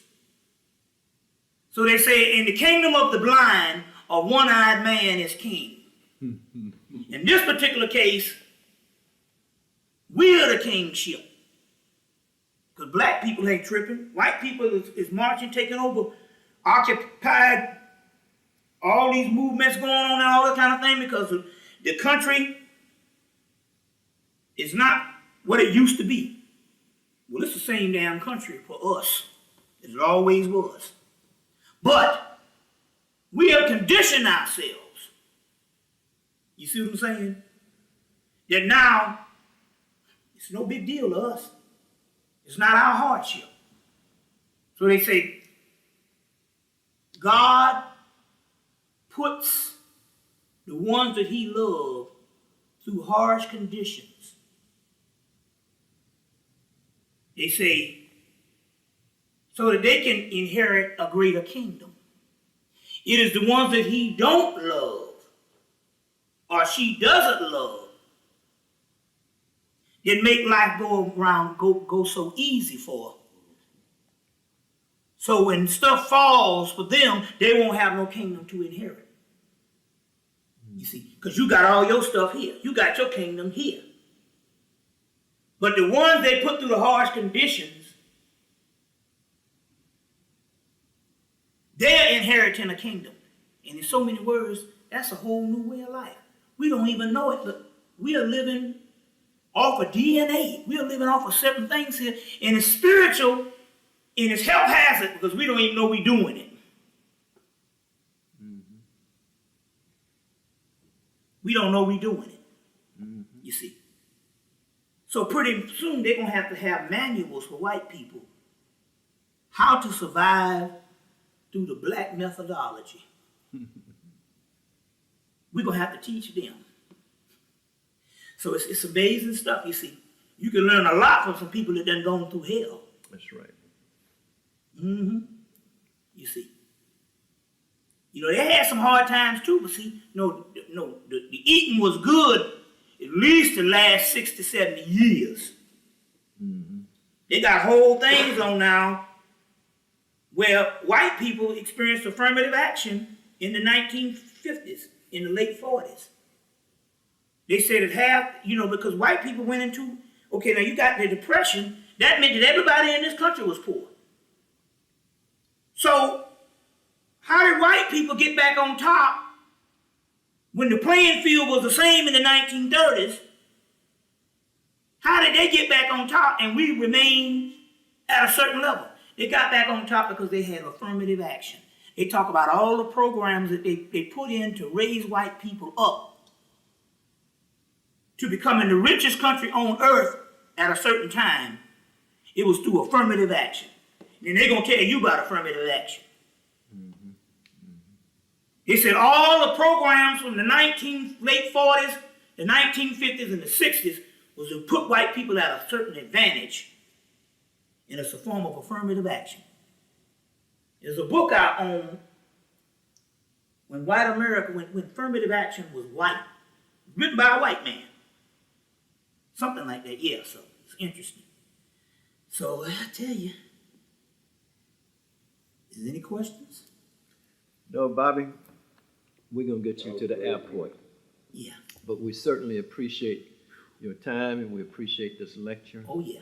And I'm sure that people will get a lot out of it. Yeah. So, Bobby, again, we want to thank you and Right. we look forward to your next visit. Oh, yes. Oh, yes. Safe journey back to Georgia.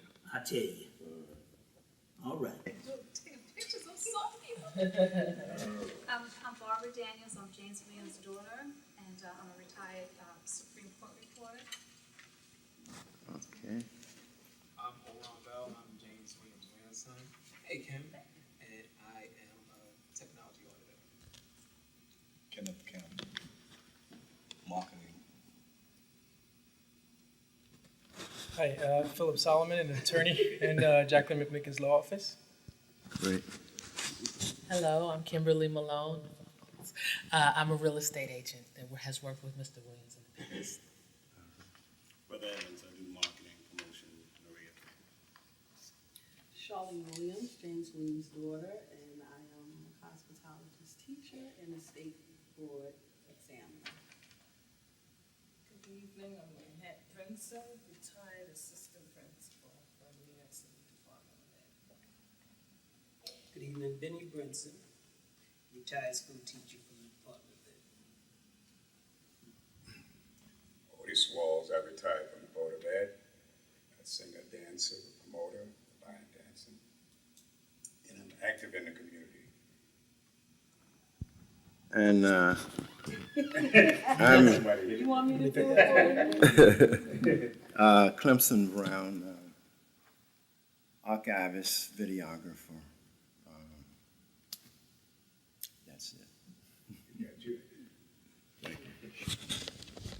One of the suggestions for the name for the museum is the Williams Brown Black Cultural Museum of New York. That's one of the suggestions. And I think my sister has another suggestion. Well, first we need to, for those that is first time at the meeting, is discuss what my dad and Minister Brown dream is to open a Black history, culture and wax museum to promote jobs, to educate our children, to educate our community. I think it's very important that we need this for our people. And at this time, we're trying to form our board of directors and take care of the legal aspect of this museum. I think it's an excellent idea. I feel that, to kind of sort of following behind my dad's footstep. He's always been involved in the community for his people and the concern of his people and children. So,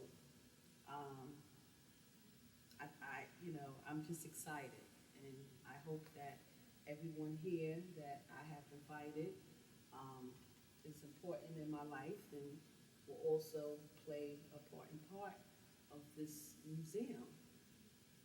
And at our last meeting, we just discussed names, and we was just throwing information around and trying to set our board members. And those are the ones that wish to sit on the board, and those are the ones who can offer any type of help or contribution to this museum.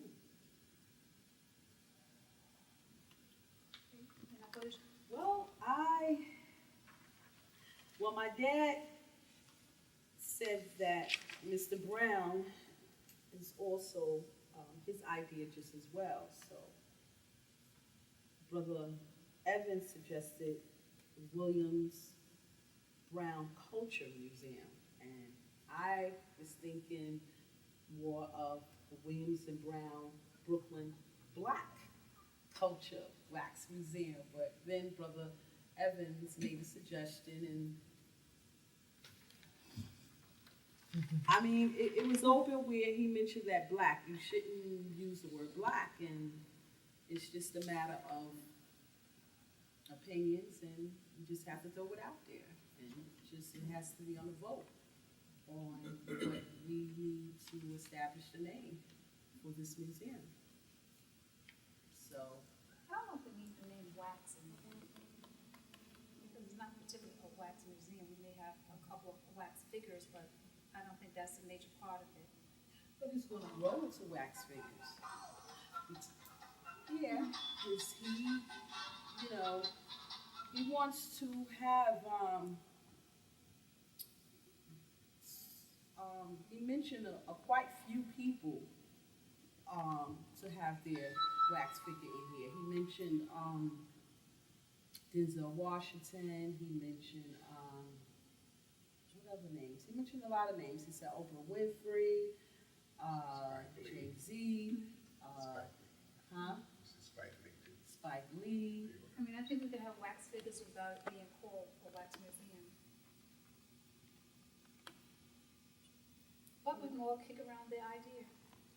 And if anybody have any suggestions, we're open to suggestions, and we're just trying to, like I said, get the legal aspect, the board of directors, and the name of this museum. And once we form that, then I'm like, I wish the name, the legal aspect was already took part, because once we start inviting people and giving them the opportunity to sponsor and put their own wax figure in, like say for instance Denzel Washington, we reach out to him and he loves the idea, he can donate and pay for his own wax museum, and whoever celebrity that will love the idea and just donate, because it takes funding, and it's going to take a lot of funding.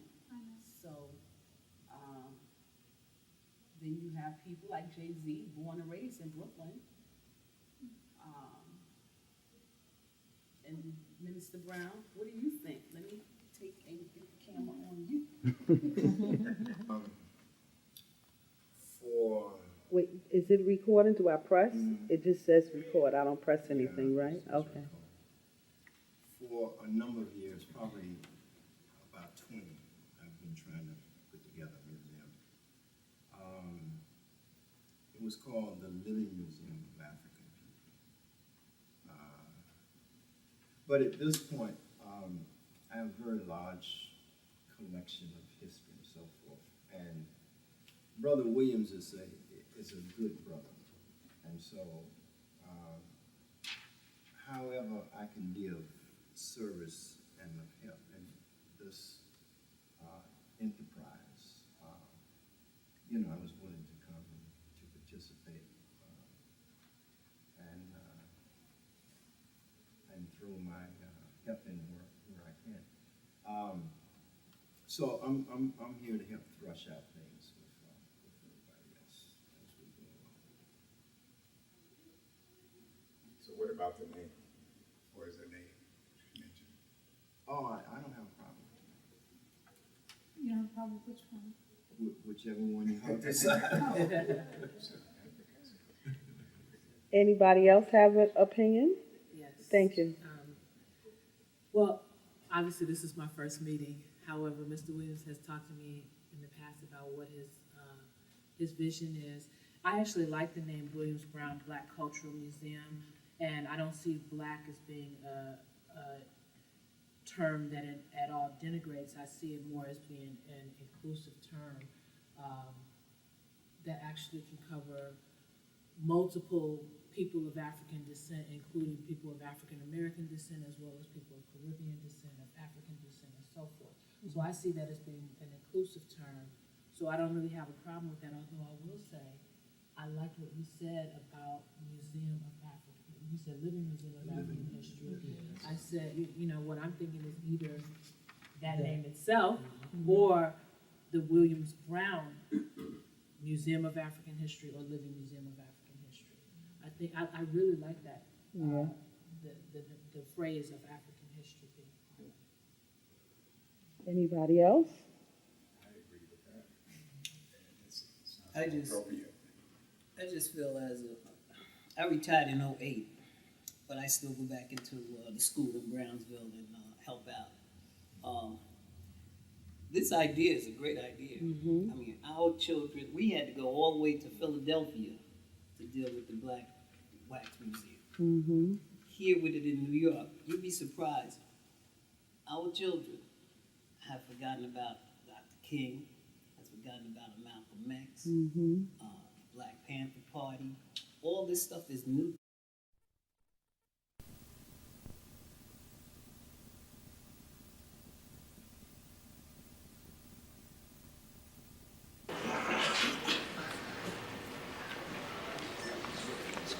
Okay, so we got into roll calls, got a little small thing, so we're gonna do a ritual to these black bodies. We go up in the doggone office, a tall brother, look like early 40s, come out, he said, brother said like, yo, I'm glad y'all came, man. He said, cause we don't never get no black visitors here. You know black people in graveyards, you know what I'm saying? But they just turned this thing into a national park. So he said, I'm glad you all came. He said, you know they got 12,000, no, 1,200? No, yeah. Do you know they got 12,000 black bodies in this Confederate graveyard? I said, goddamn. See, we don't analyze on this level. The slave holders was not no chewing tobacco people because poor people couldn't own slaves. These people were aristocrats and nobility over the rest of the white cracker scum. You see what I'm saying? These is top crackers, these slave holders. So that means these motherfuckers are hooked up in the Masonic know-how and shit about black people. That's how they rule your ass for 300 years. They knew who you were. So these crackers know that it's customary to be buried with one of your slaves, or when your slave died, be buried with the slave, because that is energy so they can get to the other side, or so they want to. That's like the Anubis, the black dog, the black slave, guiding the souls. So these crackers buried in mass 12,000 damn slaves. They said they had a whole slaves row, but then they moved them all to the back of the graveyard. And I said, okay, then we did our ritual. The energy was cool. Went home. My birthday came on November 28th. So we going back up in there. But you know, we on the phone talking. We gonna go and eat some lunch. Then we gonna head to the graveyard. So we going back up in there in a few minutes. So we go and eat some Thai food.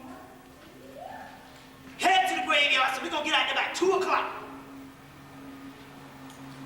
We get out there, so I got the Veves, I got the doggone the Congo rice, I got the Tarot, I got incense, frankincense, and myrrh, rooms, doggone stones, I got that laid out on my shit. So she got the nerve to lay on a big ass ball. Like I said, we start the ritual. I call out the damn libations. We start the ritual. We gonna summon these damn 12,000 souls up. Give them a good burial up. Give them a good passage. We summon, so we gonna summon the 12,000 souls up. we doing the libations. Now, remember now, the government, they own the phone because phones is tapped. All phones are tapped. So, we doing the libations. I finish the libation. I start doing this invocation to Horus, hey Ru. This big old helicopter comes by. It's not a doggone, not them little black things. It's not a police shit. No police cars. A great United States Army, Vietnam type shit. We talk about some Saddam Hussein shit. I said, damn, motherfucker. Hey, my shit is legitimate. You know, shit. I feel honored. This shit come by, but maybe that's delusions of grandeur. You know what I'm saying? Okay, so this thing come by, we don't pay it no attention. Basically, I said, that shit coming by, we got all the shit laid out. Then the next thing we know, they go down and they radio 3 other big ass gunships.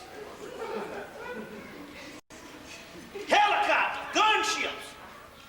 I'm sitting there in the invocation to Heru. Because there's a nice invocation to Horus in the book Equinox of the Gods by Alistair Crowley.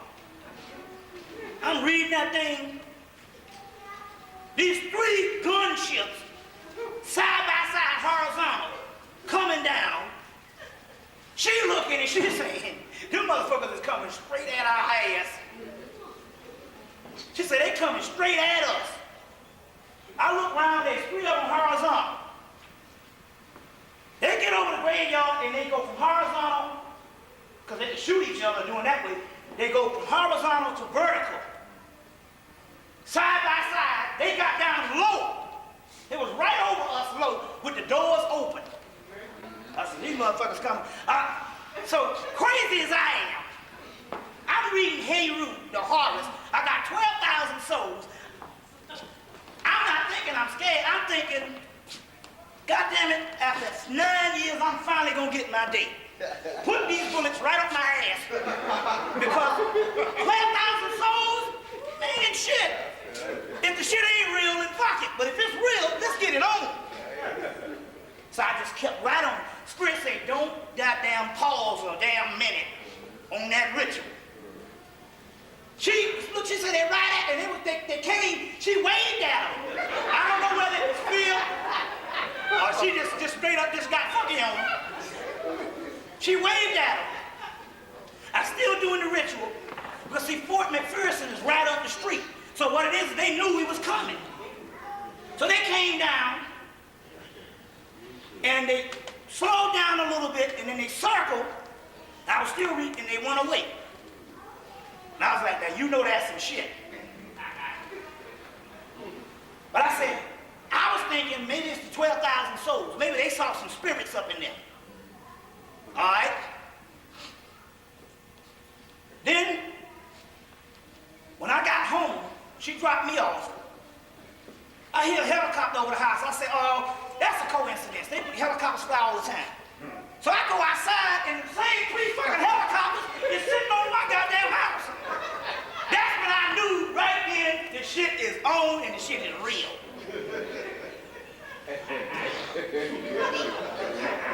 I said, man, something's up. There's flamethrowers over the crib.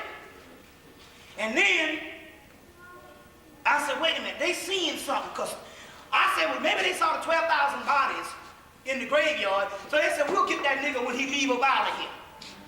But they came to the house, pulled up over the house, and circled and left. And I said, wait a minute, whatever they saw in the graveyard, they see it up here. And then I remembered this, and this is the shit. Because now we got the shit in black and white, and this is how we can't. So now I'm saying we living in some stuff, there's some real fucking stuff going down, because this would be scholastic suicide based on what I'm getting ready to tell you. And I'm in the right place to do it because it happened here in New York City. Now, this is what happened. I was at the Slave Theater in 1994. Remember I was at the slave theater. How many people was up in the thing? You was there in 1994. We got it on tape. I was on the podium. Now, if I'm wrong on this, I would never be able to lecture no fucking more after that night. You see what I'm saying? I said something about 12-12, and Daoud made sure he would never let nobody forget it. So I knew if I said this, it was in the slave theater, we got the tape.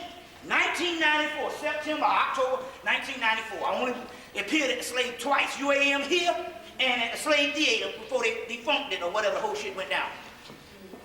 I'm on the podium, and on the podium I say that after we get out of here tonight, I said we're gonna have a little visit. I said a spaceship gonna pull up over the slave theater. Remember I said that? Now, if I would have lied, New York was gonna call me on it, and I wouldn't have never been able to come from down south no more. Now these niggas up here. Okay? Now, we got outside, and what happened? A goddamn spaceship pulled up right over the damn slave theater. Am I lying?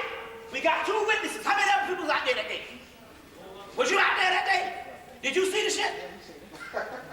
Not only that, to document it, I did a lecture for Bert at the damn Dempsey in the main auditorium the day after, or 2 days after, and there was a whole bunch of people from the slave theater there, and I said, did you see the ship? And we got it on tape. Everybody said yes. So if the ship didn't show up, you wouldn't have saw them up. But see, I had already had the damn shit. We had a sister named Shakura. They used to come to Phil Valentine's. She was from Coney Island. And I'm talking, she was a psychic. So I'm talking on the phone earlier that day. I said, ask that damn ship, could it show up when I go to the slave? I wasn't stupid now.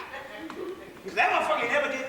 When I was in Atlanta and our car got broke down, we standing out there on the bus stop with some bags of groceries, and the ship was hovering over, and I said, motherfucker, you can at least give a nigga a ride home.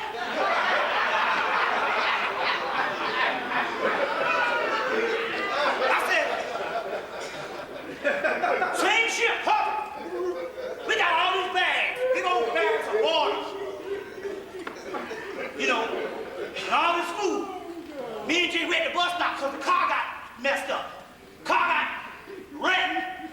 Somebody hit it from the back when it was caught. So I'm like, well, damn, you ain't got to take me to Mars, but you can at least give a nigga a ride home. You know? Then the ship got mad when I said that shit had disappeared for about 3-4 years. But let me tell you. Huh? It looks like a pulsating star. Different colors. A pulsating star, different colors. They out there all the damn time. Yeah. Now, the ship was out there. The sister, I told her, can you let the ship, ask that ship, can it show up? When I get out the slave, she said, yeah, they'll show up for you. So I said, well, I don't trust this shit because it ain't, I mean, it didn't, I tell it turn green at this pulsate. I told it to give me a ride home from the damn public supermarket they got down there, and it didn't do shit. So it started following me in 1992. It ain't never did shit for me, but follow me. But it'll get down with the car, and it'll follow. But I couldn't really get it to do nothing. So I'm going out on a limb. I said, but Shakura said, yes, it's gonna come. And we got outside the slave, and wasn't no ship out there at first. And we looked up in the sky, and I was like,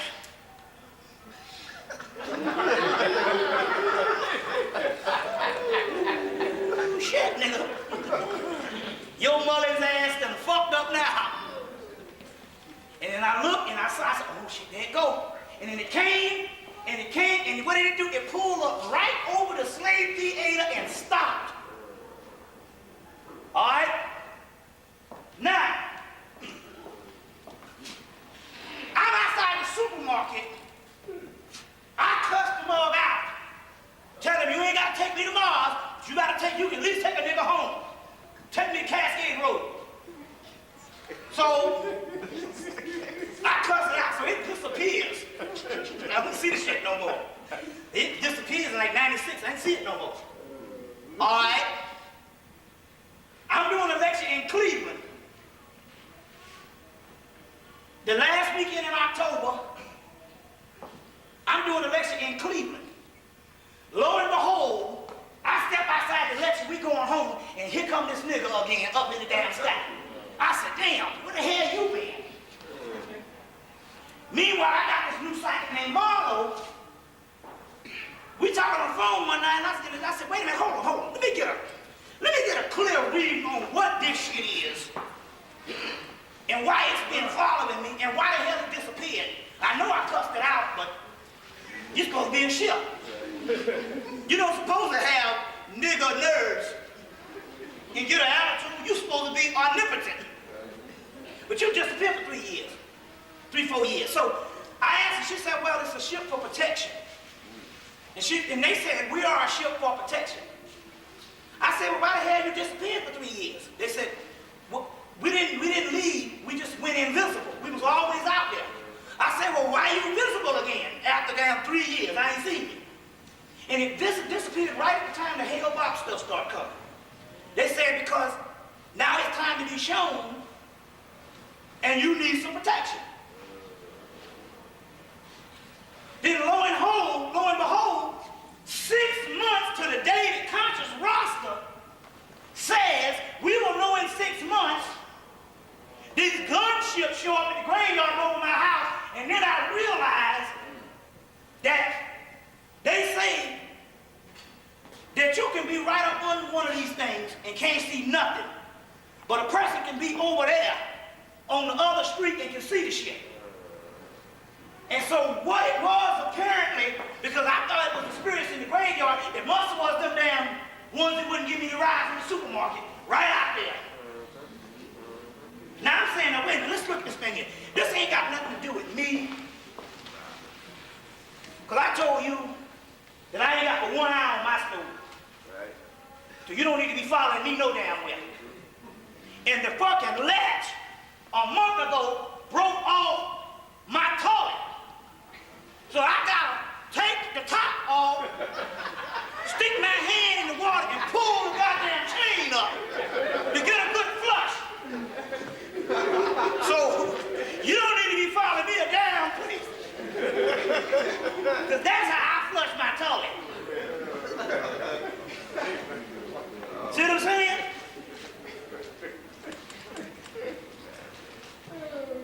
That's what I'm talking about. So we ain't talking about no messianic thing. We're just saying that you can believe in politics, you can believe in Jesus, but you better start getting down with some science, because it's there for all the people, because they saved the best for last. Otherwise, you would have been the ones in the jailhouse. 14 million niggas in jail. You hear this shit? Newsweek magazine, 14 million black men in jail. We didn't have that many people come over here. 14 million.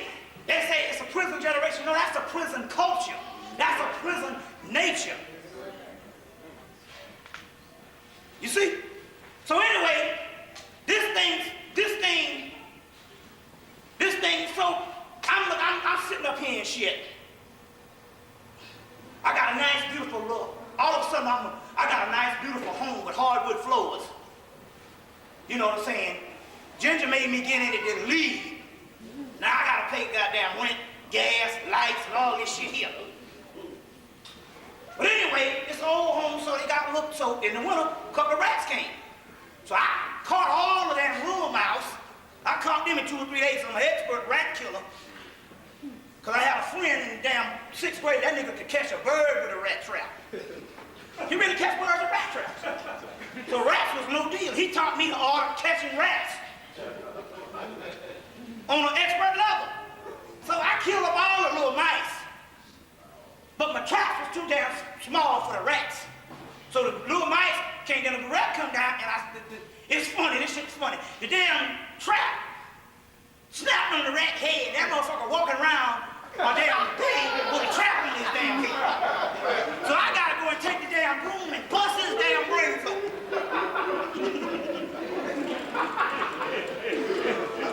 So I'm saying shit is mediocre. So I ain't got no motherfucker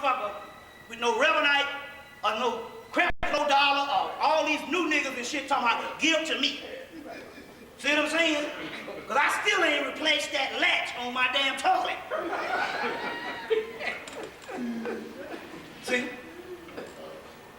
So, now, but, this thing, this shit is some scary shit because this stuff is out here. They know it. And they can't, now wait a minute, hold on. The United States Army, they could have had some cops come with some billy bats. I believe that would have scared me more. Because I'm not familiar with no gunships coming at me, but we all familiar with some cops coming out there with some billy bats busting you over the damn head. So they didn't really have to do no shit like that. I mean, I would have been annoyed, and I might have talked some shit. You know what I'm saying? But a damn cop with a goddamn club would have sufficed. But no, they came with the damn real deal shit. So I felt an honor. That means you cooking with gas on the back burner, you can simmer around it on the front burner, you burn it. I said, man, this shit is awesome. But my man said 6 months we will know. And that shit was a goddamn hit. But the point about it here is, they can't touch nobody no more if you down. But I tell you what they do. Every fucking day, my house looked like a spider web with chemtrails. Motherfuckers say, drop that shit on me. My house looked like a spider web with chemtrails. I mean, every day, just all over the damn house and stuff. They said, drop that shit on me. You know, the chemtrails is the chemicals every day, all over the house. You see what I'm saying? But then we tried to think, Sister Deborah was in the house about 2 months before, and the big old helicopter came through. The point I'm trying to make here is, they can't fuck with you now if you ain't ignorant. But you can't be political, social, and all this other dumb shit, and walking around with some fucking signs. Right. We gotta need priests. We ain't got time for this damn shit. You march now, and your ass will march in a grave, because that means that you are not in your realm. That means you are telling the spirit realm, fuck that. I want to go back to the 60s. So all that damn marching, you supposed to be gods now. And New York is big for that protest shit. Every damn day. It ain't about that shit no more. Don't care how many niggas they done stuck up their ass. And all that stuff. I don't give a damn whether African, Haitian, or fucking Alabama here. Fuck them.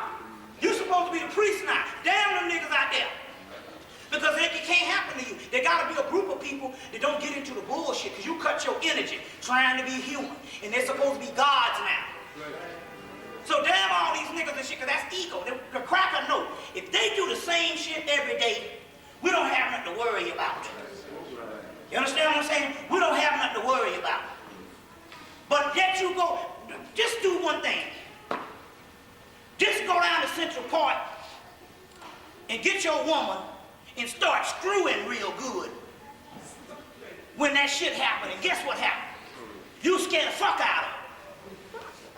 Now you can march all day long, but if you go down there and somebody get killed, take the Diallo sign or whatever, stick it up, throw her ass on the damn fence, and screw real good. Then they'll go, wait, them motherfuckers is tapping in. They dealing with sexual alchemy.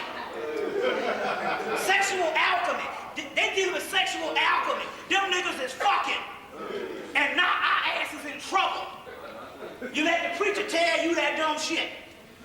You see the big dick all over Hemmitt.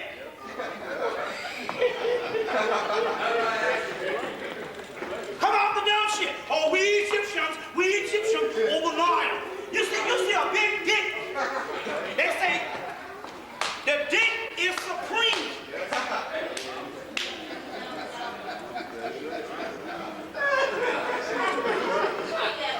Right? Put your obelisk or your black pole in the black hole. The book says that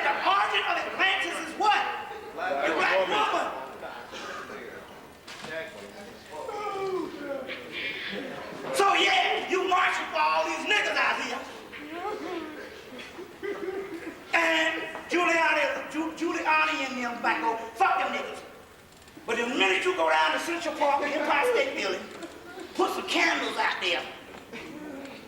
You see what I'm saying? Some lubricant, or whatever, some oils and shit, some incense, black love, black light.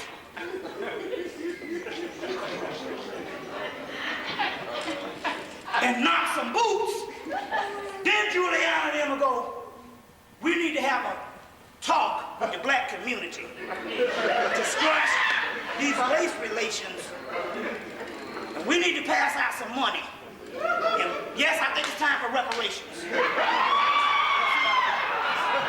Then you do some shit.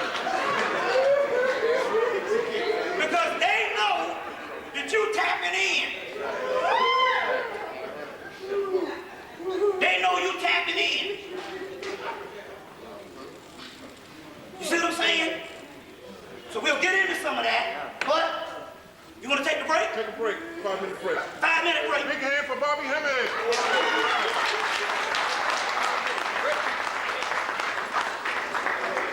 15-minute break. Go about another hour and a half.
So we'll be dealing with that also today too.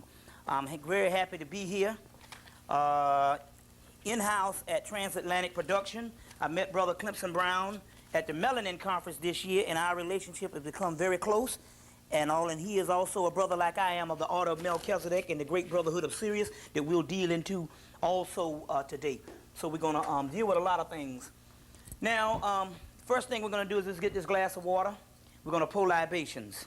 So, Epet, Ashe, Osar, Ashe, Heru, Ashe, Aset, Ashe, Awas, Ashe, Thunderdog, Ashe, Astal, Ashe, Mamu, Ashe, Pele, Ashe, Het Heru, Ashe, Obatala, Ashe, Shango, Ashe, Iminja, Ashe, Arisha Oku, Ashe, Oya, Ashe, Olodarun, Ashe, Ogun, Ashe, Elegba, Ashe, Ptah, Ashe, Ra, to all the gods known and unknown.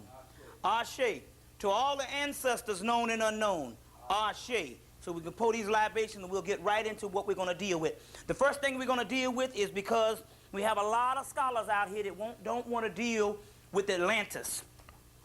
Well, number one, Atlantis did exist. It predates Kemet, but now we'll understand now that this was all one landmass at one time. And not only was it one landmass, we also understand that Egypt was one of the capitals of Atlantis. Now we have proof coming from Nexus Magazine, May 1994, where they have temples, a temple of Anubis, or Anpu, in the South Pacific that actually deals with this particular. Here's a picture of Anpu on the wall, if you can focus in on that. There's a picture of Anpu or Anubis on the walls in a temple in the South Pacific, and it's saying in actuality that this Kemite mythology, they have carbon dated this, and it dates all the way back to Atlantis and Lemuria, which can go thousands and thousands of years. And we're going to deal with also unwritten history today with these particular monuments also too. So these are documents and all based on Atlantis with different hieroglyphic inscriptions and different things and all, and different hieroglyphic inscriptions on this particular article that the white boy is also dealing with. And it also deals with DNA, which is also melanin.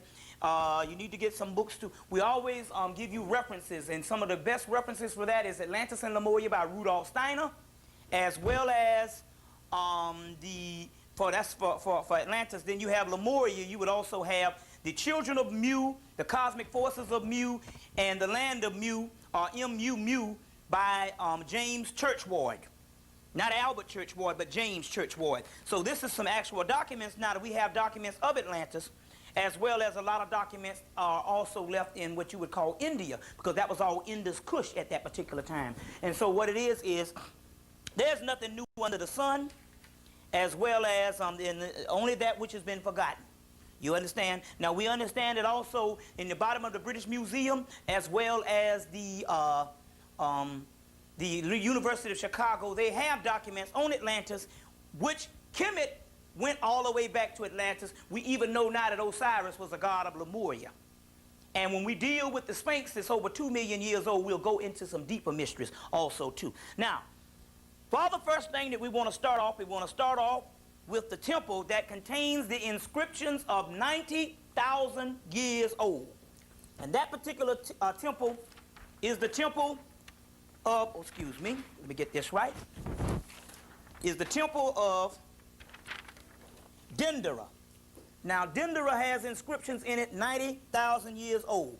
Even though this particular temple was one of the latest temples built, it is one of the oldest temples. Why? Because they built this temple off of an older temple that they tore down. And the inscriptions, there was inscriptions in the wall, in a crack in the wall, that told them how to build the newer temple. We're going to treat this very careful, because we're going to treat this particular situation with Dendera with very authenticity, and also we want to treat this very with a fine-tooth comb, because this particular temple of Dendera also indicates where we are going as black people, as well as the temple of Edfu and other things that we're going to get into. Now, this temple of Dendera, what you see here is a remake of the temple of Dendera. And what I mean is I'm going to show you Dendera in its ruins. This would be Dendera in its ruins. Now, Dendera is a place in Kemet, but this is actually the temple of Het Heru, known as Hathor. Now, this is the ruin part where you see where the 19th century Napoleon artists came in and they redid the actual temple. So what happened was they came in and they drew these temples first. Then they did what you would call the representation of how it would look in ancient Kemet, and this is the remake of that particular temple. The one that would look like how it would look in the ancient Kemet. Now you see heads here of the goddess Hathor, even though the white boy put a little bit of wider noses on, keener noses on them. The noses in actuality were in fact wider noses and all. And I have, let's see, I have a color picture of the Temple of Dendera also. This would be a color picture done by an artist by the name of David Roberts. And there's a greater picture, but they don't show this picture much. And it's done, did you get a big good view of that? By the artist David Roberts, an 18th century artist that traveled to Kemet and drew the temples before the paint fell off of them. Because each temple was painted white and it had the hieroglyphic of the Medunetta inscriptions painted. Every last one of those was painted. And this is one by David Roberts, whereas you can actually see the nose is a little bit wider. We'll go into some deeper details in a few minutes. But this particular Temple of Dendera that we talk about is actually the Temple of Hathor at Dendera. Dendera is the actual place in Kemet. And now some people have a thing where they say Greek names and all, but there's no such thing as Greek names. The Greeks, remember, the first Europeans could not talk until Africans or black people taught them. And the first 300 years of Greece was also black people. So they are the people that taught the language. So in actuality, when you hear Greece, you are hearing fundamental African language. So Egypt, that means Agathos, which means black, is also a fundamentally a Greek language, but it's actually a fundamental African language. There's no such thing as a European language, period. Because even Rome, the first 200 or 300 years of Rome, were black people. So therefore, we understand that even the Romans, remember the European couldn't talk, get Boney's account. You understand where he said we taught them how to speak. So those particular people couldn't even talk at that particular time. So the actual indigenous black people of Rome and Greece taught them how to talk. Now we have evidence on that also too. Now at this particular time, you will see the back view of Dendera. The back view of Dendera also too. Now Dendera is a very important temple. You see the back view? Also, the side view of Dendera, the remakes now. We're interested in focusing on not so much of the ruined temples, because you can go up the Nile with Dr. Ben, Asa Hilliard, Charles Finch, or also, what's my man in D.C., Tony Browder, and you can actually see there's several tours, black and white tours, that you can go up and see the actual ruins. Now, there are two or three temples that are the best preserved.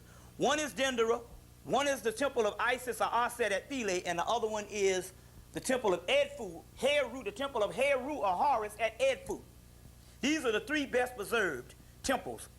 You see, they just redid Hatshepsut's temple. We'll show you a picture of that one also. Now, one of the key books that you must get that they just put back in print, black people, is the book Brian M. Fagan's book, The Rape of the Nile. This is a book that was also recommended by John Henry Clark to most people. It was been out of print, but now this particular book has now been released back in print within the last month or so.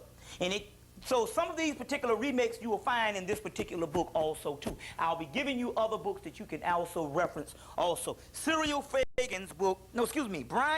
Fagan's book, The Rape of the Nile. And it says, tomb robbers, tourists, and archaeologists in Egypt. The Rape of the Nile. You see. So now, this is a key book that you want to get all, so you can have some indication of what these temples used to look like, as well as a picture of the Temple of Dendera. And also, when I go into the Zodiac of Dendera, there is a whole section in here on how they took that Zodiac and carved it down and took it to the Louvre in Paris also too. We're going to get into a lot of things today. Now, the next thing we're going to deal with what is called a colonnade. This is the colonnade that is on the outside of Dendera. Now, this particular colonnade is what you would see. Before you come into the temples, you would pass through this particular colonnade. You now see one in Paris. And in most buildings, early 19th century buildings and 18th century buildings, you see a colonnade right over the door. Now, it's real key about this particular colonnade. Now, I want to show you this. Now, this colonnade, as you see, you can see some wings and you will see a disc. Now, let me get a picture of the winged disc. Right here is another picture of the winged disc. And it is also showing the symbol of the white man, this winged disc. It's showing a symbol of the white man, and I'll get you an even better picture as we go on. It's showing a picture of, the black man, right when you go in the temple. This winged disc that you see, you see two wings, you see a disc, and you see two serpents. I should get a better representation of that particular winged disc. Okay, do you have that? Okay. No, the book, angle. Okay. Now you have that. Okay. This winged disc, you see a dot in the middle of the disc. You see two serpents. Now I got a papyrus that I'm going to deal with at the end of the lecture that will go into this.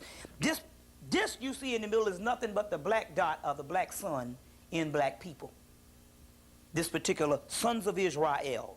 Is Isis, is Ra is the sun, and you have the son of the sun. That's that sun, and it's also in all black people. No sun, no godship, no heaven. We'll go deeper into that as we go on. Now, this particular colonnade, if you can look real close, I want you to focus in on real close. You will see that there's a bridge coming right down, and there's water, and there's boats. And they had a bridge that was built across the water that came right into the colonnades right before you got to the temple. So you could walk across the water with a bridge coming up to the colonnade, and then you go into the temple of Dendera. And you see people coming on, and you see a procession going on. Different things that's going on also. Palm trees that let you know that this was a tropical land also too. Now, we want to go back, and we want to show you, we're still dealing with this temple of Dendera. Now, why is the temple of Dendera so doggone important? Well, it's very easy. The temple of Dendera is so important because what is on the inside of the temple of Dendera? What is on the inside of the temple of Dendera is the famous zodiac of Dendera, or the zodiac of the temple of Hathor. Now, this is very key. Now, if I may, I'll show you some things. I'll point out some things. This zodiac has the symbol of the heavens. It has the pictures of Isis as the pillars of heaven, and her son also, Heru, as also the pillars of heaven also. This particular stuff that's going on the inside is nothing but all of the stars that represents all of the heavens. Right over here you see is a picture supposedly of a black woman that says, as above, so below. That's the law of correspondence, which means as above, so below. Now, based on as above, so below, what you have is, this is the sky, this is the universe. And on the earth plane, you have the God of the earth plane, which is in fact the black woman. Even though, is it not written in your law that ye all are gods? John chapter 10, verse 34 to 36. The good book you need to read called Ye Are Gods by Annalise Guerin that deals with that. But this particular, the supreme microcosm of the macrocosm is the black female that you see right here stretching out her arms. Also represents the goddess Nut, stretching out her arms also. Now, it's real key because on the inside of this particular zodiac, you have a picture of a hippopotamus goddess, and she's giving birth to a dog. This hippopotamus goddess represents the constellation of Draco, the triple blackness of space, that gives birth to her first son. That particular first son is Sut, Al-Sut, which means the god of Sirius, the star Sirius. So the triple blackness of space in the northern hemisphere of the universe called Draco. She gives birth to her first son in her south gate, which is her vagina. And that first son is the first star in the universe known as Sirius, or Sophis, or Sept, or Sut. And that particular star is the central sun of our particular universe. It is our sun behind the sun. You have the sun that you see out here is nothing but a reflection of a greater sun. That greater sun is the star sun Sirius, which is the brightest star in our constellations, as well as the true father of our particular universe. But the key to this is that father has a mother. There is no such thing as a father that deals with this woman. So when you talk about the father in heaven, you're actually talking about the son in heaven. And when you talk about the son of the father, you're talking about the grandson or the son of the sun, but the supreme archetype of heaven is the mother, known as the goddess Kali in India. It's known as the goddess Apit here, or Tyert, or the goddess Nut. Now, Apit or Tyert is this hippopotamus goddess that gives birth to this little dog, the dog star. You see, the actual dog star. So this is very key. Now, she gives birth to the dog star, and then all of the other stars and all of the actual other parts of the zodiac comes into view. Now, this particular zodiac of Dendera is real key for one reason. Number one, this is an astronomical zodiac. Now, you got to understand, there is astrology and there's astronomy. Astrology, astrological, is based on the stars in this particular, basically around the sun. You understand what I'm saying? In our solar system. Astronomy or astronomical zodiac deals with the zodiacal universe. This is an astronomical zodiac, which also is in this astronomical zodiac, astrological zodiac. Now, the book that now this is a key book. It's called Cyril Fagan's book. It's a book that the white boy took off the market because he was a part of the Royal Astronomical Organization in England. He found out, well, the white people were saying, well, we can't deny that Egyptian was the inventors of astronomy, but astrology, that's a whole other thing. That's Greece. So this particular white boy went back and studied the temple of Dendera and all of the other temples, and he broke down that found out that in actuality that astrology was also started in Kemet too, and there's no kind of science that don't come out of Kemet or Egypt. Now, he found this particular thing out, and they threw him out of the actual Royal Astrological Society, and as a result, he wrote a book called Astrological Origins by Cyril Fagan that now is out of print, but with some luck, I do have a copy of the book, so we can either get that printed or also too, you know, Raoul Nefer talks about this particular person in his book Medunetta 1. Also too, Medunetta 1. And also too, you can also go to certain libraries and get this particular book. I think the last printing was 1972 by Llewellyn Publications. Now, so this is an astronomical zodiac. Now, this particular zodiac, like I said, in this particular temple was built in Kemet, and it was, even though it was built in the Ptolemy period of the Greece. Now, the Greece really didn't run Kemet. The Greece was actually scared. The Greek, excuse me, was actually scared of the Egyptian priests. So they would go. So the Egyptian priests would come to them and say, "Now we need a temple. You know what's going down?" And they would give them the money to build the temple or the manpower at this particular time with the Ptolemies when they were ruling. For the simple fact that they were scared and all of the actual Egyptian priests. So they did muscle around the other people. They didn't go up against the priests at this particular time. The priests understood in divine prophecy that the Greeks had to rule as well as Kemet had to fall. We'll get into that in a few minutes. Also, so they built this particular temple and they tore down an ancient temple. And the ancient temple that they tore down had a hieroglyphic based on a papyrus, a crack in the wall, and they actually fashioned the actual temple. So even though the stones, and they always use the older stones, they use the stones from the older building to build a new one back. So even though this is a newer temple, it contains the oldest and it is the most complete findings in the world is in the temple of Dendera. And this zodiac is approximately 90,000 years old. This is what you're seeing right here. And on here it has the origins of the black woman being God and woman being God, period. The great microcosm of the macrocosm, which the triple blackness of space is called chaos. The womb of the universe, because everything is born from a feminine principle. Check. Now, let's go on. And we'll deal with some other things. Now, Dr. Ben said that, now, based on Brian Fagan's book, Rape of the Nile, you're going to find out that the French blew this thing down. And they took this particular zodiac to Paris. It's in the Louvre in Paris, and they put up another plaster zodiac. Now, what had happened was it was a rush on who was going to get this zodiac. So the French, the Britons were coming was coming to get it. But before they got there, a French cat took some Arab help and blew it down.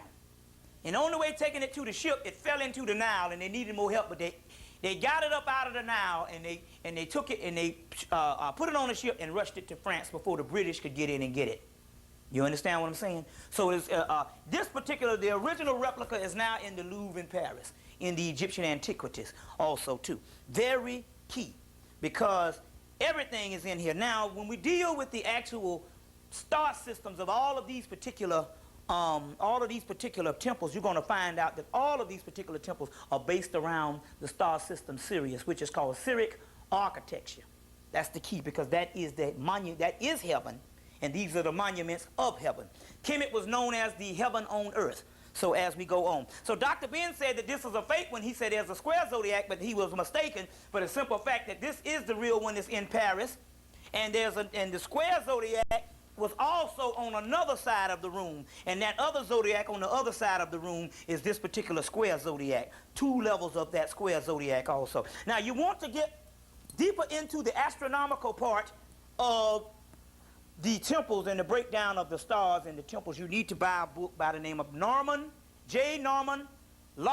Lockyer, or Lockyer, Lockyer, J. Norman Lockyer. And that particular book is called The Dawn of Astronomy.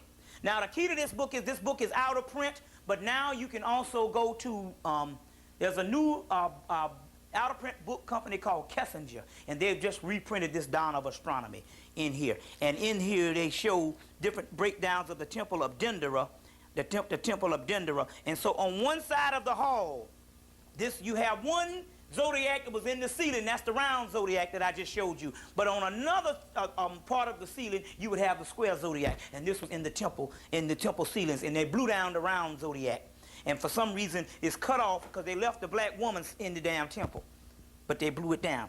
Now, so that's the square zodiac. Another form of that square zodiac that's in Dendera is also other forms that deals with different things you see. And right here you see the pictures of the circle, which is also the boat, which is also representations of UFOs that we're going to get into. And you also see the circle with the Eye of Heru. So each time you see the circle, you know that that is a form of melanin also. And this is one also too in Dendera.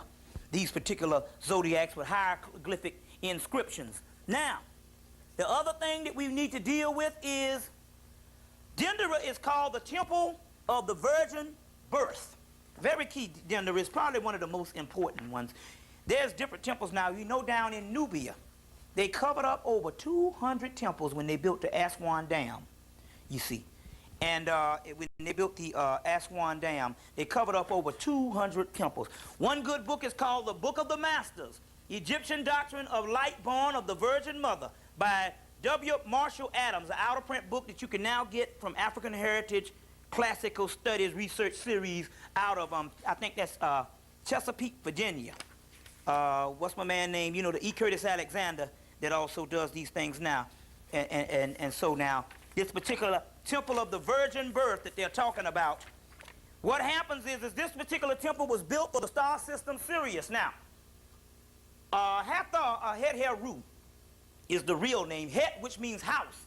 Heru, which means Christ. House of Heru, the house of God, which means the black woman who is Het Heru, which is the house of God. Now you got the triple goddess. You have the celestial Isis, which is Het Heru.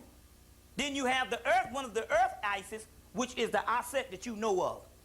You see, there's different forms of Isis. And then you have the winged Isis, which is Mayat, which is the end result. But, Aset. But the celestial Aset is called, Het Heru is also called the goddess Satis. And Satis is a name of Sirius also. Now, this particular temple of Dendera that I like to show was built, it was built for the star system of the temple. It was built mainly for Sirius. Now, what happened was you have the Sirius rising when your star used to rise up. This is heaven because this star was responsible for the birth of what you would call the birth of the life on this planet. It doesn't rain in Kemet or Egypt. So the Nile was the source of the water. So as a result, every summer they'd have the rainy season. That's how you could tell whether it was whatever. You could have the dry season, you have the rainy season. And every summer you would have what is called Dog Days, which comes from the Dog Star series. Every July 23rd, this star would rise up over the horizon in the morning. Now, this particular temple, every July 23rd, this star Sirius would rise up, and they would make it so that when it would rise up, this whole temple would light up because of that star Sirius. It would light up. And the priest was a big ceremony. And every July 23rd, that star would come up, and this particular whole temple would light up. You see, that because of that particular star system, and also Sirius, the chief star of the host of heaven, that is the son of the mother, the triple blackness of space, called Draco of Nut, Apit, Tired, which is represented as a hippopotamus goddess. Real key, because we're going to get into a few things in a few minutes. Now, another part of Dendera, it's a temple that is built for the star system Sirius. But now another part of Dendera is the famous Hypostyle Hall. And Hypostyle Hall means Hall of Many Columns. I'm going to show you a couple of versions of the Hypostyle Hall at Dendera, at Karnak, which is Apet-Isu, the oldest university in the world, and also Esna.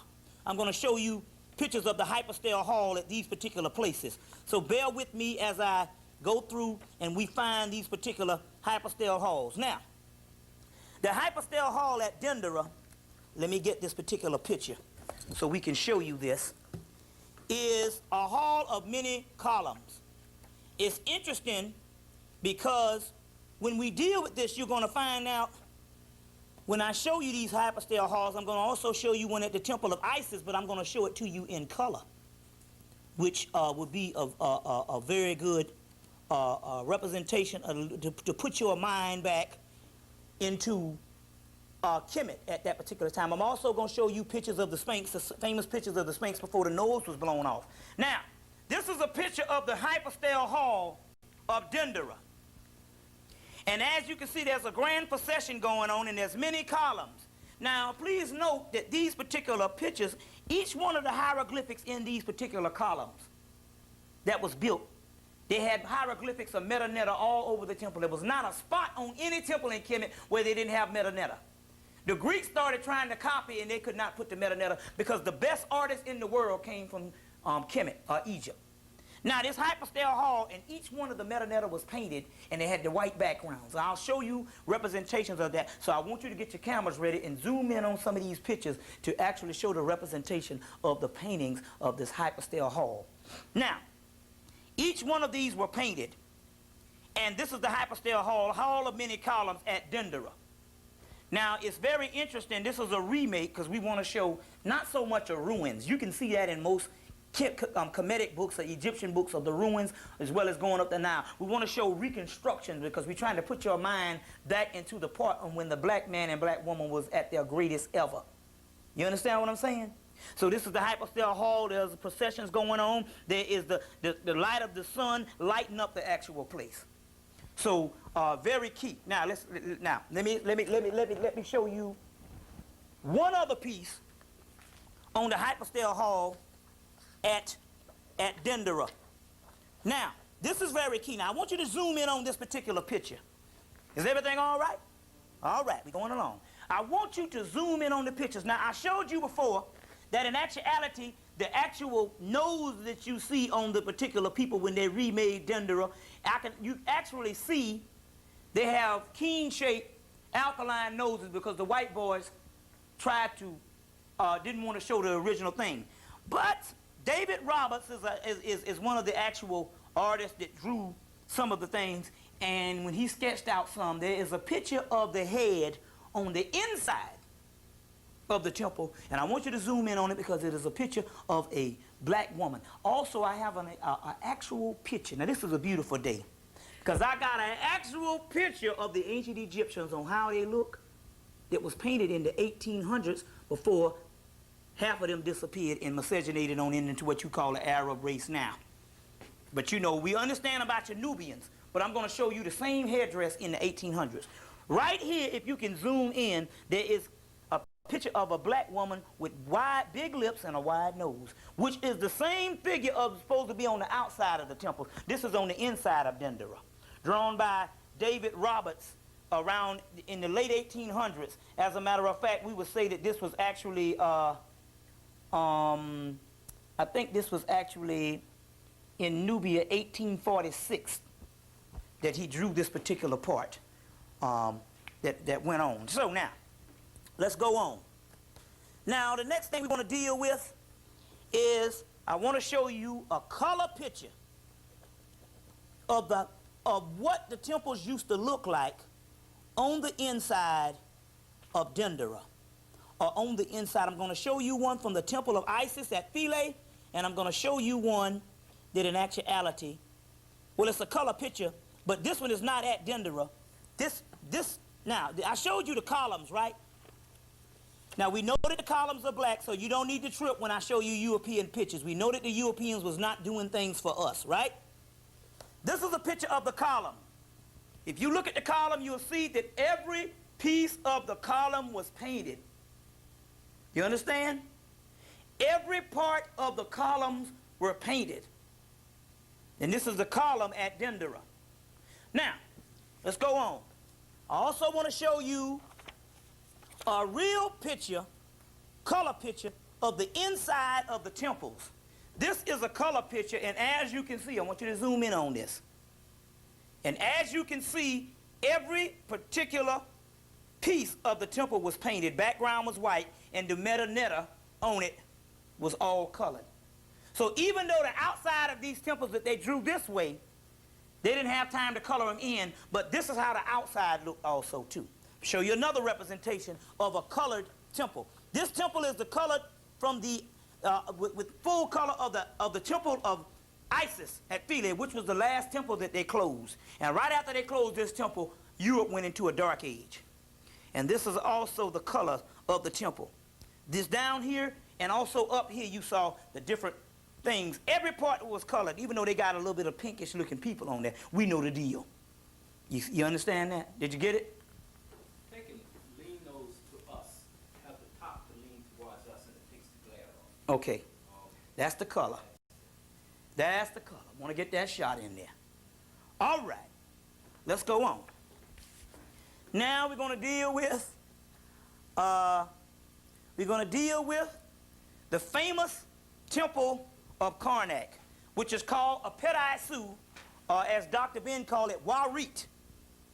What Dr. Ben calls it, Warit. Before we go on this, like I said, this is another color picture of Dendera before the color fell off. Now this has got to be the best painting in the world because the French didn't even get there till the late 17th century, late 1800s, early 19th century. You understand what I'm saying? And late 1700s, early 1800s, which is the 19th century. And this paint was still on there from 2,000, some of them 3,000 years old. Check.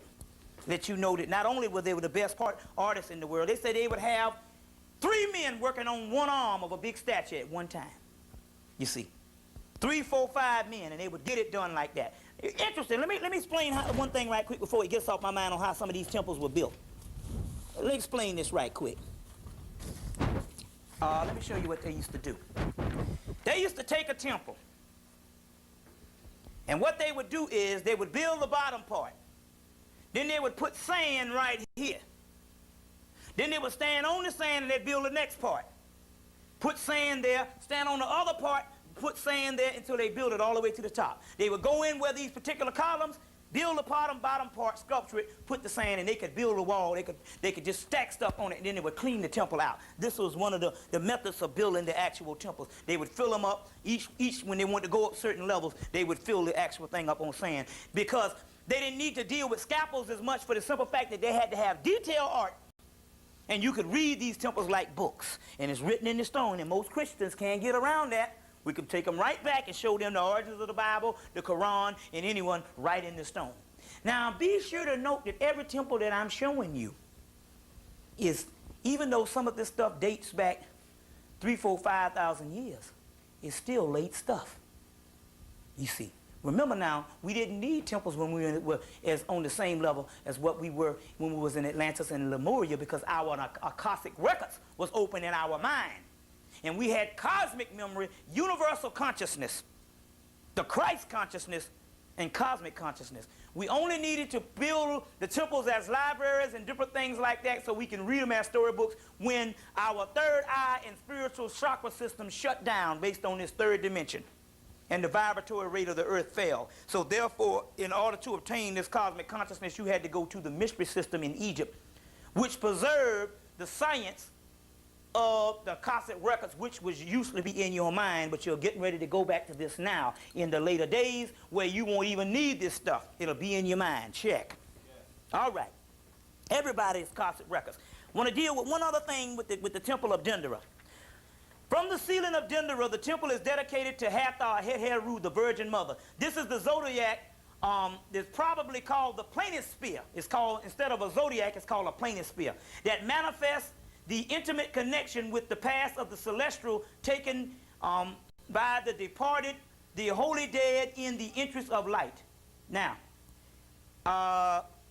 we also have a breakdown of that particular temple of Dendera, which you have the star Sirius. This is also called, the key to that is the star Sirius that's called the primordial star of all times. And a lot of that stuff is coming from Mariette's book on Dendera. There's a particular person that wrote an 18th century Egyptologist wrote a book. His name was Mariette. It's an out-of-print book on Dendera, and he did most of the work on Dendera, which we had, which is key because that zodiac is very, very key at this particular time. Now we're going right on. The next particular temple that we're going to deal with is the temple called Ipet-Isu or Karnak. It is the largest temple in the world. It is a half a mile long. No, it is it is a mile long, half a mile wide. You understand what I'm saying? That means that would take up 2 or 3 blocks, maybe more than 2 or 3 blocks. A mile long and a half a mile wide. The complete 20 blocks. That's the complete layout of Dendera. Real key at this particular time. Now we're going to start off first to enter in this journey of Dendera, the largest school ever built in the world for a worship of the celestial gods. The largest temple ever in the world is the temple of Ipet-Isu or Karnak.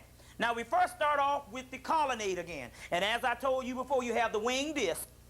And right here, you will see real close ram-headed sphinx. Now let me get a picture of a ram-headed sphinx while I'm talking, because it's very key, because this is going to later on symbolize a sacred marriage to another temple. These temples were like people. We're going to get into that in a few minutes.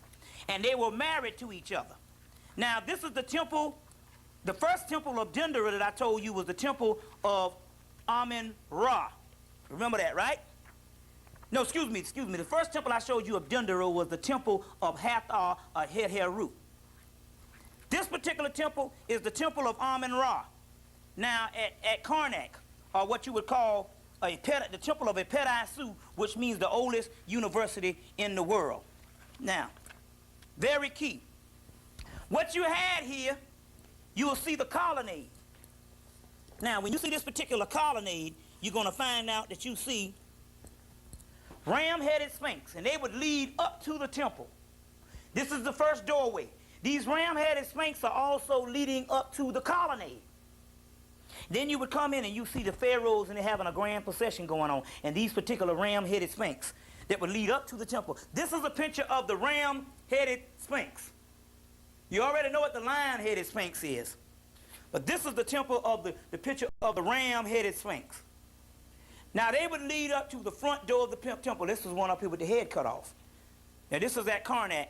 They would lead up to the front door of the temple. Now this is key because I'm going to show you the sacred marriage between the temples. Now that's the colonnade. The first thing we want to deal with the reconstruction, because Karnak is one of the worst ones in ruins now. And the reconstruction of Karnak is this, Ipet-Isu. And what you see here, and I'm going to break this temple down, and I'm going to somehow try to show you each section, because the temple was too large to put in, to show the whole temple. I'm going to show you a grand layout of each section of the temple. This temple of Karnak, now this is when you first get into the inside of the courtyard.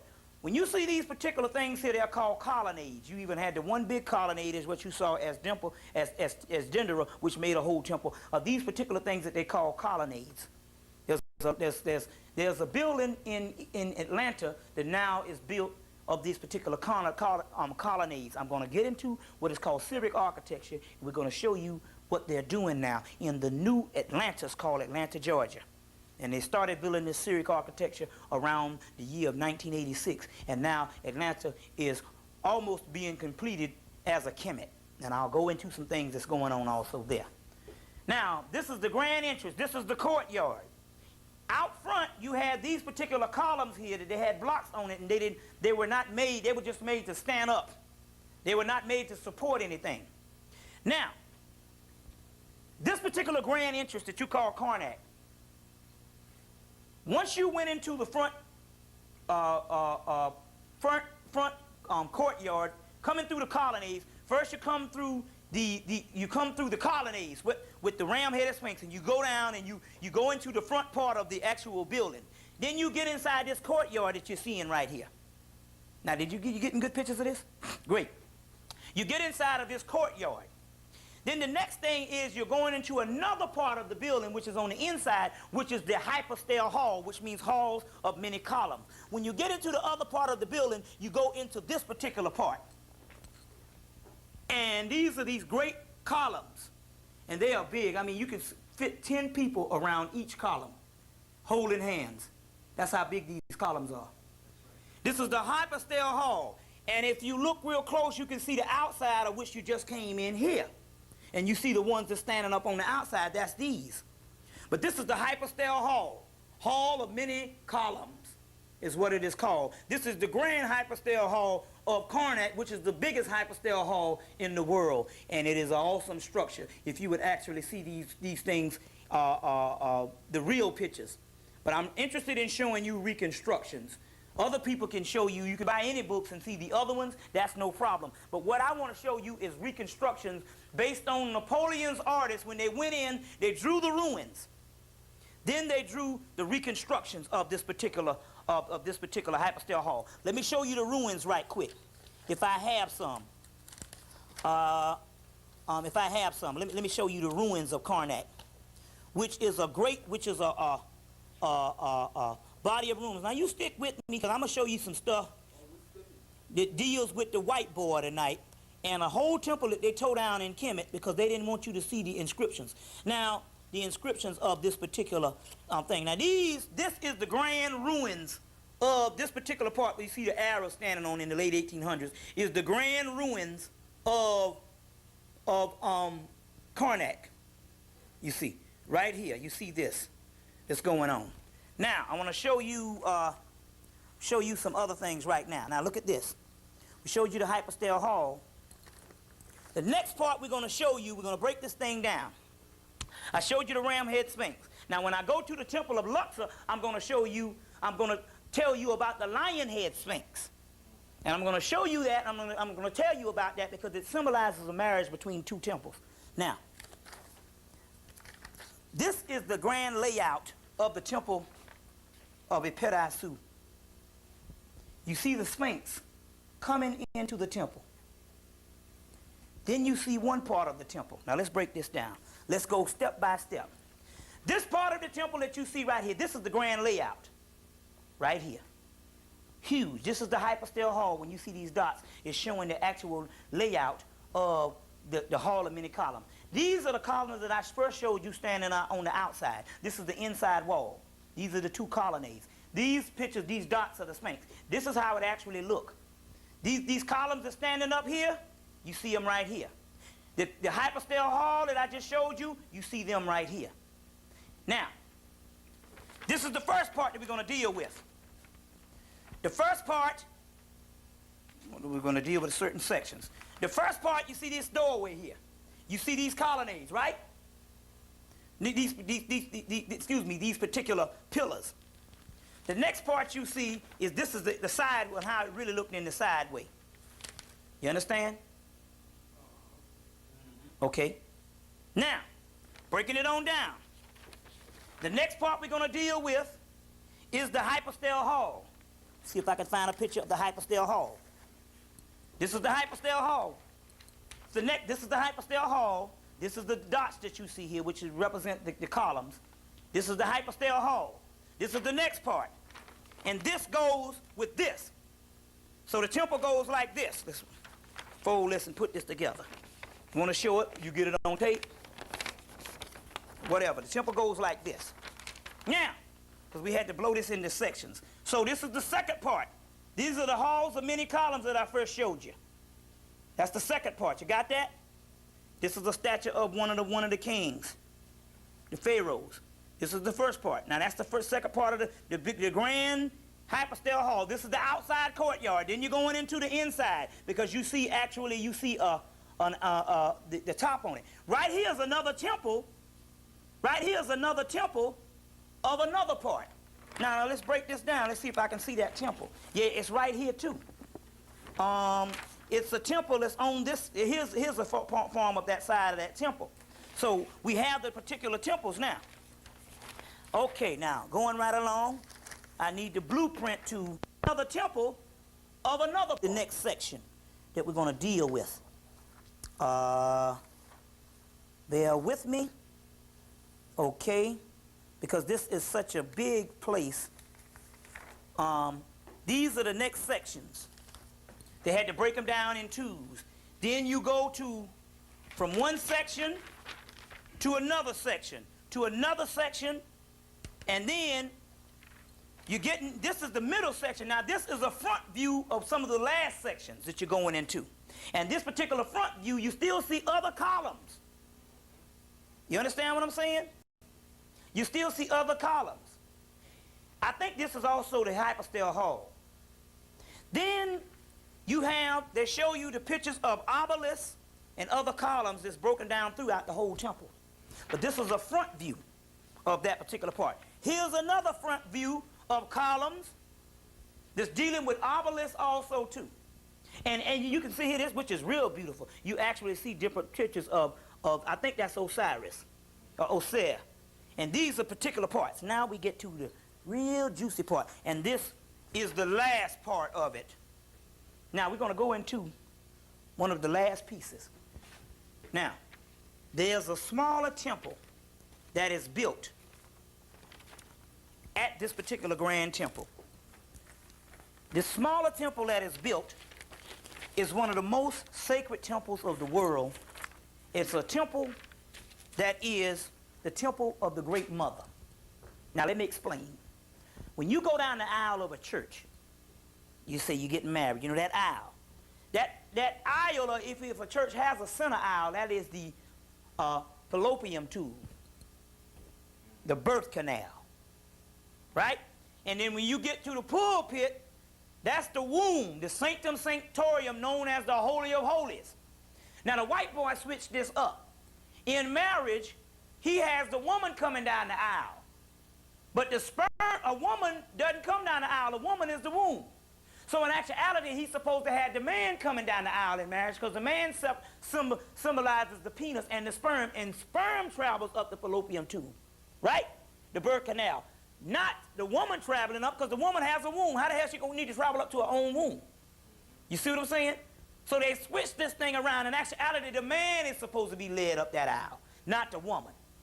You see. One other key thing we need to do when we have African weddings, we need to lead this thing up, lead the man up the aisle. You see what I'm saying? Not the woman. Now, we're going to find out a good book is The Temple in Man, because I'm going to Luxor after this, or what we call Waset. Bobby, would you do us one favor? Would you explain what the temples were? African weddings, we need to lead this thing up, lead the man up the aisle. You see what I'm saying? Not the woman. Now, we're going to find out a good book is The Temple in Man, because I'm going to Luxor after this, or what we call Waset. Bobby, would you do us one favor? Would you explain what the temples were for, what happened within the temples? Okay. What went on? The temples were nothing but great universities of learning. They were also places of worship, but then again, we got to realize that they didn't separate education from religion. There was no such thing as a religion in ancient Kemet. It was an Egyptian educational system. And there was no difference between spirituality and education. There was the science of God and the science of nature. And you learned it all for 40 years. So the priests used to, these were their training centers for the priesthood, like UCLA and different things. But it was also temple worship for the people that lived in Kemet also too. So what went on there? Anything from spiritual operations, physical operations, spiritual learning, physical learning, well, you know, rote learning, and spiritual worship. Now also, it was interesting because the Egyptians used to do this. At one time when you lived in Atlantis and Lemuria, what had happened was you used to have this knowledge on the inside of you. Then after the knowledge shut down, yeah, we can take a chair. You know, make sure you comfortable. Then after the knowledge shut down, because we got all day. Did you get that straight? Get that straight? Did it cost anything? Yeah, well, whatever. We got all day. Now, what happened was, there was at one time in history, you were in touch with the spiritual world because your spiritual centers was open. Your pineal gland, your crown chakra, your crown chakra, all the other chakras. You got 12 major chakras, but your 7 major chakras, the ones that you see, were all open. So at that particular time, you had direct contact with the spiritual world. So now, there was a certain amount of physical operations and things you did when you got sick. But what happened with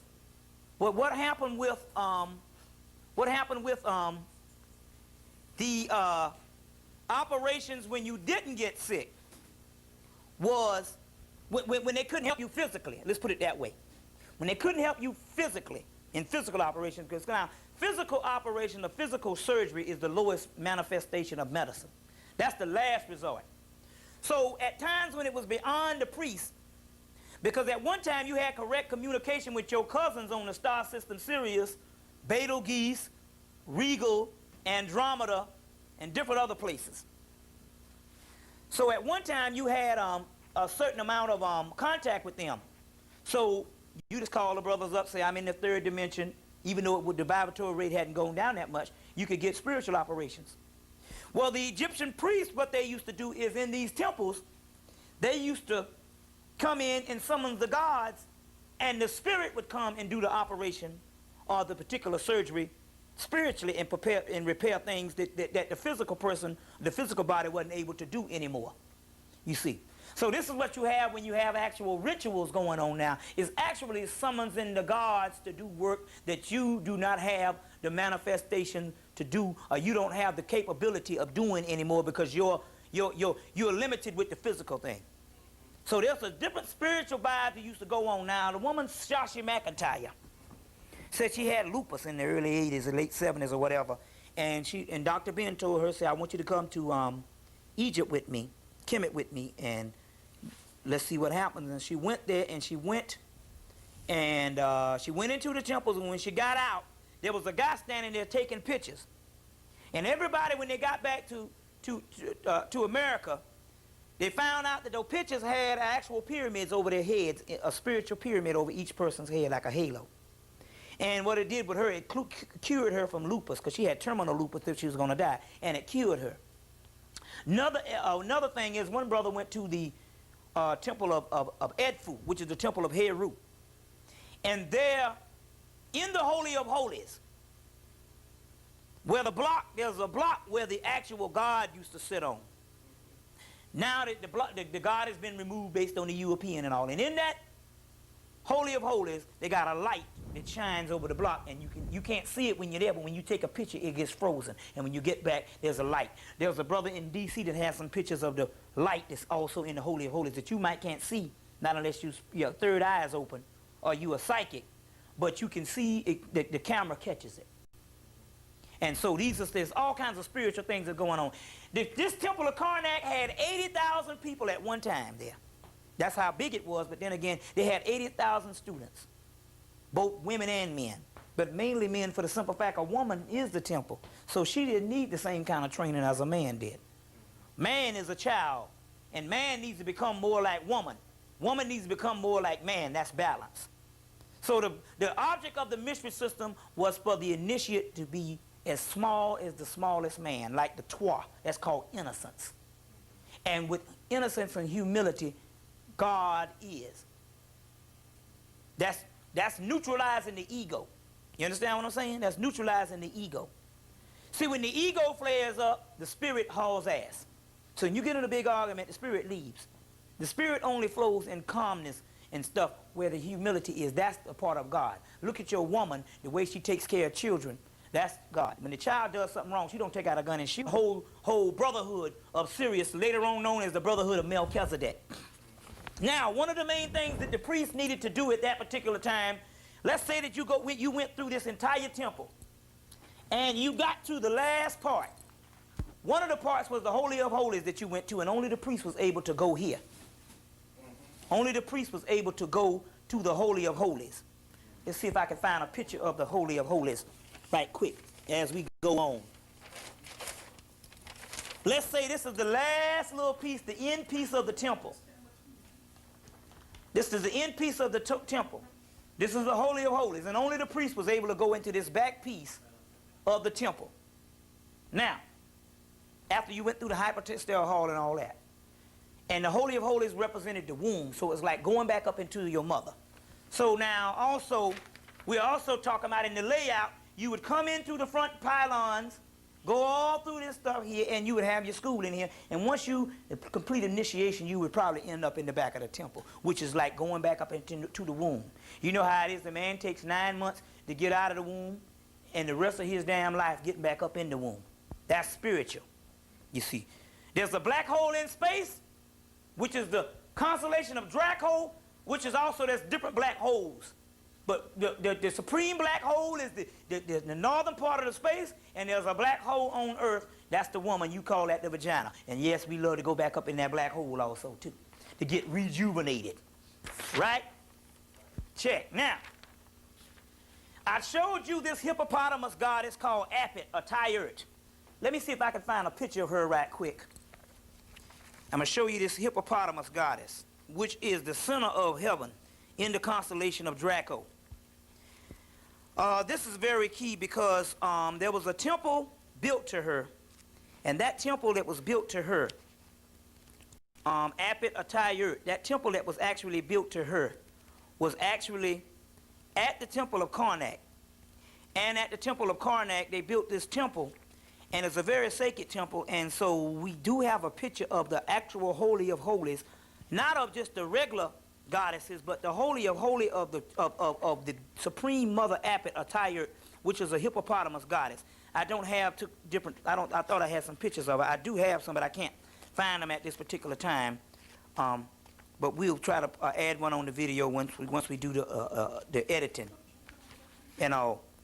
And so what happens is, the temple of the Holy of Holies, the temple of the Holy of Holies is this particular temple. Now you got to get a real good picture, and I'm going to put this on the back because I don't want nothing sharing the space with this. This is just like the womb. And this is the one side of the, you go through this temple. Now this is a smaller temple of Apit. It's at Karnak. And at Karnak, at this particular smaller temple of the Holy of Holies, there's the temple of Apit, and there's a womb. That particular womb, you have, this is the doorway. That's like going back up into the womb. That's also that stargate that the white man is not talking about in his movie. That outer doorway, the black hole. And in here sets a statue of the temple of Apit. You can't see it, of the hippopotamus goddess. And this is actually a picture of the womb, the Holy of Holies, or the Sanctum Sanctorium. Very key. Very key. Now, does that have a shine on it? Yeah. Oh, you got it? Oh, you say you got it. Okay, cool. Now. Can I ask you a couple of questions? Yeah, ask me a couple of questions. Okay. Now, I've been to temples. I want you to tell us why the Holy of Holies was so holy and only the priest could go in, and how that relates to the Holy of Holies within the Bible. I mean, is this where the Bible Yeah. got that from? The Bible is talking about that, but also the Holy of Holies is the deeper region of your mind called the black dot, which is that. So you have the law of correspondence. You're going to get a book called the Holy Kabbalion by the three initiates, which was taken out of the Hermes Trismegistus material, which is the actual material of Tahuti. And in that Holy of Holies, you're going to find out, in that particular book, the Kabbalion, you're going to find out about the laws of correspondence. As above, so below. As within, so without. As on top, so up under. Those are the laws of correspondence, and everything in the universe corresponds. So even though this is an outer temple of the outside of a man-made structure that is explaining the womb, that's also, the vagina is also a sacred part of that womb also. And also another form of correspondence of the Holy of Holies is going back into the deepest regions of your subconscious, the melanin sphere. That is an outer gateway to the other form of the universe. That's the Stargate that the white boys is talking about in the movie Stargate. Now, this particular Holy of Holies is representing the womb. Man must be born again. Now, there's several reasons. The average Christian to say, I'm born again, that is a ceremony that really has nothing to do with being born again. The real symbol of being born again is coming from your old self to your higher consciousness. And the way you go through your higher consciousness, you got to go through the Stargate, the black hole. The rebirth of the womb, going back in the womb and being reborn again. So it's also not, so because you can't go back up in that womb only with the penis, even that's a part of sexual tantra, that's a spiritual part of raising yourself up to Christhood. Don't get me wrong. The homosexuals in the Bible turned that around and made that negative. But the other womb is the black dot, which is called the Amenta in the Book of the Dead, the Book of Coming Forth by Day, in the Mysteries of Amenta, which is talking about the deepest regions of the subconscious. Also, there's a mentor in the subterranean worlds under the subterranean worlds under the earth. There's a whole hollow earth, and that's the mentor. That's the white boy, what he call that hell. Hell is the deepest regions of your mind, and based on whether you got the black dot or not, rather, it makes it as whether you in hell or not. But the hell that we're talking about is this particular third dimension, and we live in hell. So now one part, getting back to this, one part of this temple, when we're talking about that, we're talking about man must be born again. So there was a certain part where the initiate came in, and at certain stages of initiation in the 40-year period he was there, he later on went back up into the Holy of Holies, which was the temple. But the only way you could go in this particular Holy of Holies is you would have had to have gone into the Holy of Holies of your mind, which is the black dot, which is called the beast in Babylon. It's also called the abyss, which is now parts of your Book of Revelations was stuff. That's the Book of Revelations is the oldest form of part of the Bible. They took that from the teachings of Tahuti, and Tahuti got it whispered in his ear from Mayat as the form of Sashet. And that particular Book of Revelation, some of the terminology in there that you think this negative is actually talking about levels of spiritual development. And your Bible deals with that particular stuff. You see what I'm saying? So now, this particular Holy Holies, the temple was symbolic of your transformation as you went into certain parts of the actual, initiation of the brotherhood on earth. But now I want to say this one other part while it's on my mind. There was a brotherhood on earth, and your initiation was this. This is the primary example. You had a brotherhood on earth that you went into the temples, and each part of the temple symbolized what level of your body that you will actually own. The end result was going through the black dot of the doorway in your mind, and also the doorway in the temple, which is the Holy of Holies. The end result and the most supreme end result of what the actual mystery system is about is to make contact with the brotherhood, not only on earth, but the brotherhood in the heaven of the star system Sirius called the brotherhood of Melchizedek. So even though we had a brotherhood on earth, which you call a mystery system, which it wasn't a mystery, it was an educational system, and you had a brotherhood in heaven, and you had to make contact with the upper room in your mind, and the upper room of the cosmos, which is the brotherhood. And so the supreme brotherhood was ruled there. In Hemmitt, it was called Medu-Ra-Atan, which was Melchizedek. His original name is Sutek. Hebrew name is Melchizedek. The Arabic word for the great white brotherhood, the Sufi, is called the Kutub or the Kutab. Kutab. You see, which is talking about establishing to the higher levels. Now, you know. So, all right, let me try to recap. The temples then were places, were universities, we can call them universities, but they were places of learning. Right. Where the initiate, where one went to learn how to be in tune Right. with his higher self. Higher self. Where man know thyself. Man know So thyself. then he learned all of the principles Exactly. of how to raise his consciousness. Right. Where he became. Whoa. Hey, wait. Get that, yeah. Where he became as, where he raised his lower self. Self, right. To a higher Spiritual being. Being, right. Where then he could be in communication Cation.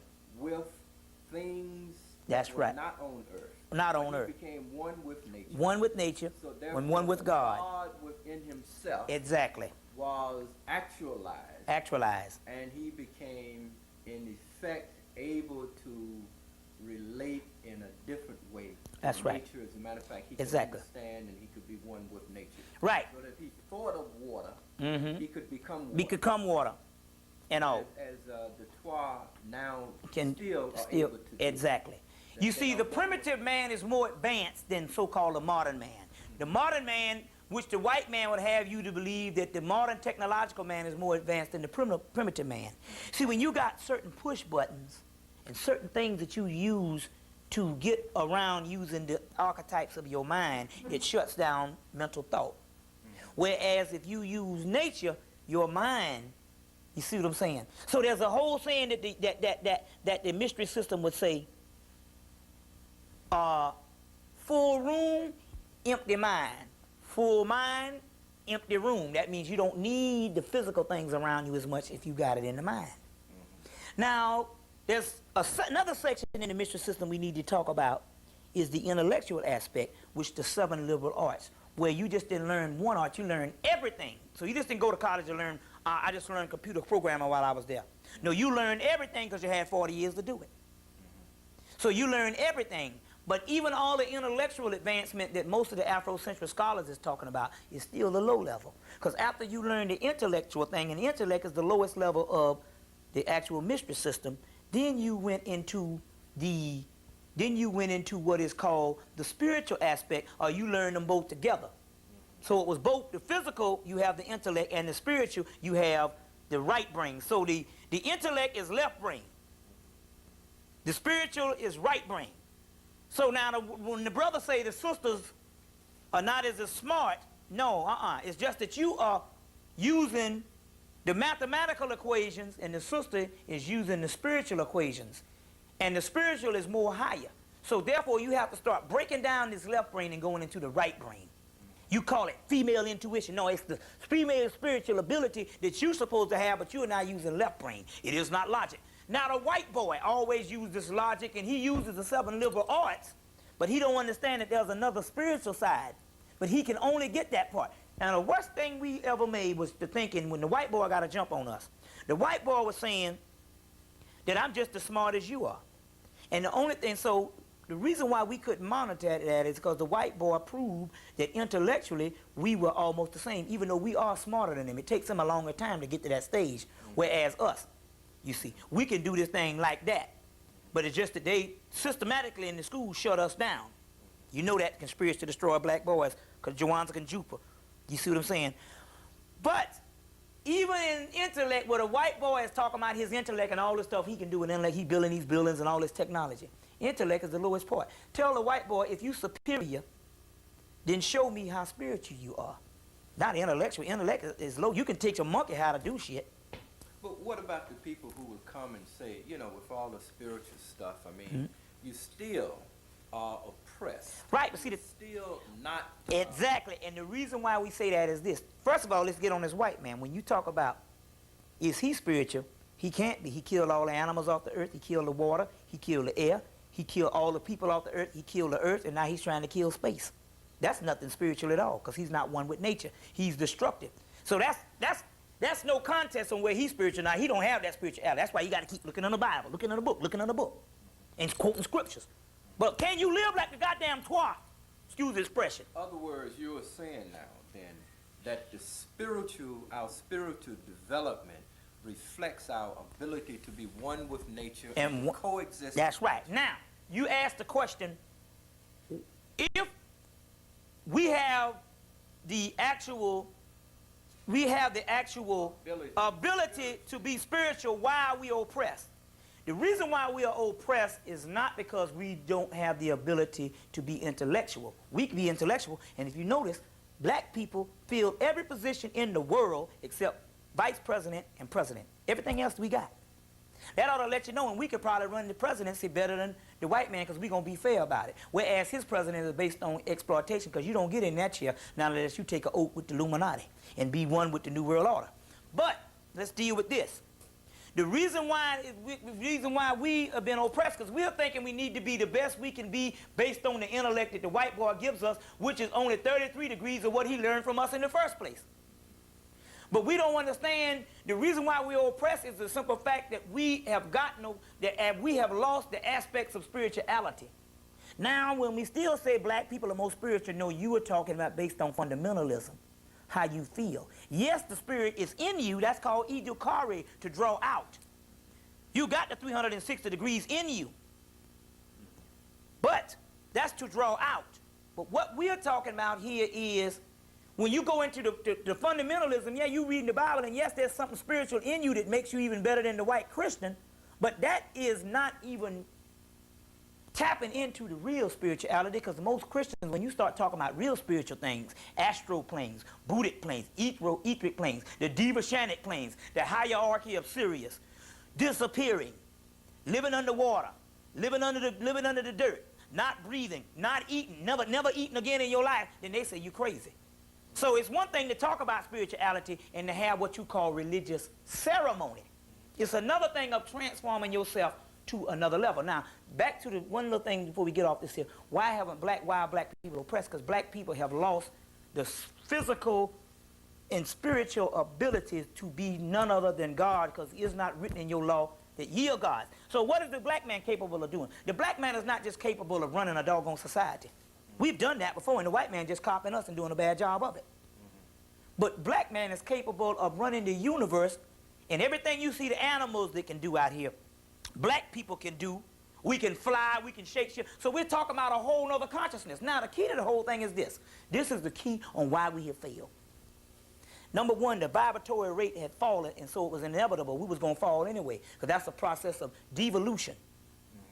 Just like the earth goes to sleep and things, we go through a transformation stage where we go through a metamorphosis and we go through a hibernation stage, because we are spiritual people, and we are earth's people, and we are cosmic people, and the cycles of time, you go into hibernation stages as well as rebirth. So there's a darkness period, so it was going to come anyway. You see what I'm saying? The key why we cannot make it and why we are oppressed, because we are thinking that success in this society is to be like the white boy as far as running the society, and that is the lowest level of society. We're only basing that off materialism, and materialism is the lowest part of the planet, of the cosmos. The physical plane is the lowest part. That's the dead part. But we have gone through the materialistic part. That's what we have when we see the physical structures of Egypt. Now it's time to go back to the spiritual part. So we have outgrown what you know of as physical life on this planet, but by us being spiritual beings, because we have a black dot in us, it's time for us to go to the other level on which we were when we first came on the planet. You see. So we didn't come on the planet as physical beings in what you see Egypt. We came on the planet as spiritual beings, and we went into what you call Egypt when the vibratory rate slowed down. That was our physical existence, and we lasted for a couple of thousand years in the physical. But now it's time to go back to the spiritual on what we first did when we came into the planet, when we were the gods of the universe. So we have outgrown this. So now we understand the reason why the white boy is trying to hold on to all of this, for the simple fact he is only on the physical level, and he can't get to that level because he don't have the black dot. He doesn't have the chaos black dot of the chaos sphere. But we do. So now what's happening with black people are following white people, and we're thinking we needed economics, we need all of the things that we have outgrown. We have gone through that stage. We don't need that anymore. Now, the Brotherhood is saying it's time for you to take back your planet and be the rightful rulers. That's the same thing when you look at the gods in Egypt and what they used to do. Or either look at the Greek gods. Real key. Because see, what you don't realize, the Greek gods come from Egypt. And when you look at what Zeus and Apollo and all them used to do with those particular stories, or with Isis and Osiris, that's the stuff that we do. Because the gods is nothing we're talking about a race of people who fell. You see, from the universal prime creator. So now if the Bible says, is it not written in your law that ye are gods, a God is not supposed to live like the white boy. We're supposed to live better than that. You see what I'm saying? So in actuality, so this is what's going on at this particular time. You see, we have outgrown this. There's another stage that we're trying to go with, and nobody's dealing with that, because everybody is still trying to deal with the physical illusions. And the physical illusion is death. What you know of life on this planet is actually death. And what you know of that you are calling dead is actually life. So the people on the other side are saying, we're the ones that's living, you're the one that's dead, because you're not using 1/10 of your damn brain power. So therefore, there's a whole other realm. It's almost as to say that we're asleep, and we're still trying to transform this physical by trying to transform the physical by doing physical and social and political and economical and mundane things. Whereas you transform the physical by going into the room, going into your mind and going into another room. And when you go into another room, what you think is the physical is the illusion, and that disappears. That's called Maya in India. Let me see if I can sum up and Yeah. get back to these temples. Yeah. I'm trying to be a good student. Yeah, that's it. That's it. That's how we All I get. can do is to go over Yeah. this stuff. Right. I wanted the temples. We were talking about the purpose of these temples. Mhm. We had established that these were temples were actually learning centers. Of Exactly. Transformation. Transformation. Transforming one Mhm. from their lower or their physical Mhm. into the spiritual plane. Now I want you to do two things. I want you to tell me what were some of the things that one would actually be able to do. We've alluded to them. We've alluded Yeah. to one priest who had spent 40 years, who had matriculated, Yeah. graduated, Mhm.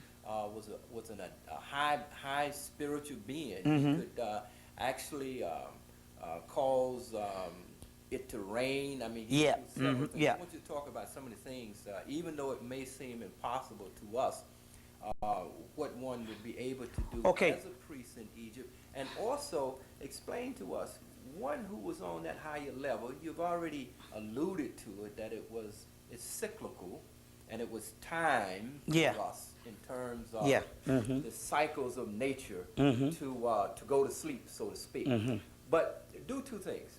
Kind of allude to what, so we can get a picture of what we were in terms of how we lived within nature, what we were able to do, the process then of that Yeah. stepping down, of that fall. Okay. Yeah. Falling. Okay. And allowing then a lower entity Okay. to come in. Because this is the question that Mhm. all young people ask. They say, damn it, if we once ruled the world, if we were the black men that we Yeah. say we are, Right. how do we let this white man we call a devil, this little imp, how do we let him rule us? Yeah. That's the question.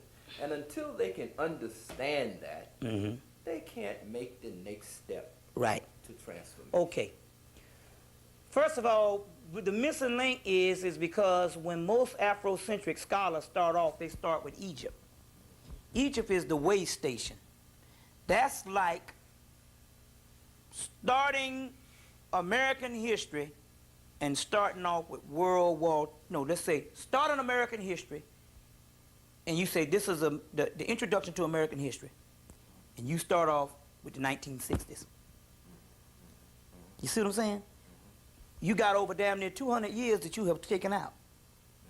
Well, starting off with Egypt is actually like starting off and leaving out almost 1 million years or more of development. But it's real key with Egypt, because Egypt is the documentation on the earth of that 1 million years of development.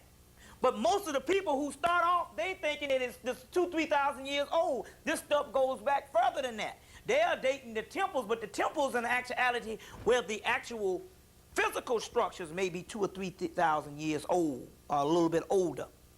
But the actual inscriptions and the hieroglyphic inscriptions on the temples go all the way back to Atlantis and Lemuria. We just showed that because we now got the carbon dated stuff from the South Pacific that's got Anpu, and that's an Egyptian god.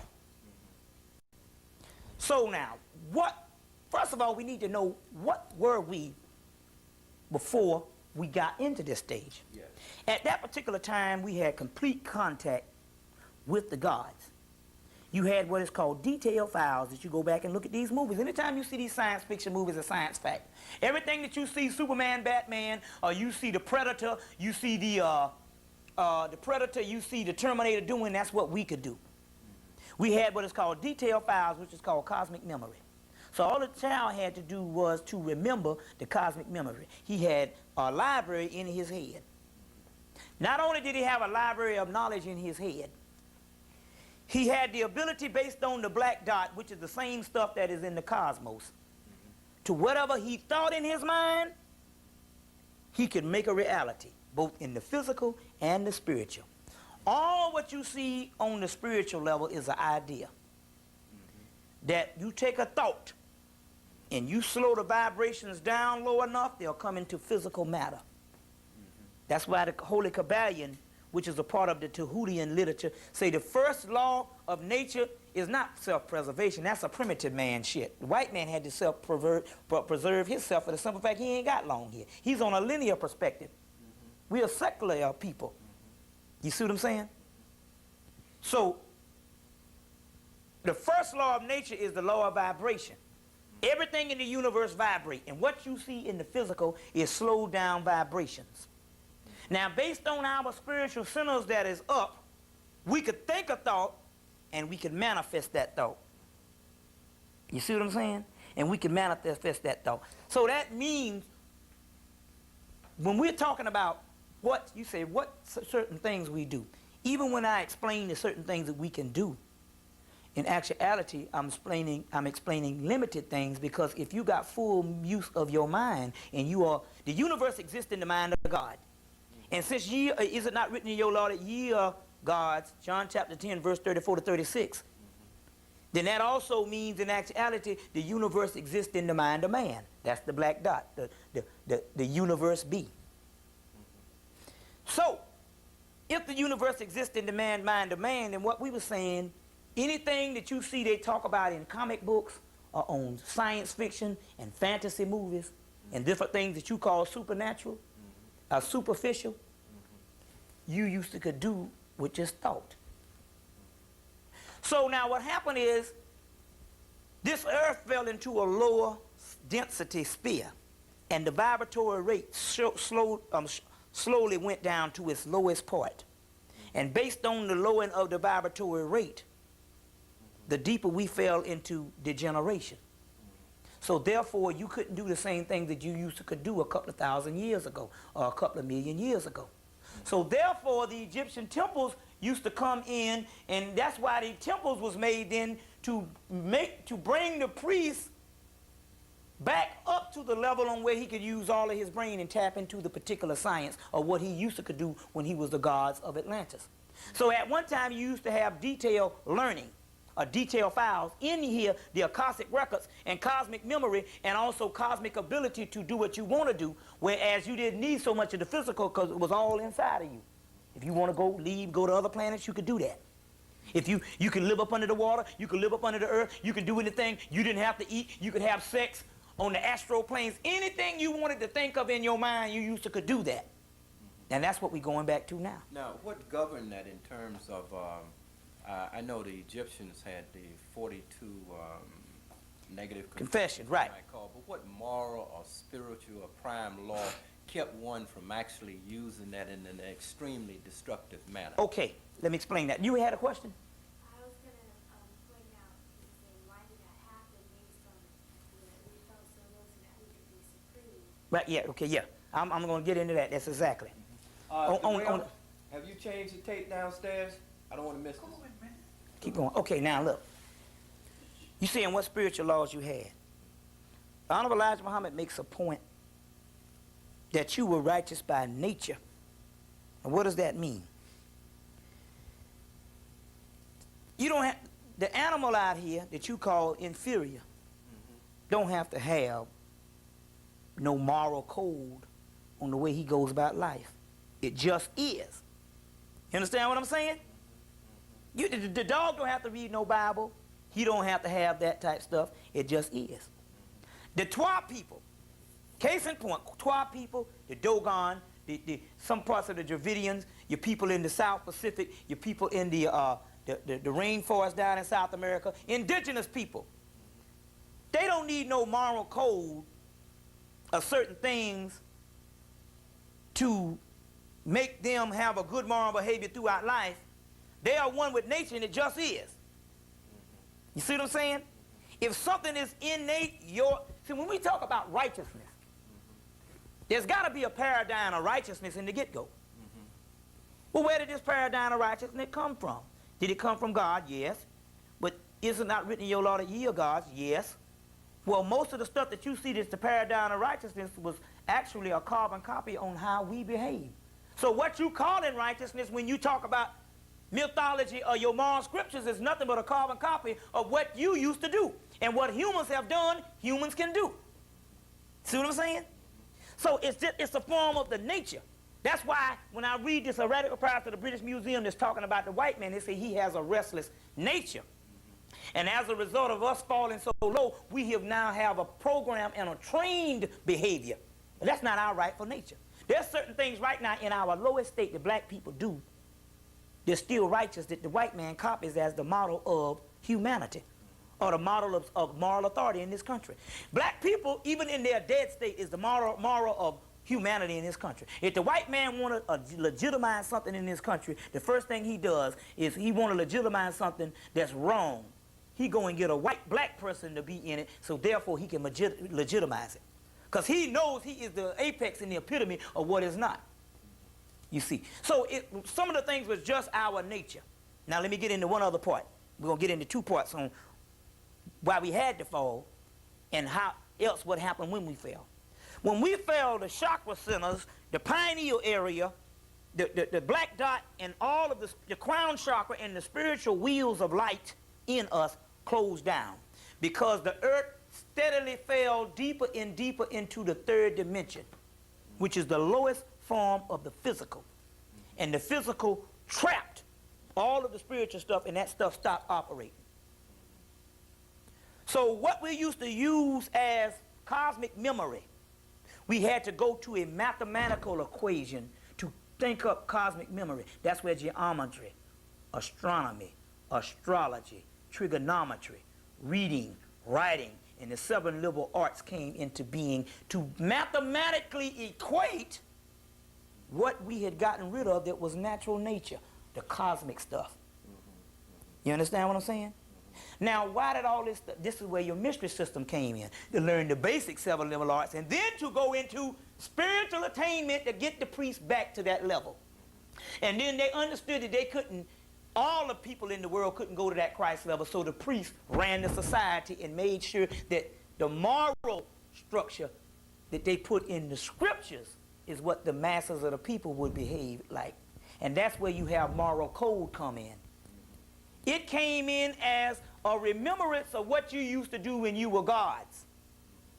Because the moral code is to follow up to be one like God. I want to be like Jesus.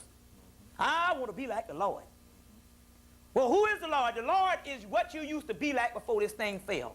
That's where moral structures came in. So we're talking about a level of degeneration when you say, where's the moral code? You understand? Now, what happened? Based on a war in heaven, they had to, in order to redeem and to save a certain part of the universe, they had to, what they had to do is they had to take a planet and bring it down so low until it would go through actual literal hell. Now, why? Why is this? Why? Why do we have to go through hell? You understand that there's a part of the universe that is so high and so righteous until it did not know the lowest depths of evil that there was. So in order for it to go any higher than what it is, the cosmos, the heavens, it has to go to the lowest part. So they chose a people Well, part of our people chose a group of the race to do that. And part of that is this particular solar system. And the lowest part of this solar system is the Earth. That's why the Earth is more physical than the other planets. That's why it's got the water on top and all of the land, and most of the people live on the outside. A lot of people live on the outside, even though there are people that live on the inside. You see what I'm saying? But the Earth is the lowest part, case in point. Get you a picture of the Holy Kabbalah to show you exactly what I'm talking about. Show you a picture of the Holy Kabbalah, which will explain. These are the different levels of the planets, but the Earth is down here called Malkuth. Then you have Jupiter, Mars, Saturn, and all the other ones. You see, like that. Okay. The Earth is down here, which is the lowest part. Which means the Earth had to go through the lowest degeneration period than anything. So the vibratory rate was supposed to speed down. So therefore, when we was in Atlantis and Lemuria, we stayed there for a couple of thousand years, maybe a million. And then it had to degenerate even more. Then Egypt came on, which is still higher than today. Then we stayed a couple of thousand years, and then the vibratory rate went down even lower into what you got now. And that was conducive for the white man to live on the planet. Now, the key to this is this. Why so low? Why? Because they say that the people on earth are going to take the supreme head of the heaven. Why? Because we have totally forgotten who we are. We got cultural amnesia. We don't know who we are as a people. Even a roach knows what a roach is. Even a gnat knows what a gnat is. Even an ant knows what an ant is. Even a grain of dirt knows what the dirt is. The only thing in the entire universe, the omniverse, that don't know what it is the black man and the black woman, mainly on earth. And to even go further than that, in the hills of North America. So because you have gone solo, there's nothing in the universe that you haven't traveled, because we went to the bottom. So you're the only one that is actually qualified to take the supreme head. You see what I'm saying? To take the supreme head. So we had to go that low. So it's just like a bouncing ball. If you take a ball and you bounce it, a little bit of force, when it comes up, it might go this high. But if you bounce it with the most supreme force of gravity, with the low vibratory rate, it'll go the highest when it bounces back up, based on the force. So it's about like that when it comes to involution and evolution. When we talk about the black dot, and I am going to let you go back in, this is a segue back into the temple, by the way.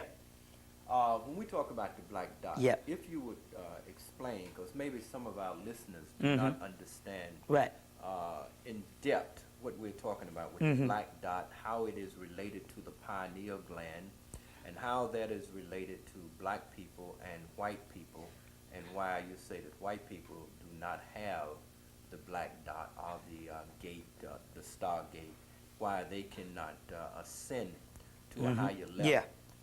And then, if you will, I want you to segue that into the temple in which it is laid out like a man, so we can actually see where the Egyptians understood these deep mysteries, and they even build these temples to relate to and to teach specifically from the design of the temple itself. Okay. All right. First of all, we understand that if you are in the image of God and it is not written in your law that ye are gods, then what the supreme level of the cosmos that you call, that is the black substance that make up the stars and make up all the other stuff, which is the supreme essence of what God is, because in the core of every star is the black substance. But that make those stars up is the black substance. So what you see out there, the white boy call it dark matter in science. What you see out there with blackness is actually something. And it is the essence of God. It's called the primal materia, or the great works. But if you are in the image of God, you also have the black substance in you. And because you are black, that is an indication that you do have the black substance. Because Beth means house. Ham comes from Cam, that means black. Bethlehem means the black house. And the sun in Bethlehem, which you call the Christ, is also the black house that you got. You got a sun inside of you, which is also called a star in Bethlehem. The physical star in Bethlehem was the star Sirius that you saw. The other star in the Bethlehem that you see right here, because this is the house, was the star Sirius that's in you, which is also the sun in black, that you call the, in Bethlehem, that you call the black dot. So it is the gateway, and it is the Son of God that is in you. It is the Son of God that is in the Son of God, because we are the heirs of God. But there's something on the inside of you that not only are you on the physical level, but there's a link that there's the difference in you from being only on the physical level is there's a doorway in you that not only makes you on the physical, but it links you to the cosmos as well. White people don't have this black dot, so therefore they're only on the physical level. Why don't they have it? They have, why don't they have it is because in our form of degeneration, it was inevitable that we could not take ourselves down that low because God can only be at the nature of God. So therefore, based on the vibratory rate, some of us invented, this Yakub, that I got the historical researches of Yakub, some of us invented a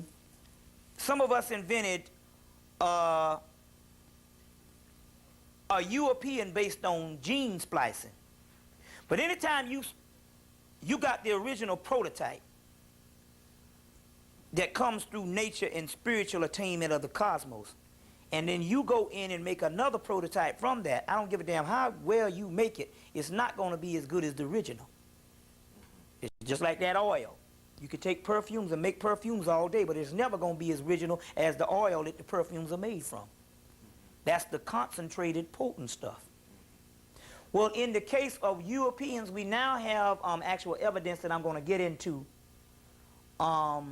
with a particular temple of Abydos that has the documents of the European being created.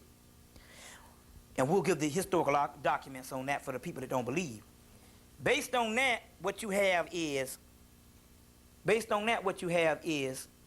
this particular European is a created person that we created. And as a result, he does not have the full manifestation of the essence of what we are.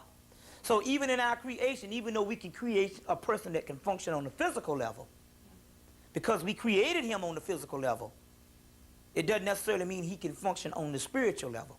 So as a result, what you have is you have a person that is conducive to the physical level, and based on a certain amount of lower energies, because the physical level is on such a low vibratory rate, he can be conducive to the physical level and all aspects of the physical, and all, which is the lowest level. But he cannot be conducive at the highest level because he was never created from the highest regions. But we all were. And our sperm and our stuff is created from the highest regions. Whereas him, because he's created on a lower level, his sperm and the actual spiritual energy, or the energy that's coming to make him in his essence, which is energy on the inside, comes from lower astral planes. Where our origin comes from the highest astral plane, they call the Jivashanic plane, or they call the melanin realm. So the reason why they don't have melanin is because we were created out of melanin, and they were created out of gene splicing in the physical world. And part of that, they gene spliced, they grafted not only genes from us, but they grafted genes from an ape. But even the ape is more spiritual because the ape is in its rightful habitat. And it does things nature-wise. But the European is grafted, and this is why it looks like an ape with the same hair and all this type of stuff, but it's something of only lower material matter, which I'll go into that particular part. So therefore, the supreme part that makes us God, which was created in heaven, is the black dot, which is that link, that doorway. Because it was only created on the physical realm, it does not have the black dot and cannot have the black dot. And now the difference between some white people is some white people are miscegenated black people that still have the black dot. And you got 80%, you have 15% of some white people that have the black dot. Those are not white people, those are black people that look white. Now when we talk about the black dot, we're actually talking about a pineal gland that's not calcified. We're talking about well, that's the physical element, is a pineal gland that's not calcified. But the black dot is called the dark night of the soul, which means in actuality it is the soul. Okay. So when you talk about this particular, that it is the soul. Now when you talk about this particular Not having the black box means in actuality you have lower astral energy that can be mistaken for a soul, but it's not the soul. The only reason why you don't understand that it's not a soul is because you are dealing with intellect, and you all, because you can teach a monkey how to do some things. You're dealing with that. Hell, a damn parrot can talk. You're dealing with intellect because it has a brain cavity, it can function, but you don't know what the soul is of. But then again, we know that he couldn't have a soul for the simple fact that any person that has a guilt deficiency. Bobby E. Wright told you that in Psychopathic Racist White People. And any person that is against nature itself, and anything he has killed, and he's defied all the laws, created laws, that means that he couldn't have a soul. He has a guilt deficiency, and you got to realize this about the particular European also too. The European, France and England had a war for 100 years. Now that means in actuality to have a war for 100 years, that means that war is the norm and peacetime is abnormal. So when we talk about peacetime, it's not talking about his nature. And even in his peacetime, he's never at peacetime. He just has a clever way of doing things where he don't have to have physical violence, but he has mental violence and social and political violence. You see? So it's when he does have peacetime, you're thinking that he's being all right. No, he's just got a more advanced way to carry out his particular violent behavior, his destructive behavior. You see? So now, when we talk about that, and we'll get into this white man in a few minutes, historical evidence proved that obviously this man doesn't have a soul. That's just based on history alone. But now we have the archaeological evidence, and because we're talking about the temples, based on the temples of Egypt, we have the archaeological evidence that he's a biological mutation from the original person. Can we look at that temple?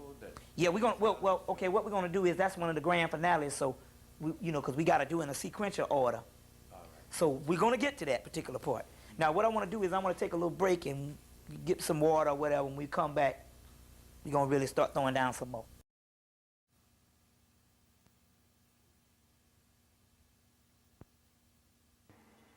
You on? Mm-hmm. You see, so, like I say, again, we are far removed from our ancient African sciences. And only thing we have to show about it is religion. And too often, that's just moral teachings. That really ain't got shit to do with spirituality. As a matter of fact, I can say and I can prove the church has nothing to do with spirituality whatsoever. That's a moral teaching based on moral code, which in Africa we didn't need to learn how to behave. A dog don't need no damn book on how to fucking be a dog. Humans don't need no book on how to be a fucking human. That's the white man. He had to have a manual because he was inhuman. So in actuality, in so many words, we created these religions for his ass because look what he did with the book. Can you imagine how this devil would be if he didn't have no book? But somehow in the process of our getting hit in the head, we woke up and thinking in actuality that we got to pray to God and love and I'm talking about do all the stuff that it says doing and all, when in actuality and all, we are the manifestation of God. And the book is written, the book itself is copied based on the nature of the ancient black people in which they was telling people the laws to behave like. You see what I'm saying? So, so that's one thing I'm saying and all. We got to get out of this whole thing based on this, my point is based on this whole religion thing. Because some people, if you ask them right now, well, give me some proof that your prayers and all work. They say, well, he woke me up this morning. Well, a fucking dog woke up this morning. That don't mean shit. Because you woke up this morning don't constitute shit. At what level did you wake up? Wait a minute, isn't that a series of blasphemy right there? Well, even that word blaspheme, where did it come from? What does it mean? Who you blaspheming against? And what system or whatever they come from? I mean, because you woke up this morning don't mean shit. Hell, a dog woke up this morning. You see what I'm saying? Ultimately, that don't mean anything.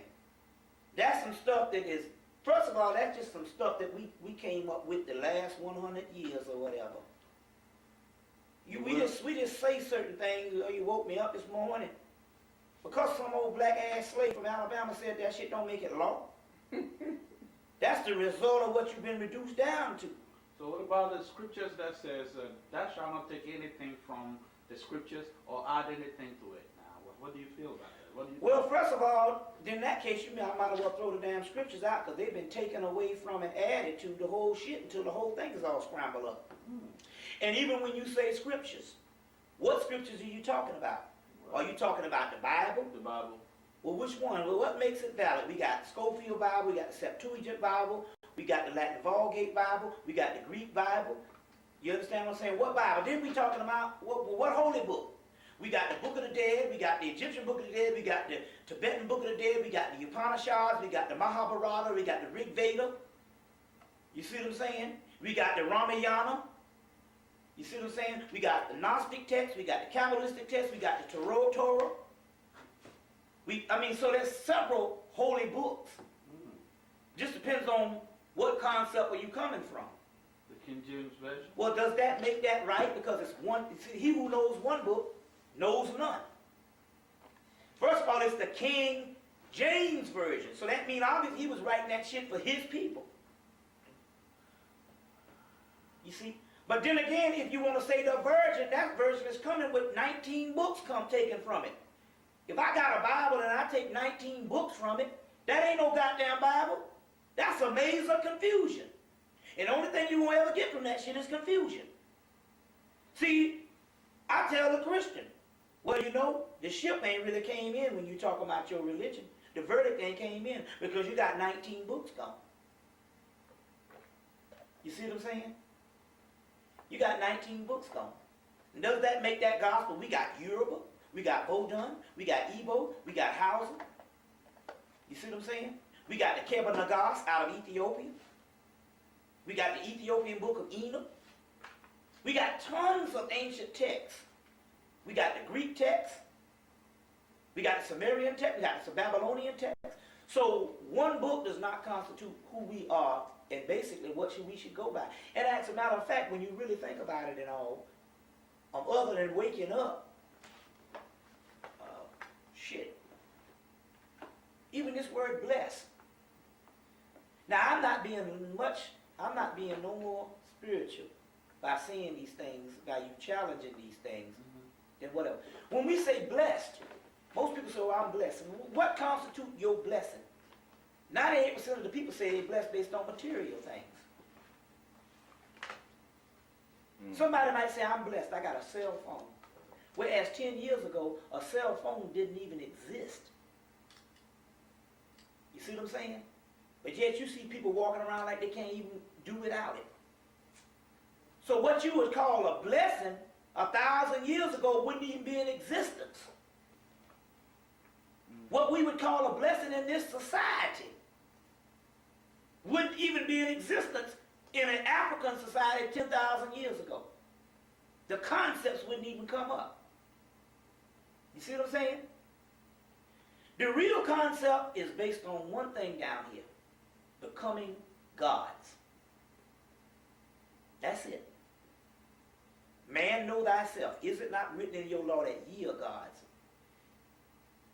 And how you act and who you screwed last night does not constitute whether you are God or not. So it just depends on what we've been programmed into believe. That's a form of the slavery. We got to break that. You see what I'm saying? We got to break that. You see. Let me give an example. Asa Hilliard posed this question before. If nobody ever told you that multiple gods was wrong, would it be wrong? If you never heard that I worship one God and polytheism is wrong, would that actually be wrong? No, it wouldn't. You see what I'm saying? The only thing that gives you the thing to say, only thing that you got between you to saying is that gives you this notion that it's wrong is because you was told that. Yeah, okay, now let me ask you, what do you call yourself? As a Christian or atheist or what? No, I'm not an atheist. I'm not an atheist. I'm not a Christian either, because that's a terminology that only exists 2,000 years ago. That which only existed 2,000 years ago cannot be the end-all and be-all when half of human history was over 2,000 years ago. No, the majority of human history was over before we even knew anything about Christianity. So how the hell are you going to be something valid in a world that lasted for millions of years and the world existed, literally has come and gone, and then Christianity pops up? I am an African ancient spiritualist, which religion before it became religion was an ancient educational system where you learn your relationship to the universe, the omniverse, nature, and yourself. And anything outside of that was a watered down version. So basically, I am the combination of all of that, which is beyond religion. So I don't call myself no religion. The word religios means to bind. You see what I'm saying? We should become beyond religion now. Religion carried us to a certain point when we didn't know any better. You see what I'm saying? You wouldn't call the Christ that you're looking for to come back a damn Baptist. You was like, hell, you supposed to redeem the world. I know damn well you got to be something greater than a fucked up ass Baptist or any other little human existence down here. You got to be reality itself. Well, that is what your soul is, Christ, before it was named, relegated to one particular person and named an actual system of worship. You see, we had the knowledge of becoming Christ. So what sense in, let's say, other people killing other people? Huh? Killing, period. What do people really actually get when they kill other people? I mean, killing. Well, in actuality, I'm going to be frank now, let's go into some ancient science. First of all, even in your Bible, it tells you that, right in your Bible, it says that heaven and hell will pass away. So what we call heaven is not even real. It says it right in your Bible. This heaven and hell will pass away. It says it right in your Bible. Our God did not create the earth. Jesus says it right in the Bible. He says, this kingdom is not of my Father.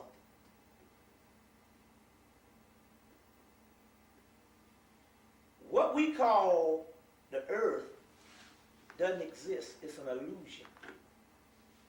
In India, it's called Maya. Did you see the movie Matrix? Not yet. You need to go rent it. You. No, go ahead. It's on my list of what you are. Yeah. What we deal with right now is not even real. Ultimately, well, that's a bit too much. Let me just say what I'm trying to say. If this is not reality, then what is killing somebody? What is anything? The only thing that exists, if this is not real, is wisdom and knowledge. In the Tibetan Book of the Dead, it tells you that the true enlightenment of man is the realization of the unreality of existence. This is called a holographic universe. It never existed. What's your name? Sam Taki. Sam Taki. Taggett? Taki. Sam Taki. Right. Sam Taki never existed. You are a series of events that never existed. The only thing that exists is your soul inside of you. The physical body is a housing unit that houses the soul. Somewhere in a couple of million years, we fell to a state of existence where we started thinking that the physical body was who we were. tell you right in the Bible, the flesh is weak. Tell you, this is not my home, I'm just passing through. Who you are has nothing to do with who you think you are. This is just a physical body, flesh. If it was real, it wouldn't dissipate and rot. So how is it can you be chastised based on something that's not even real? That's something that's not even going to be here in the end or eternity. They say that which is real can never disappear. It will last forever. The only thing that is real is your soul is on the inside of you. It tells you in the original scriptures, the one before they was changed into the scriptures of the Bible, or some of the stuff that was taken out of the Bible. This is what it says. In the Gospel of Adam, I think, which is the scriptures they dug up in 1945. See, our Bible was made out of older scriptures. And then basically the Roman government, what they did is the ancient people who used to be the authors of those scriptures, the Roman government turned against them because they basically copied these people's work. And the Roman government turned against them and killed all these people off. They were called the Gnostics. And they killed all of them off. And they attributed that work to Jesus, but that work predates him. They killed all these people off.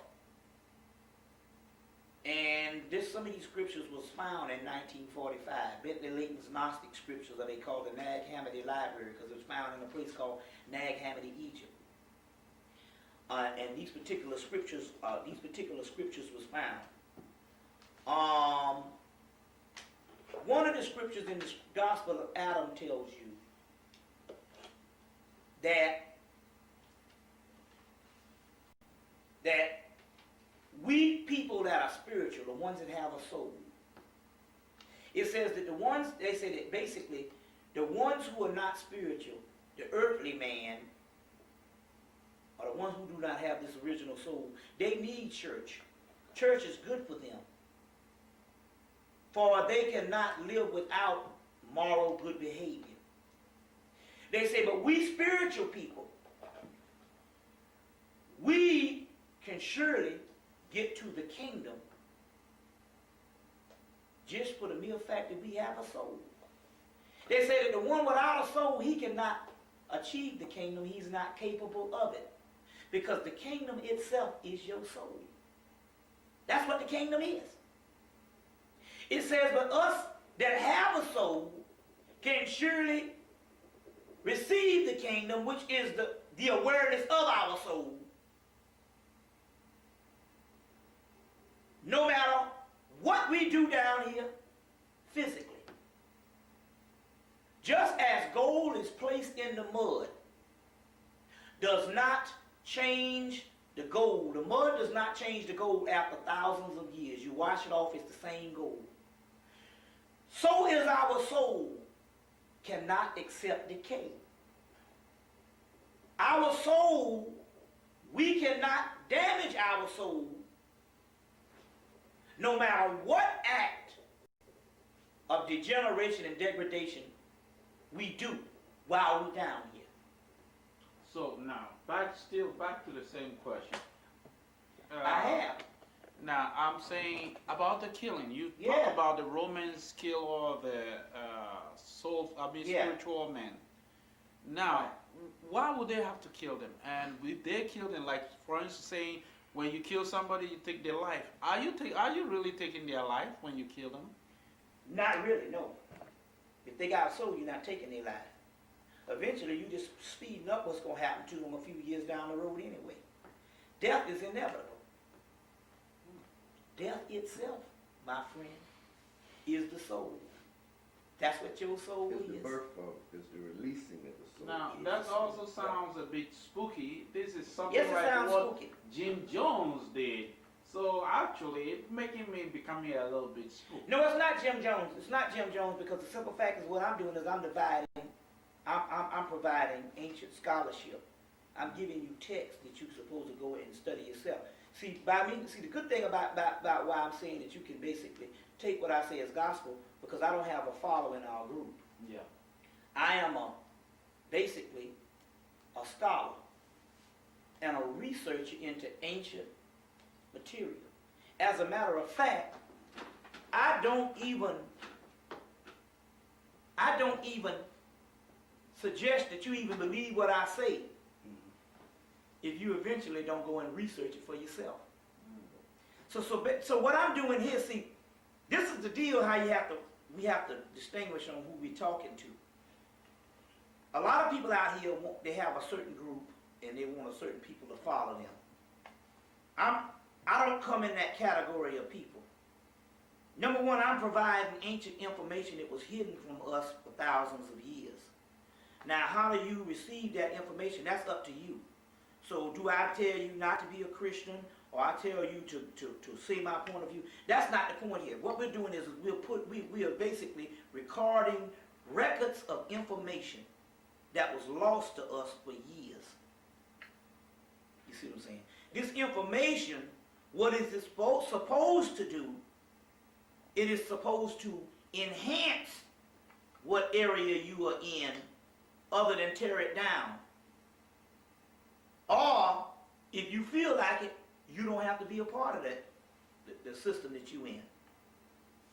You understand? What I'm trying to tell you, it makes common sense that nobody on the earth needed a new religion to come to them that they didn't already have. It's irrational for an Eskimo to worship a Jewish savior. That don't make no goddamn sense. Never did. You see what I'm saying? So why is it as we are Africans would have to look in the context of we got to have one particular religion that defines us all, when the religion is a new thing? You see what I'm saying? 2,000 years ago we had educational systems, and because you was educated in those systems, these things that I'm saying would make a lot of common sense. It's just that 2,000 years ago they separated the science from the education. So the scientific people say to be in science you can't believe in God. And the religious people saying to believe in God you can't believe in science. Whereas we didn't have religion or spirituality in science when they weren't together in the African science. You see what I'm saying? So what I'm dealing here right here is giving you a concept of transference of energy. It's the same as science. So that's exactly what those books was talking about. That was later rehashed into religion, where you just follow some shit that don't make no goddamn sense, all because you're afraid of going to hell, whereas hell is where you live. The earth is called Hyle, and the people that live on earth are called Hylics. Oh, Hylics coming. You see. And basically, if you was the underworld, they call hell. Well, hell, if you was let's say if you was up in the stars somewhere, wouldn't this be the underworld, Earth? Mm-hmm. So it depends on your perception of things, and basically what we have to do is we have to unravel pertinent information of knowledge, no matter how disturbing it may sound. Remember, anything that you get new is strange. Yes. Otherwise, it wouldn't be new. The first time a person went to, you ever see a little child go into first grade for the first time? Mm-hmm. That's some terrifying shit. Anything that you did for the first time. Most men who never had sex, or most women who never had sex for the first time, it's a little scary before you get up in there and find out, you can do some things. It's the fear of the unknown. You understand what I'm saying? And that's what knowledge is supposed to do. If I come and give you a series of information that you agree on, that's not knowledge. That's inspirational ceremony. That's giving you some stuff that's why you go to the church, they go, yeah, go ahead, yeah, go ahead. That means that he's giving them some stuff that everybody knows, so he's not teaching them. That's masturbation. Otherwise, it should be going, oh, I didn't know that. But see, we have been trained to not really know what knowledge is. We've been trained for inspirational ceremony. You see what I'm saying? And it's based on respect, too. If the Pope came and broke all this shit down, you wouldn't have no problem with it. because you would feel that he's a man of authority and he's supposed to know what he's supposed to be. And that's based on the brainwashing of what they have done to us too. We don't think that people that you might meet yourself that's unapproachable, that's not unapproachable to you, should know anything. So I shouldn't be sitting up in here a few feet across from you telling you anything profound. Whereas a man that travels around in a glass cage and waves to you in a window, because he's unapproachable to you, you have been trained that he must know more knowledge than a person in your own community. You see what I'm saying? So what we're talking about here is not a form of religion. What we're talking about here is a form of education, which the African way comprised of spirituality, in which you call religion. So that's the difference between me and other people. You see what I'm saying? I'm not out to get your money to tell you what you want to know. Every day we live, we're supposed to learn something. And the day that we don't learn something is the day that we don't live. That's what the Egyptians used to say. So therefore, if this stuff seems strange, that's the only way you get your mind to work. One more question. Yeah. Now, suppose somebody pull a gun on you or something. Didn't you get some frightening experience? And didn't you really plead for your life? Why will you say, like, when you die, you become more powerful and you speak things up? Right. Why will, I mean, that is... Well, it's naturally because, like I said before, because I haven't died yet, and it's only human to me to want to hang on to what I know, because we want to cling to the familiar. They say even when someone comes to hell to get you to go to heaven, you're going to go kicking and screaming and fighting. You would rather, if your arm had gangrene, and it's going to threaten to kill the rest of the body, you would rather your arm stay on than somebody cut your arm off. That's because people tend to cling to the familiar. We feel comfortable in that which we already know, and we don't feel comfortable in that mystery that we don't know. So most people fight against death up to a stage. Other words, it's like fighting. It's like trying to hold on to a penny than to receive a dollar. Than to receive a dollar. That's only because you have been conditioned to that. Remember, life is all we know. So if life is all you know, how would you know that death might be the ultimate prize, in which it is? Even Christ had to die. Don't you want to be like Christ? No, now. Baby, no. Don't you want to? I want to be like Jesus. Well, Jesus had to die. Right? And Osiris and all the rest of them had to get the hell on to the other dimension to gain the power, because the prize is on the other side. You see what I'm saying? Even the Africans, some people say, well, how the hell the Africans just let little Europe come in and take over them? But then again, we thinking from a modern mind. The Africans understood that certain things was inevitable. So they just laid down and died. Because number one, they knew this day was coming. You see what I'm saying? They knew this day was coming. The Tibetans got a thing, the Tibetans got a day that they knew the white man was coming about 800 years before he came. They knew he was coming. And they said that to the day, they said they had the day, they had the year, and they had the fucking hour. And the day, the year, and the hour, the white man arrived. The Tibetans got a thing. The white man, they had an 800-year prophecy on the day he was gonna come. And to the damn hour, he came knocking on the door. You see what I'm saying? He came knocking on the door. So some things are inevitable. Ultimately, death has to be the ultimate power, because the simple fact is we all gotta die. And they said this is what's plagued the modern man for years, is not knowing the knowledge of death. You see what I'm saying? Most people, when they die, we take it hard, because that's our selfishness. We don't want to go through being on this realm without them being around. And the Africans used to tell you, you got to quit mourning, because that person can't make the transition, not unless they know that you are all right. You can have them down here trapped for 20-something years grieving. Because they don't, you know what I'm saying? I think because we went up to my Aunt Jane's apartment in over here in Brooklyn, and I got a cousin named Gray Henry, died in '75, and he was still up in the apartment.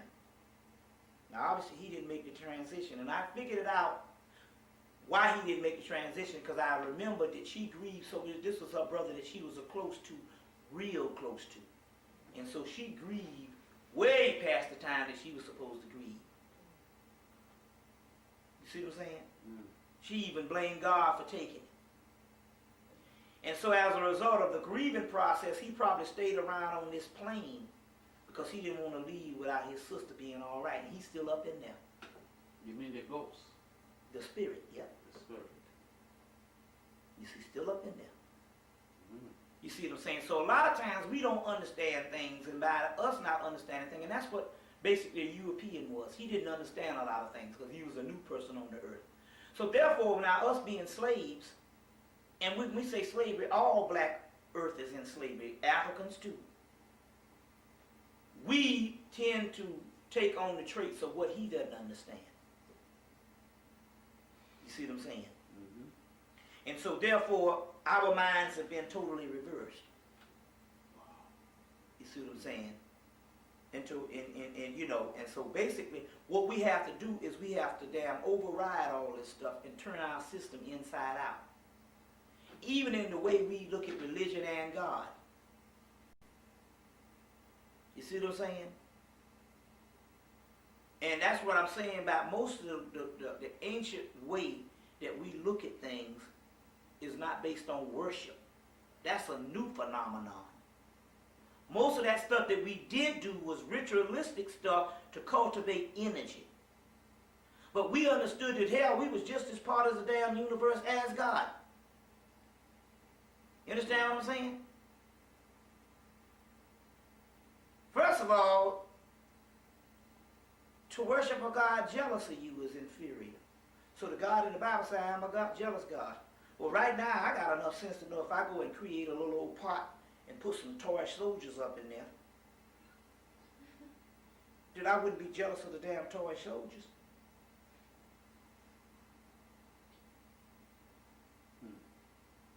You see what I'm saying?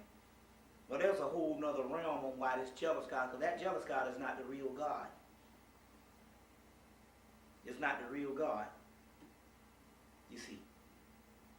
And he's jealous because we have something that he don't have. Well, that's a whole nother story. So in other words, he's feeling just lousy, jealous, just lousy. Yeah.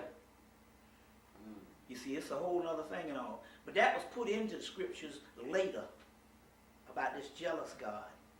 Just as a lot of things. I mean, because it's in a book don't necessarily mean it's true either. In the Quran, it says that you can beat your wife if you beat her with a short stick. Including the Bible, one of the most patriarchal, sexist books ever written. So that can't be from God. I mean, literally, they ain't got a damn positive shit to say about no woman in that motherfucker. And even when they talk good about her, she's always a subservient being other than the man. She's always obedient to her man. They ain't nothing but a bunch of damn slaves. But she is never esteemed on the same level as the great patriarchs, Abraham and all them. So right there, it's a male chauvinist murder cult. That she gets blamed for the fucked upness of society. If you want to put a new word on something. And last young problem. Now, this is 90s, and we having a lot of macho women. And they're also trying to prove that they are the man. Now, as a man, what do you do about it? Do you also supposed to strike a woman? One woman say, you put hands on me and that will be the end of you. What do you think of that? Do a woman No, you're not supposed to strike a woman because of, you must think of all women like your mother. So if you think of women like your mother, especially the black man, we really, the buck stops here when it comes to mama now. Mama can't do no wrong. So we should all think of all black women like mothers. Like your mama, she has the capability of being a mother. So when you think of that same black woman in the context of mama, that question goes, that's futile. Mama got the right to do what the fuck she want to do. See what I'm saying? So you wouldn't even entertain the same question if you thought of every black woman as your mama. Because she is capable of being a mama, so we talking about the same unit. You see what I'm saying? You see what I'm saying? The same unit. You know what I'm saying? We are equals. But what about the woman that really jump in front of you and trying to make you look like you are a wimp? Well, my point is a man will jump in front of you and try to make you look like you're a wimp, but you wouldn't. You wouldn't take the same context of him. You just figure, hey, it's just a little fight. That's just an aggressive thing that went on between two humans. But it's only with the woman that you would feel offended and all, and that's because of the fragile male ego.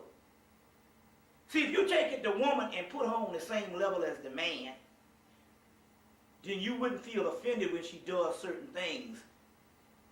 You would feel, if your partner did that, if your boy did that, you would look at it in another context. It's just that you have been conditioned to think the woman is inferior. So whenever she does a certain amount of things, you can't stand for it. Now, wait a second. Now, during the African American Day Parade, we witnessed one outrageous behavior by a young lady who weighs about 135 pounds, slapping a man who is very well masculine, weighing about 300 pounds, slapping him on the head over and over and over. And the man just don't want to do anything because of the police and the rest. So how do you handle such brutality is brutality. I understand that particular part, but my point is that would not be such a... are you saying that in actuality... best solution for the situation? How? Of male-female situation. Well, the best solution, but my point here is it wouldn't even be in the same context if he was beating on her. You see what I'm saying? If he was beating on her, my point is the point I'm trying to make is the whole context should be looked on as they're being aggressive towards each other. Her being aggressive towards him should not be tolerated the same as him being aggressive towards her. But because it's a female, you've already looked at it as another situation. If it was two men fighting, you wouldn't look at it on the same contents. You're only offended because it was a woman. My point is we're talking about two of the same entities. And the only reason why we have a different reaction is because we've been trained that we are different. And in most cases in a patriarchal society, we've been trained that the woman is a little inferior than us. So we take another offense to it. You see what I'm saying? No, this is good stuff. Okay. You know, he hungry as hell now. You open up the worms. Okay, I will. No more questions. No, I'm just saying. No, look, my point is. My point is that you must understand one thing about learning. See, this is one thing you must understand about learning and knowledge. Oh, you come over here on this camera. You ask all the questions you want to ask. Okay. I can leave. Whenever you learn a certain amount of information, you must be accountable for the information that you hear and learn. That means that you can't stay the same human being that you was prior to learning that knowledge. A part of the world's deterioration in the generation is also the hatred of the woman. That's just as much a focal part of our demise as anything. But that was then. We're talking about the 90s now. But we're not talking about, but we are a product of, we are in a patriarchal society. Yes. And male dominance is still king. So why will a little lady have to jump in front of a big man, slapping him over and over and over? My point is that the whole key is that should be looked on as a form of aggression that you could say that's sad that they had to fight. But as far as it being based on male and female, that has nothing to do with it. They was making an ass out of themselves even if it was two brothers fighting. You see what I'm saying? Even if it is two brothers fighting, they was making an ass out themselves. But right now, if your mama was out there fighting that nigga, you would be glad that your mama was slapping him or that nigga slapping him back. You'd be like, that's good, mama. Y'all got in a fight. And I'm glad your ass got the one up on this nigga. You wouldn't even think about it. You would want your mama to win that damn fight in all consequences, even if she was in the wrong. Just depends on how you think of this shit. You see what I'm saying? Right now, if my mama got in a fight in the middle of a damn parade, I would hope that it's my mama that's got the one up over that guy she's fighting, other than him beating her ass. It wouldn't even be a thought in my damn mind. I don't know. That beats me. I will register my case on. Now, what do you think your solution is? That's what puzzles me, because I witness my eyes and there's nothing. And I see this guy lifting weights in the gym and he's bigger than, he's almost as big as... Well, let me give you another example. Let me give you another example. Yes.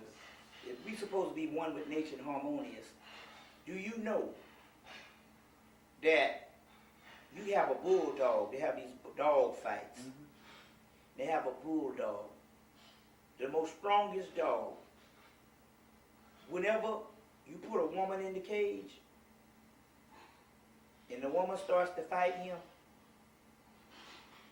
he will lose the fight and almost die. The woman dog will almost kill him. You want to know why? Because that bulldog has common sense to know that he will not fight a woman dog under no circumstances.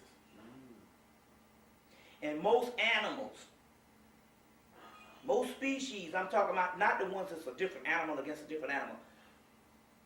If two lions fought and that woman happens to fight that male will either run or get his ass whipped. By no means would he fight, because he understands, based on nature, you don't fight your species half, mainly the woman. For the mere fact that you are stronger than her physically, you wouldn't fight her. You see what I'm saying? So are you suggesting, because this man lifting weights and stuff, he should have beat her ass? No, I'm not saying that at all. What I'm saying is, I said, as a scholar and a very clear-minded person, which I call you Mr. Update. That's my personal name for you, Mr. Update. I was trying to see your point of view towards such a situation. Well, based on the situation, they ain't had no business out there fighting, period. But I don't think that it would have anything to do with the male and female thing. I think that has to do with based on your views towards what you would feel to women, and so, it's like that, But ultimately, that's interesting to know that. And the reason why I say that, because they had this bulldog fight. And every now and then the guy wanted to win so bad, he put a girl up in there, and the girl beat the other dog's ass. And they had a big discrepancy on why you put this woman up in there. Because you don't supposed to put women up in there. And basically this girl dog, and it was, female dog beat this other dog's behind. And they was all mad saying, why did you snuck a woman up in there and we didn't know it, a female up in there and we didn't know it. And they was all mad. But basically the people up in there knew that male dog by no circumstances would fight that female. Although the female was mauling him to death. If the supreme energy creator is a woman, could it also be possible that the subordinate deity that you talk about, the lower deity who rebelled or jealous, could that also be a woman? No, I'm just going by what the scriptures say. And basically, for the mere fact that we call on that entity as a he, it means that it was a masculine form of energy. As a matter of fact, it said even to create something outside of the uncreated, it had to have been a masculine form of energy. That's why they always go, even in the Zeus thing, they talk about him shooting this arrow down, this particular arrow down. Basically, what they call creation itself is masculine. Feminine is always negative, pull in. Masculine is always push out, or basically manifest. So what they call the manifest is a masculine aspect of something. Masculine aspect of something. And that's what it is. But not because if the feminine energy is all there was, then another aspect of the feminine energy will be a form of the same feminine energy. So that has something to do with it. So, but mainly I just go by the scriptures to be on the safe side, and I haven't seen any of the ancient ones that said it was accredited to another female. You got any more questions? Last one. Last one. Yeah. For me. Now, I'm still asking, what do you think of these women being too macho, especially towards the modern man, especially black male, towards the black male?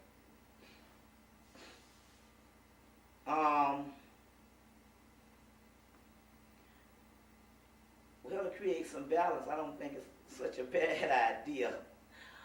On the other hand, I get where you're coming from.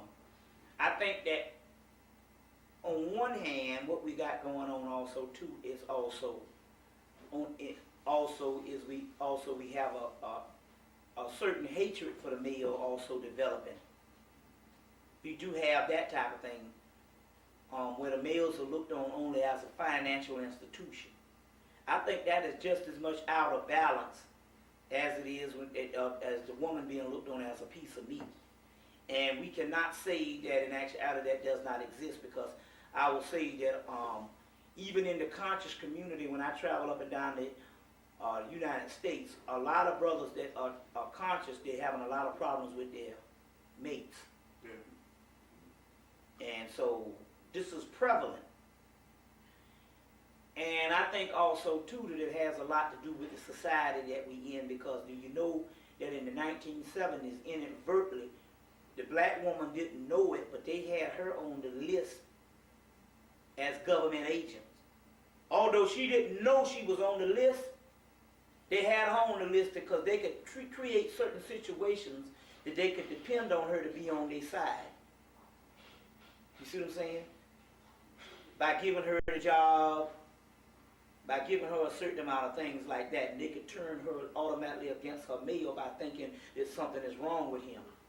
And I think that a lot of this stuff, what you're talking about on that aspect, is this same age-old trick by the master, the white master. And one way you do that in slavery is you turn the male against the female against the male, in that aspect of thinking this man is this shiftless old Negro. Now that is a form of government control also, by giving her the jobs and doing certain things and making her think in actuality she got that way based on her hard work and effort, when it was a government conspiracy to only give her that to create dissension amongst the males. You see what I'm saying? So on one hand, we cannot let that slide also too. This particular newfound part is also based on that too. So I will say on that aspect, that is a part of it too. But then again, on the other hand, we got to look at this particular part too. She's also been a victim of oppression. And we must always look at it that the same bug that bit her bit us too, and we're both oppressed people. And so we could fight over who's being oppressed the most, and we lose out when we got to understand that we are not really a product of our own civilization anymore. So ultimately, we can't fight against each other, you understand, where we got to come to common ground and pull the wool from over our eyes and see what is it in this damn system that's really causing this dissension amongst each other. Yeah. So I guess that's going to do it. Yeah. Things to, with this whole melanin project.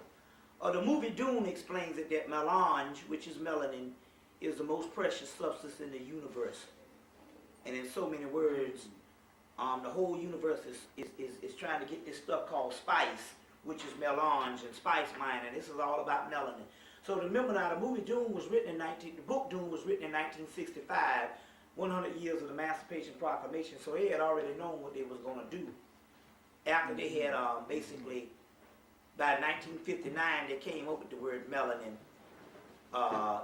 at Yale University, after studying it for years, they came up with the word melanin, and they isolated the gene in 1968. So many words of the actual substance. So in so many words, they figured that black people would be precious commodities. Precious commodities. Also, which also leads us to a couple other things also too, because the crack cocaine has a form of melatonin in it. Yeah. As well as B12, because what B12 does, it goes straight to the brain. So therefore, it's like neurotransmitters. So all of that stuff, you know. Also, like I said the other day about this brother went down and had 2 fish sandwiches, and he was eating these 2 fish sandwiches because they gave him all this free food at McDonald's. He was eating this fish sandwich, and he found out that in actuality, his lip got numb and his throat started draining. And he found out that in actuality, that he remembered that feeling because he said he had two cousins used to sell cocaine in the 80s, and he used to go. He wasn't on it, but he used to take it and lick it, and it would make his tongue, his lips and his tongue numb, and his throat would start draining. And his throat would start draining, and so so basically they was lacing the stuff, the McDonald's burgers and stuff in the inner city with a mild cocaine. And so in so many words, these people would get this thing and get hooked on it and didn't know it. And so the first time they tried to crack cocaine, they would become hooked on it. They didn't understand it. They were prior hooked on it, or previously hooked on it based on the foods. You see what I'm saying? That kind of thing that actually went down. So the other thing is also we got to realize that they have been cloning people since 1945 with Hitler. That's what your whole master race was about, based on Joseph Mengele, who was the main doctor. And they have been cloning people since 1945. Also, you must understand this too, that not only were they cloning people, that they were they had also done a lot more research on it up until the point that they are now that they can clone a person within a matter of hours. Get your movie Judge Dredd, or even when you get the movie Fifth Element, you saw them make this person. We could literally see the cloning process before our eyes. So in actuality, in order them taking all these people out of the actual, taking these people from the actual projects and all these other people, they have to replace them also. So they're duplicates, could be these clones. We must try to realize that, because we're living in that type of time. They've been cloning since, we know they've been cloning blacks since 1975. And a lot of your blacks that you see that do stuff sometimes that is unbelievable, those are mostly clones. So Clarence Thomas would be a clone. This guy Ward Connolly, which was the guy, was the first guy that they had to fight for the to get rid of the affirmative action. Those were clones. Well, how does a clone work? A clone is identical to the original host. Yeah, but how do they develop? I mean, you said it can clone in an hour, the person is fully grown. I thought they take a cell and laboratorily somehow, you know, bring that cell into being, but it has to go through the regular. It did in 1945. It did in 1945. See, that's the deal about new research. If I develop something and tell you 50 years later, the research that I'm doing now is the rapid treatment of it. What's that, sister? Do they know they're a clone? The clones does not suspect that it's a clone. It has complete memory. You can see that on the movie Johnny 2.0. But they can replace their losses in a day, because that's how advanced the technology is. See, the thing about it is this. You see, whenever we so-called supposed to live in a city, in a society, by the people, of the people, and for the people, and then we will allow the government to have top secret government projects, and that means in actuality that's not a people, by the people, for the people, and of the people. Because if we live in a society by the people, for the people, and of the people, you should have all the information on what the government is doing since you're supposed to be the government. So that's falsehood anyway. Correct. You understand what I'm saying? Right. For the mere fact, if it was by the people, for the people, of the people, there would be no such thing as a top secret from the citizen. So for the mere fact that you allowed that, and we allow that because we all are part of a mind-controlled slavery system, then these people can have access to information that when you get the information, it's 40, 50 years old, and this is 40, 50 years prior to that. So the production of it, when they told you we can make it and it takes years to grow that cell or takes months to grow that cell, they're giving you the 1945 data. You see? So this is why we can't fathom a certain amount of technology, is because these people are somewhere in the year 2020 something, and they're telling you that we're in the 1940s. Whereas in the 1940s, most things that they're dealing with have already been invented, and what you got now in 1999 is an acceleration of the progress of it. And these people can do some of everything, but even the Bible says that the knowledge will increase. You see what I'm saying? Honorable Elijah Muhammad said that they're going to give this devil just enough rope to hang himself. So can the male sperm be taken by a woman and then later on go to delivered to the clone station or whatever the laboratory? They don't have to do it that way. Basically, the only thing they need is a cell out of your blood or your hair. So basically, when they're telling you to give hair, that's because of the cloning thing. They're putting everybody's hair on file. They're putting all the blood samples on file in the prisons. Correct. Well, that's why the prisons now are new plantations also too. Number one, they're cloning the people in the prison. That's why this brother said that they came and got him one night, and he don't remember what happened to him, but he just woke up in the cell the next morning. Well, obviously that was the clone that woke up. In the movie Johnny 2.0, it shows you that. With Jeff Fahey, that the clone does not suspect itself to be a clone. But it was interesting because brother from there was a brother from Atlanta. His sister grew up with him, and she says that this brother who grew up with her, and she's 35 now, something, or 30 in her early 30s. This brother's thinking he's in his 20s. He don't even know his birthday.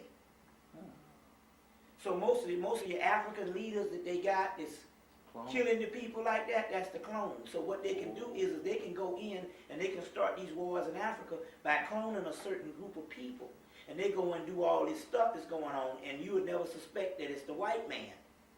Meanwhile, you call for the white man help, and he come in and clean up the job. So basically, we're talking about all the stuff. You know, most of the things you see that's going on out here. Is senseless, and black people is going crazy on the continent. Black people is going crazy in Haiti. Black people is going crazy here. That's because those are the clones. And they'll use the clone to create a situation to label all the people. You see what I'm saying? These are things that's going on. But in actuality, these new things here, this new thing here is government. All a part of the same system. It's T.D. Jakes. Hold that up there. Let me see that. This is government. Number one, they knew that the Afrocentric movement, the researchers of the Nation of Islam, and all these particular things, that black people was getting into knowledge that was alternative to what the same old good old religion was doing.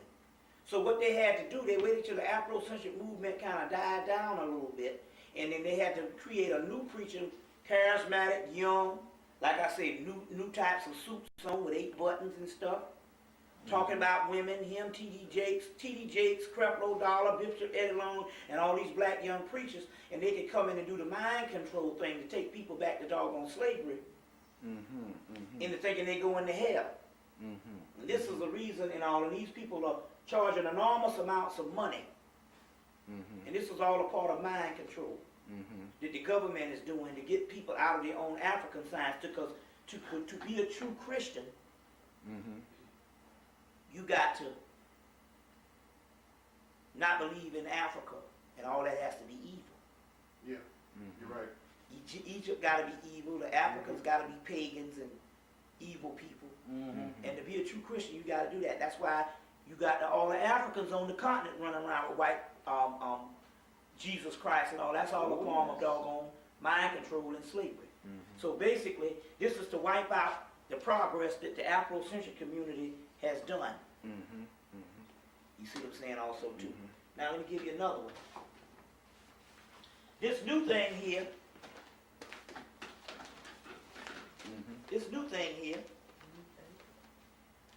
is the new face of America.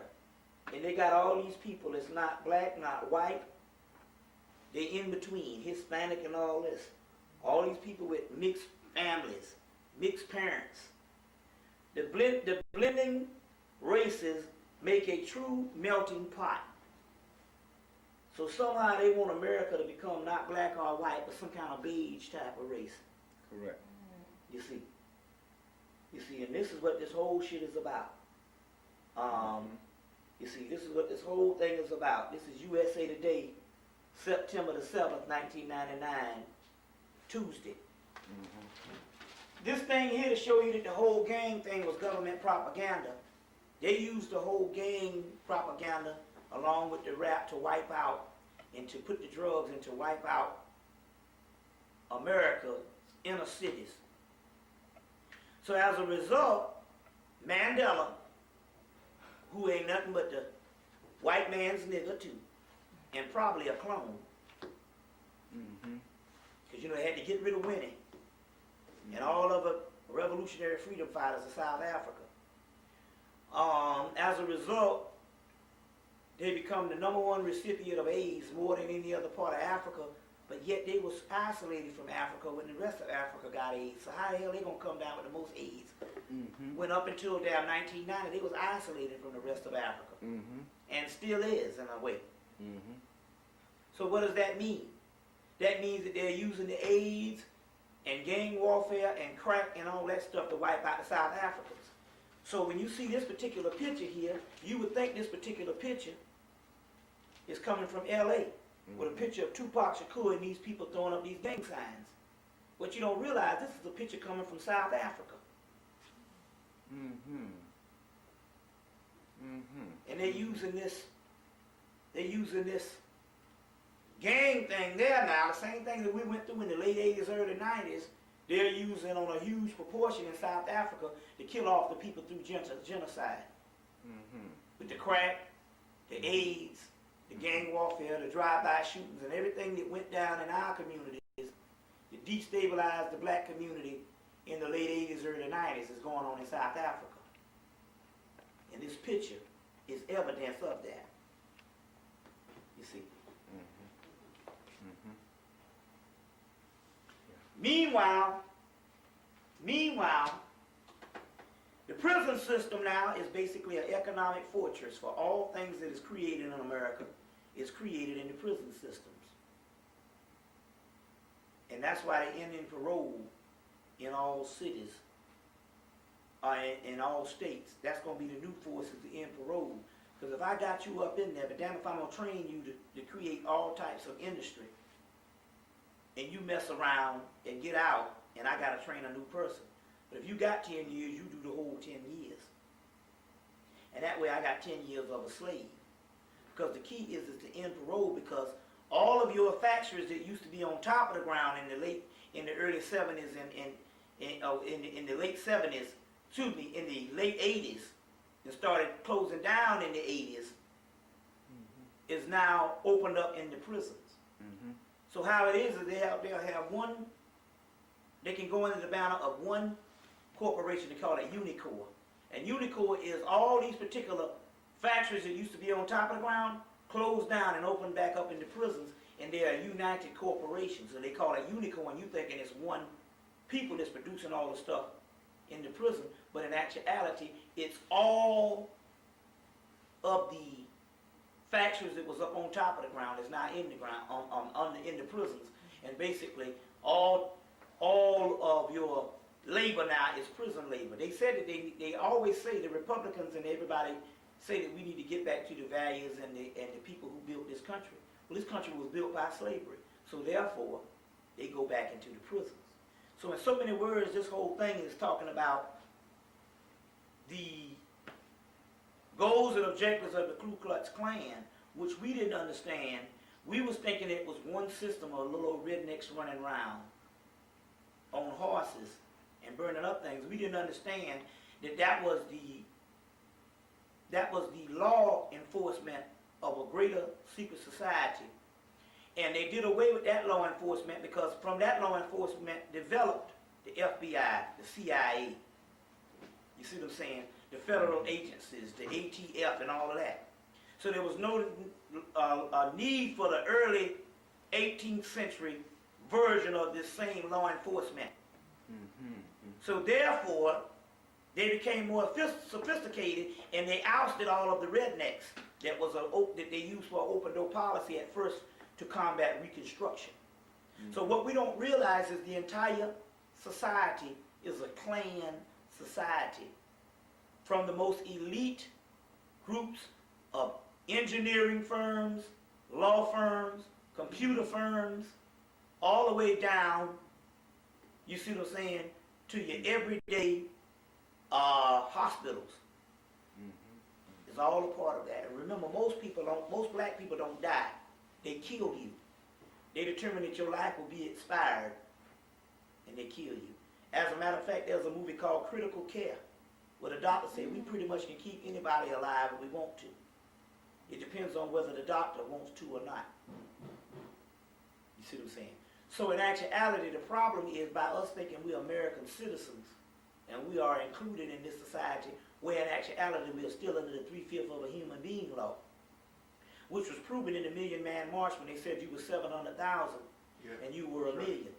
Well, the government was telling the truth. Based on 3/5 of a human being, a million people would be 700,000. So they told the truth. But we are still property of the United States government, cattle. And the problem is we think we're citizens and we think that we have rights and the government can't do that. Where in actuality, we're nothing but under the authority of some elite groups that decides whether we live or die. You see what I'm saying? So we shouldn't hold nothing allegiant and nothing sacred to this particular country, period. And it's ludicrous to think in actuality that this white boy gonna do good by us in this country too. You see what I'm saying? And I think we lose the side of that because the simple fact that we don't understand that the secret societies are much more severe and advanced than we think it is. That's world domination, and that's the only way that they will survive, and the only way that they have survived up until this particular time is a form of colonization or neo-colonialism. You see? And the key to the whole thing is they figure if it all jumps off that they have to take the motherland back as a form of a safe refuge. That is already recorded in the book, Ice the Ultimate Disaster, which in 1978 he gave the goals and objectives of the secret societies, and they said basically, if anything go down spiritual to wipe us out, our best safe place is the motherland, the Garden of Eden. So in so many words, this is why the African is coming down with 75,000 Africans are dying a month from AIDS that the government has put in there so that they can clean off that whole land for a safe haven. As a matter of fact, they have a city as big as New York and cleaner than New York built in the interior of Africa that the majority of Africans can't even get to. What's that city? Who knows? It's a city that the Europeans have built, and that's a city for the safe haven that they'll be going to just in case some shit jump off the spiritual, which it is. You see, they have a crystal city, and when President Clinton went over there, he went over there to christen that city and give the blessing to that city. One African girl commented on it from Kenya, because it's in equatorial Africa, in the middle of Africa. And she said there's a place that we can't go within a 200-mile radius. But she see planes flying over this thing all the time. They've been building on this city for the last 30-something years. And it's state of the art, right on the continent. Climate control and all that. So they can live in there on the continent and don't get burnt up. You see. So they've been doing this type of stuff world domination. You see. So whatever little things we fighting for, we just grasping for straws. And the ultimate solution is we got to kill this crapper and get him off the planet. And an ultimate way to do that is from the spiritual aspect. And it ain't talking about praying either. Praying ain't doing shit but begging. It's talking about harnessing the spiritual energy that is in all ancient people, which just so happen to be black people, and getting them off the planet. In this case, we're talking about basically bringing this planet to another paradigm, spiritual paradigm that I was talking about at the beginning of the actual lecture. He has to go, bottom line. Because believe me, he's already made up his mind. If he can't rule, nobody will. He would rather blow up the whole damn planet than to give it back to the ancients. So you got a choice. The choice is not necessarily trying to carve out some niche to live in peace with him, because he's proven that he cannot live in peace with not only humans on the planet, but no animals. And if any time he lives in peace, it's always a master-slave relationship. And it's becoming increasingly hard to convince black people that this man is their fucking enemy. As time go on, black people decide more and more that ain't nothing wrong with these white people. Yep. They don't understand that the damn crime was committed against them years ago. So he don't have to appear to be your enemy anymore. He's already committed the damn crime. The system is already in place. Correct. So if a system is in place, hell, he don't have to doggone be the staunch enemy he's done. He's been there, done that. You're a slave now. It's after the fact to determine whether this man is your doggone enemy or not. You see what I'm saying? So therefore he can appear more humane because he's dwelling in a system that he's put together to make him look humane and still predicate and perpetrate a civilized barbaristic state that we all live in. The empire has changed, but from the outside. It just shines a little more. And we have all become consumer machines. That's why the movie, the movie 12 Monkeys told you, you ain't shit not unless you consume. Not unless you got some money to buy something, you ain't nothing not unless you buy it. And that's his policy. But the Kabbalah says that he's got the original people in confusion, and they have an incontinuance towards learning because the intruder, the white man, causes luxury. We all want to get paid to ultimately live, to buy shit from downtown. And remember, we never get on top of buying shit. He always gonna have some new stuff for us to buy every damn year. And that is a part of the damn slavery. So like I said, before desegregation, we had everything. We just didn't have the money. But remember this saying, small house, empty house, full mind. Full house, empty mind. More is not necessarily better, it's just more shit. So when you gotta move, you gotta throw away more shit. Cluttered up. You see, and this is the new form of slavery. It's mind control. And programming you to think that your humanity is based on what you consume. Meanwhile, by him being the provider of what you consume, he is the God. And in the movie They Live, they showed you that they got a dollar bill and it says, this is your God. Subconscious, consume. Buy. You see what I'm saying? So we are in a system of barbarism that's far removed from the real spiritual aspect of what we used to be. And we're thinking we're more advanced. The African being in retreat from Africa. The Caribbean being in retreat from its spiritual thing. And black people over here the #1 consumers on the damn planet, more so than the white man. Without a pot to piss in. What's that? You know, there was a wedding that took place yesterday, right? And it's African wedding, and what happened was they were so Europeanized that it's That's incredible. Right. Mm-hmm. And they wasn't playing African music, they wasn't dancing to African tune. And when it's time to put African culture and the drums, they tell the drummer to stop. And everything was Europeanized. Yep. And I'm talking about the Africans from Nigeria. That's right. Why? Well, Bobby, I don't want to. It's a part of mind control because, like I said, he thinks that technology is synonymous to the white man. As well, even with us.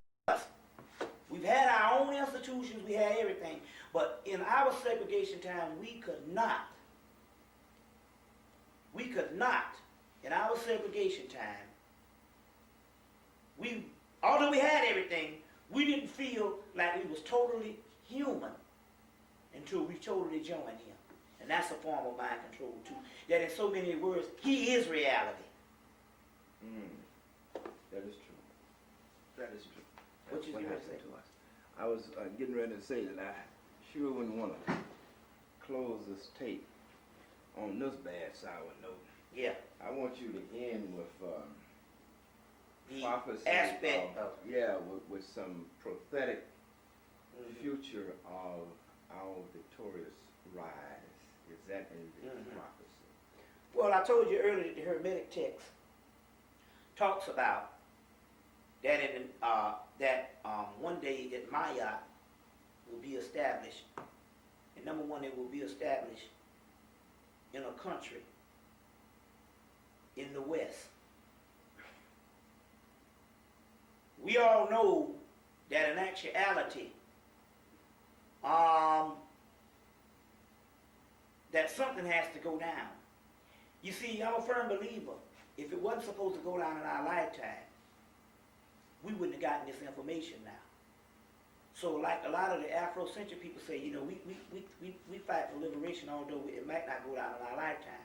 No, if it wasn't going to go down in your lifetime, you wouldn't be privy to this information now. It's just that they were not dealing with the spiritual realm. All prophecies have been fulfilled, even in the 90s.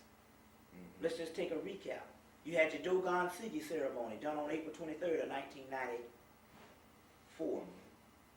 You had your white buffalo of Native Americans born in September of 1994. You had your shoemaker Levy 9, these comets crashing into Jupiter in 1994. You had another white buffalo born, I think, in 98. And that prophecy was 1,000,001, and it had another one. You had your red heifer, which is the ancient black Hebrew prophecy of a red heifer being born. It was born in February of 1997. In 1998, you had a two-headed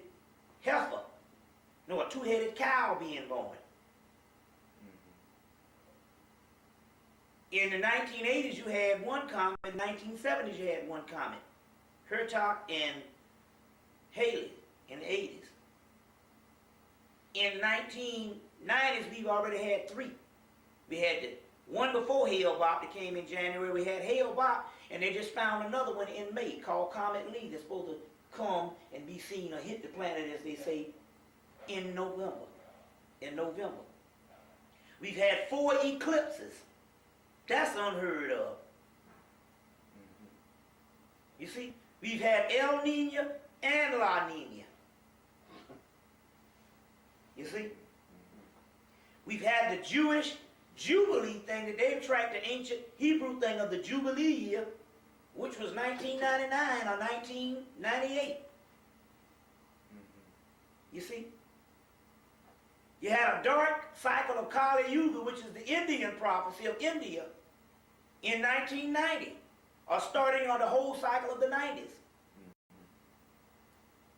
We've had every prophecy, if we count, has been fulfilled. You had your Grand Cross, which was recently with the last eclipse on the 11th of August. You had a perfect six-pointed star formed on July 23rd, on February 23rd of 1997. That the white boy said ushered in the age of Aquarius, based on their calculations. We've had all these prophecies being fulfilled, as well as black people here coming into a certain consciousness that they had to scramble and try to wipe out. You see, we've had so many things being fulfilled on schedule that in so many words, that what we're dealing with here is we're dealing with not a matter of years, but maybe a matter of days, maybe a matter of hours, that this thing can come like a twinkling of an eye. They say you might not know the day, but you know the season. Well, we can't calculate the date because dates are artificial. But we can say if a building is burning down, you can't calculate the exact minute that the fire is gonna, and second that the fire is gonna go out. But you can say that basically the building is on fire. Well, the building's been on fire. In Emil Bach's book, The Apocalypse of St. John, that came out, that comes from England, Flourish Press. In his particular book, he said, when the apocalypse started, we would have been in it 10 years before anybody even knew about it, because the people would grow so used to bad news. You see. Now the Dogon said, after this Siggy ceremony that they did in 1994, and might I add, at the same time they did that, the black people in America had the Freaknik down in Atlanta. Help Hazard is thrown on the same day. But the day that they did the Siggy ceremony, they said, after that, it's all over. They sure did. Well, some people say, well, the world is still here. What do you mean it's all over? They say, well, up until that point, after that time, what we have is called a null period, which means it's a leftover residue of the physical world that you thinking is here, that's really petering out. And just look, anytime the white boy got to kill John Jr.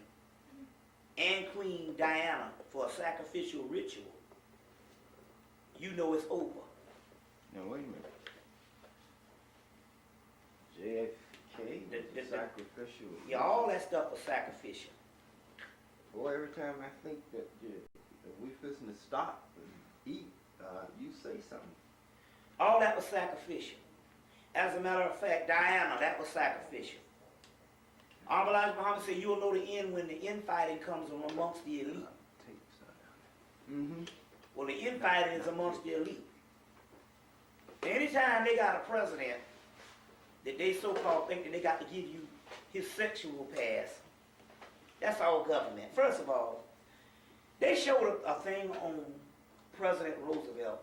They said, you know, the majority of President Roosevelt's career, he couldn't walk at all.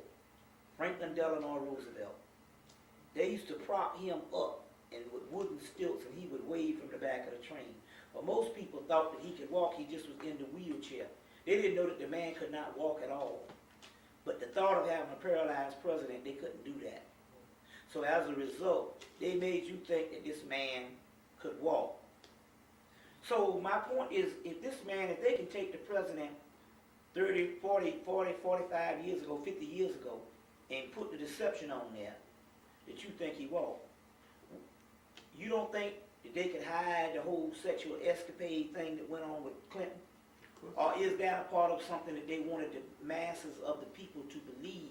Because the first form of mind control is to distract the conscious mind, to leave the subconscious mind wide open. And what better way to get the people into a frenzy and go crazy is to give them something sexual. You see what I'm saying? So all of this stuff that happens now is not by accident. All that is a form of mind control. You see? So just about everything that goes on that news is manufactured. You see, manufactured. Even the Columbine High thing when they shot up all them people was to attack the gun laws. Because remember, it happened in Georgia. It happened with the Jewish guy recently. It happened with the guy shot up the people in Atlanta. All that stuff, Texas, all of that stuff is to attack the gun laws, to disarm America. Because something is going down. And the only reason why we don't have a South Africa is niggas got guns. You see how nasty the police got with us having guns. Can you imagine how the police could roll around here if nobody had no guns to defend themselves? This would be Nazi Germany. Or worse. Or worse. You see? So all of this stuff is telling you that you can watch the white man's system on how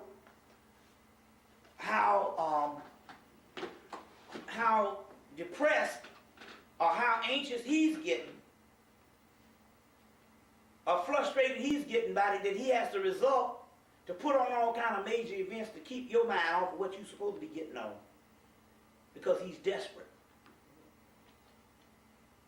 Remember, Honorable Elijah Muhammad said that this white boy will keep on building buildings and keep on preparing for the future, just to keep you thinking that he's will last forever when he's shaking in his boots. That's to make a catechism of impossibility. And for the masses, they think his reign is forever. For what I know, his reign is very short. Because I know a little key. You know the gods that we worship? You know that we can make them motherfuckers get off their ass? There's a clause in the ancient Egyptian system that says that the Heru, which is the Christ energy, which is in all of us, when he's a child and don't know no better, those gods are his guardians. But as he becomes an adult, they become his servant. See, the thing is not to pray to them gods. I've already found this shit out. Pray is the thing is to curse their monkey ass out. Now, why is that? You say, damn, that's disrespect. Is it not written in the law that ye are gods? The only thing that separates you from any entity is you are in a physical body and they are out of a physical body. The key here is because you are in the physical body, you done suffered the most, gives you the right to be the king. Didn't they say that the kingdom will be on earth? And the kingdom will be established by those ones on earth? Then you are the one that's got to call for the destruction, not wait on some bastard out here. Fuck them. They're just a raw piece of energy that can only come to being based on you giving the call. The Christians said it a lot of times. The Bible said it too. God has all the power in the world, but he has no power. Faith is like a trap door. If you don't have none, the door is closed. Well, that's faith. What we're talking about is speaking into existence. We have to make the call. Correct. That's exactly what we were talking about last night. We have to make the call. But when you make the call, you must understand some other things too. And this is the difference. The entities that's going to respond is nothing but the same energies that's inside of you. Absolutely. Those energies are trapped inside of you.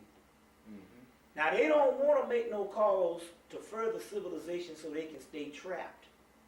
They want to be freed. You have what is called a glorified spirit. And that spirit wants to be freed. That's the Holy Ghost they talk about.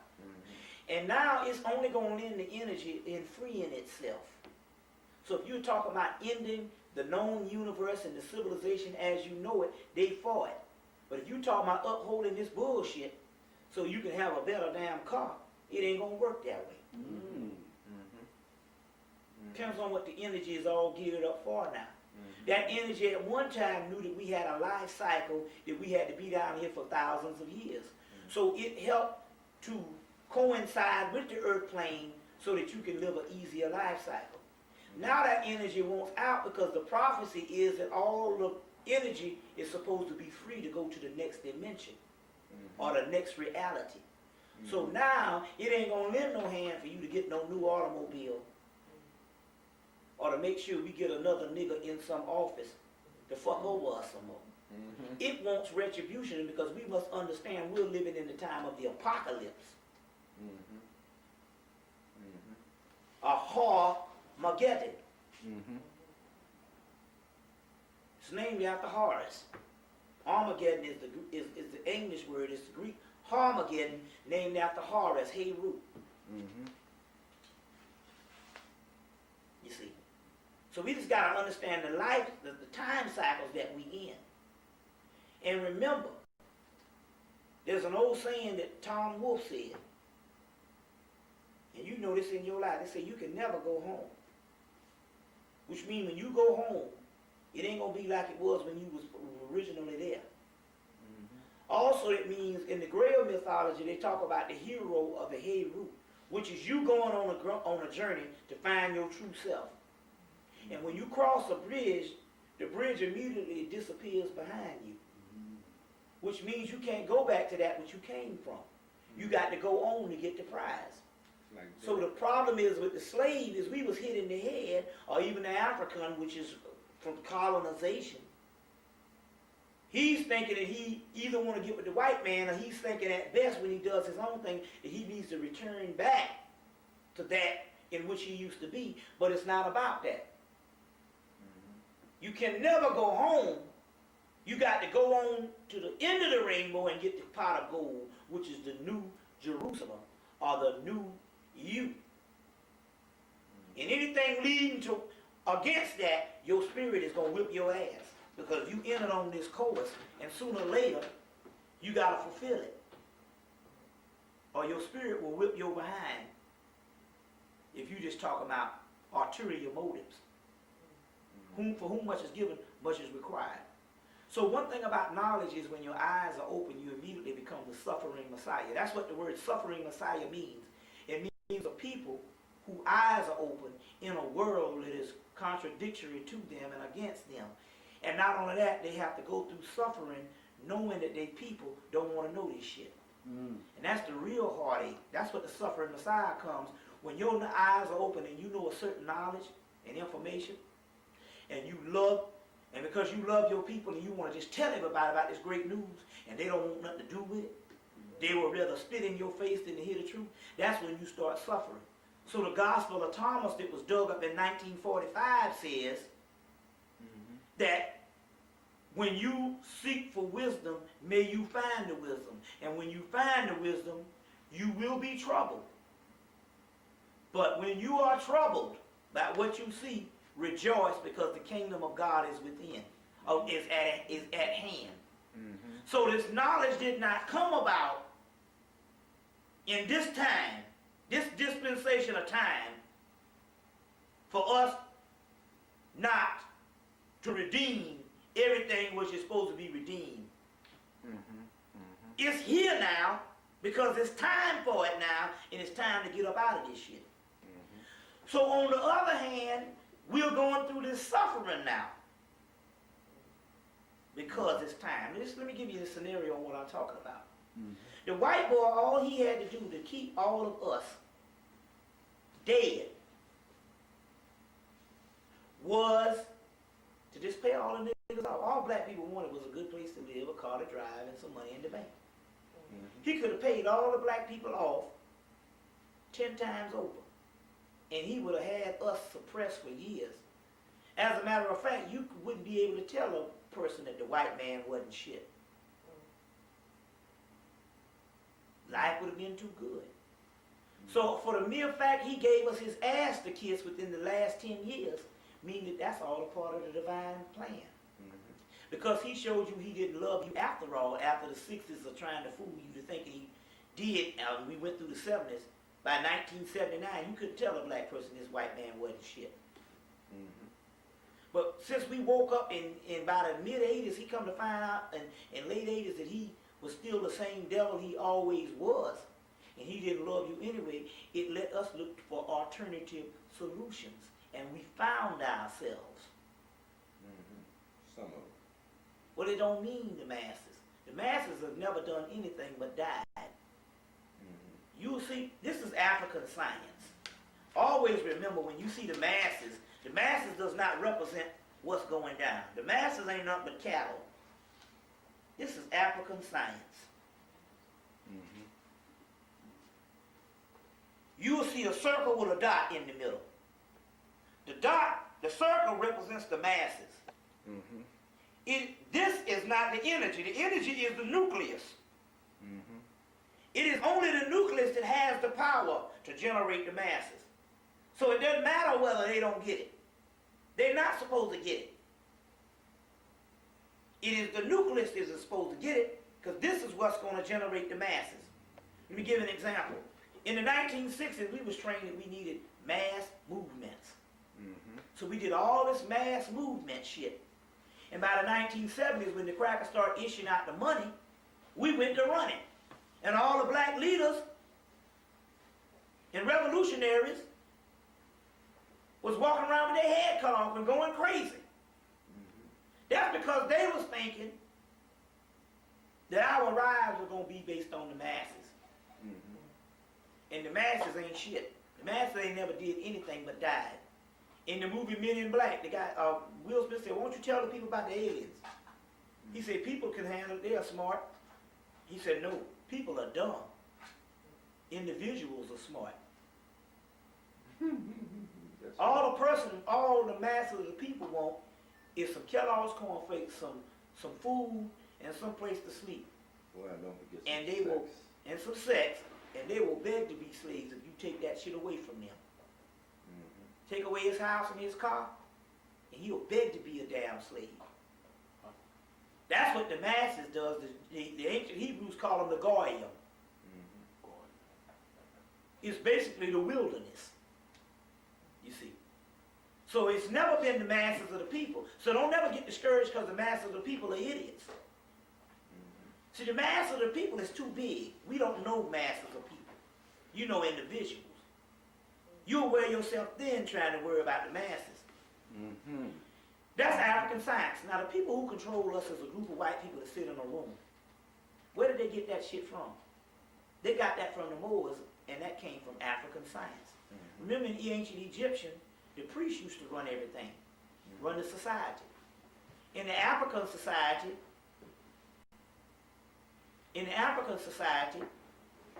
they used to have, like John Henry Clark said, you never got to the real king or the real leader. They would have several decoys. So the masses never govern themselves at all. The masses are too inferior to govern themselves. You see. Now the white boy got that from us. It's just that we used to use it in divine order, and now he uses it as a form of control. Uses it as a form of control. That's the difference. You see. We use it as divine kingship. So don't worry about the masses. If the masses were supposed to get it, they would have got it.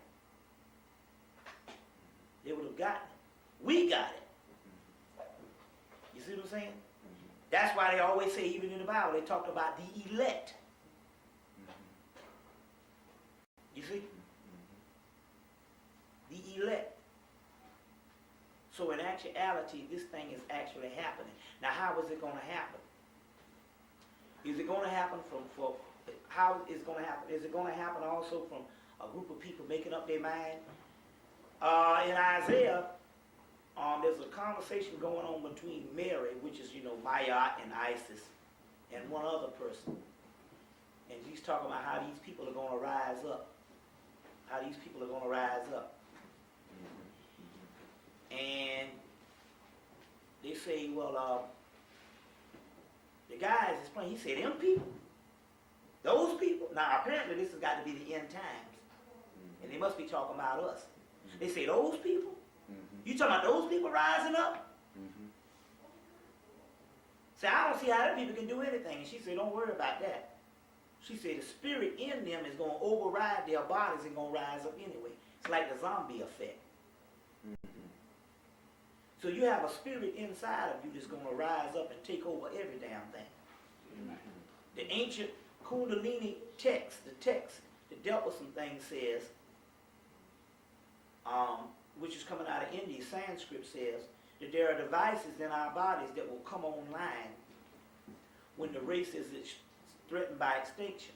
So what the white boy has to do, he has to sneak around and make us think that everything is all right. He has to kill us off by being wise and conspiring against us. But if he outright just came out and had a mass open war, these devices will come out and will kill his ass. You see. So this is the type of stuff that we're dealing with at this particular time. There are ways to do it. It's just that we don't like the ways of the spirit realm. We want to do it the way the white man system say do it. We want to get some guns, and we want to storm him, we want to beat him, we want to take over, or we want to get our own businesses, and we want to get all this type of stuff. And we want the way we want to do it. When we know that the caliber of black people out here don't suggest that we can do shit. I mean, it's romanticizing it when we talk about black people in the black race, but most niggas don't even want to be black and don't even consider themselves a part of a doggone unity. But then again, on the other hand, that's the saving grace, because we're talking about the ones that still have souls, those original ones. The God covenant that they talk about will all come together. So the only way I can explain this thing is to give you a spiritual aspect of what is going on, and that's the alchemical process of the melanin lining up. And that's what's actually happening. That's why you have some, for the mere fact that you got black people conscious in a time like this, means that it's already happening. But the key is it doesn't have to have hundreds of people. It only has to be a few. So it's about like this, let me explain. It's about like taking a match and throwing it in a room full of gasoline. The whole room will go up in smoke. Go up in flames. You see what I'm saying? Well, that's how it is. We're talking about only a few of us have to ignite for the entire spark, for the entire race to manifest with this thing. That's the whole process. Well, my brother, you got any other questions? You have been marvelous and wonderful, and I think you deserve dinner with a double helping. It's been excellent. Been really excellent. I want to thank you for such an in-depth analysis, not only of the history of the Ku Klux Klan, but of the issues, the events, and the circumstances by which we will emerge from our present oppression. Yeah, let me give you one other part too that you must understand, that you were saying, well, when? Do you know that for the mere fact that we're making this video now, and the process that went on with Dr. John Henry Clark, Dr. Ben, Francis Cress Wells, and Asa Hilliard, and all those people, do you understand that process is a form of the emerging? What we're going through right now is a form of the whole act of this thing going. Let me explain. In the Kabbalah, which is the ancient black Hebrew and coming all the way from the ancient black Egyptian aspect, they have a word called tikkun, which is supposed to be this messianic act, something that happens in a process. We also call it maya. And they explain that it's not an event, but it's more of a journey of an unfoldment.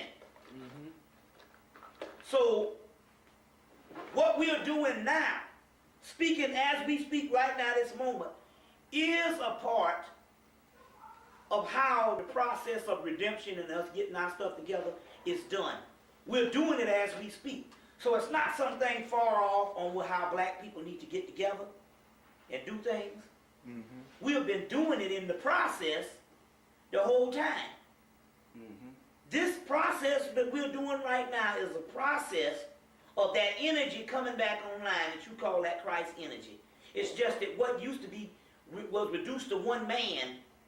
Well, number one, it was a part of man's soul, But what was also thinking it was one primal point in actuality is a process that has to take place. And I'm saying that that process is going on as we speak. This making of this tape is a brick at the end of the road now. In the latter part of the process has been taking place the last 10 years or so. And remember now, we are on the latter half of it because all the prophecies have already been fulfilled. So this, what we're doing tonight, is a part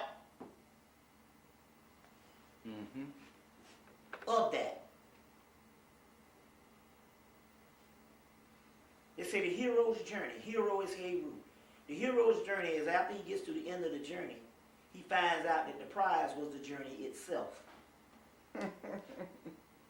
That's true. So what we're talking about now, what we're doing now is the process of the Christ process coming into being. It's just that we've been thinking that Christ is some mystical character that is supposed to come save us. First of all, a person to come save us I wouldn't want him to save me for the simple fact that he didn't take part in the damn misery. That's why Elijah Muhammad said to worship a God other than yourself is to worship a God inferior to yourself. Because ultimately, the Christ is a title that we must go through. And we're doing that particular title. We're going through that unfoldment right now. So any other questions that we need to get through before we cut off? Yeah, I have one question. I want to know what's the best solution when push comes to shove. What do we supposed to do? I said black men and black women. What do we supposed to do?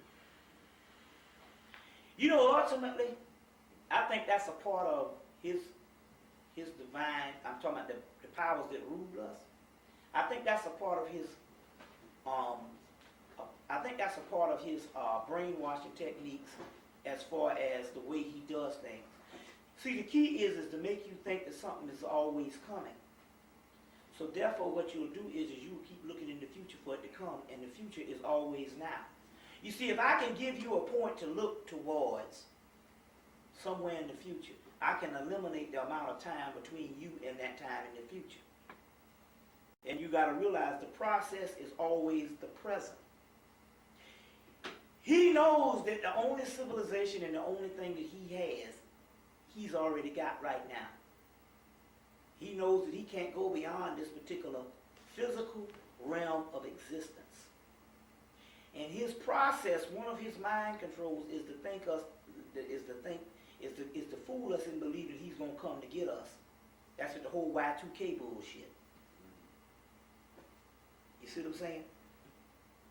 So he ain't going to make no moves. He's already made the moves, and he's constantly making the moves to ensure that his system stays in place. You see what I'm saying? So I wouldn't suspect him to outright come out and announce war against us when he does so well to do it every day without us knowing. Because we don't pay attention to shit around us. If it ain't broke, don't fix it. Hell, he got every Negro where he want to have him right now. First of all, we love him to death.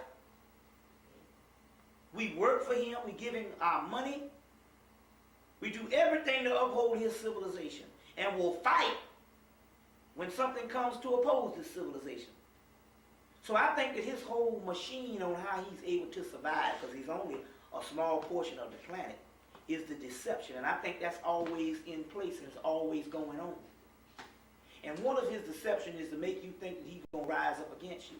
See, I think that a lot of the stuff that was put out about these people rising up and wanting to fight against us, it was the actual powers that be to create a certain hysteria, to get us off of our game, because our game basically is to pay attention to our own souls. Now, as the question goes, let's just say hypothetically that he did rise up. Then it would just be each man for himself, like we figure, just on how you fight on the physical anyway. But he pretty much not going to do that when he kills millions of people a day, just by deception. And he wants things to be as they are. You see what I'm saying?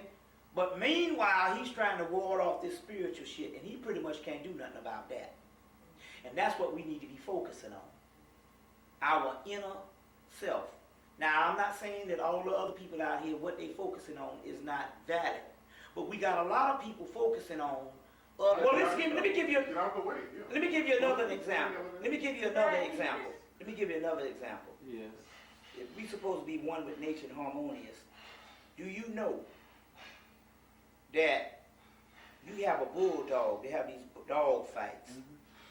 They have a bulldog, the most strongest dog. Whenever you put a woman in the cage and the woman starts to fight him, he will lose the fight and almost die. The woman dog will almost kill him. You want to know why? Because that bulldog has common sense to know that he will not fight a woman dog under no circumstances. And most animals, most species, I'm talking about not the ones that's a different animal against a different animal. If two lions fought and that woman happens to fight that male would either run or get his ass whipped. By no means would he fight, because he understands, based on nature, you don't fight your species half, mainly the woman. For the mere fact that you are stronger than her physically, you wouldn't fight her. You see what I'm saying? So are you suggesting because this man lifting weights and stuff, he should have beat her ass? No, I'm not saying that at all. What I'm saying is, as a scholar and a very clear-minded person, which I call you Mr. Update. That's my personal name for you, Mr. Update. I was trying to see your point of view towards such a situation. Well, based on the situation, they ain't had no business out there fighting, period. But I don't think that it would have anything to do with the male and female thing. I think that has to do with based on your views towards what you would feel to women. And it's like that, but ultimately that's interesting to know that. And the reason why I say that, because they had this bulldog fight. And every now and then the guy wanted to win so bad, he put a girl up in there, and the girl beat the other dog's ass. And they had a big discrepancy of why you put this woman up in there. Because you don't supposed to put women up in there. And basically this girl dog, and it was, female dog beat this other dog's behind. And they was all mad saying, why did you snuck a woman up in there and we didn't know it, a female up in there and we didn't know it, and they was all mad. But basically the people up in there knew that male dog by no circumstances would fight that female. Although the female was mauling him to death. If the supreme energy creator is a woman, could it also be possible that the subordinate deity that you talk about, the lower deity who rebelled or jealous, could that also be a woman? No, I'm just going by what the scriptures say. And basically, for the mere fact that we call on that entity as a he, it means that it was a masculine form of energy. As a matter of fact, they said even to create something outside of the uncreated, it had to have been a masculine form of energy. That's why they always go, even in the Zeus thing, they talk about him shooting this arrow down, this particular arrow down. Basically, what they call creation itself is masculine. So, feminine is always negative, pull in. Masculine is always push out, or basically manifest. So what they call the manifest is a masculine aspect of something. And that's what it is. But not because if the feminine energy is all there was, then another aspect of the feminine energy will be a form of the same feminine energy. So that had something to do with it. So But mainly, I just go by the scriptures to be on the safe side, and I haven't seen any of the ancient ones that said it was accredited to another female. You got any more questions? Last one. Last one. Yeah. For me. Now, I'm still asking, what do you think of these women being too macho, especially towards the modern man, especially black male, towards the black male?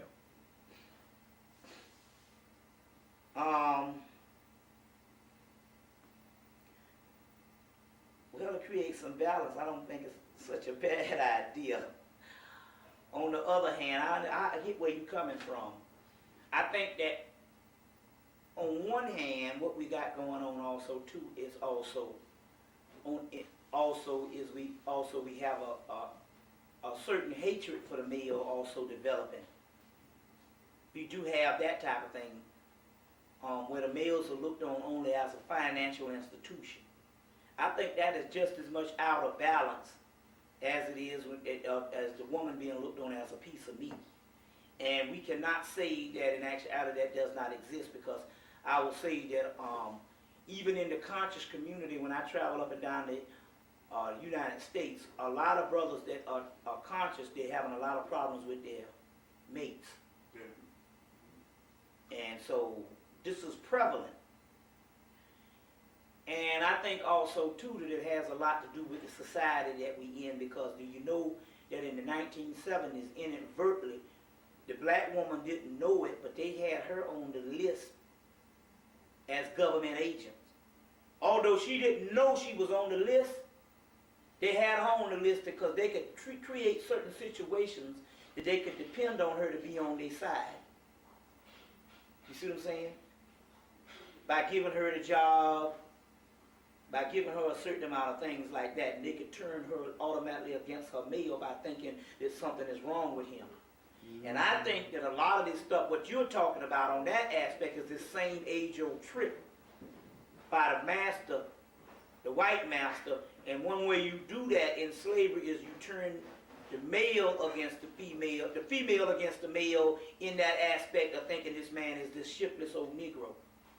Now that is a form of government control also, by giving her the jobs and doing certain things and making her think in actuality she got that way based on her hard work and effort, when it was a government conspiracy to only give her that to create dissension amongst the males. You see what I'm saying? So on one hand, we cannot let that slide also too. This particular newfound part is also based on that too. So I will say on that aspect, that is a part of it too. But then again, on the other hand, we got to look at this particular part too. She's also been a victim of oppression. And we must always look at it that the same bug that bit her bit us too, and we're both oppressed people. And so we could fight over who's being oppressed the most, and we lose out when we got to understand that we are not really a product of our own civilization anymore. So ultimately, we can't fight against each other, you understand, where we got to come to common ground and pull the wool from over our eyes and see what is it in this damn system that's really causing this dissension amongst each other. Yeah. So I guess that's going to do it. Yeah. Thank you. We're going to let Bob eat a little bit.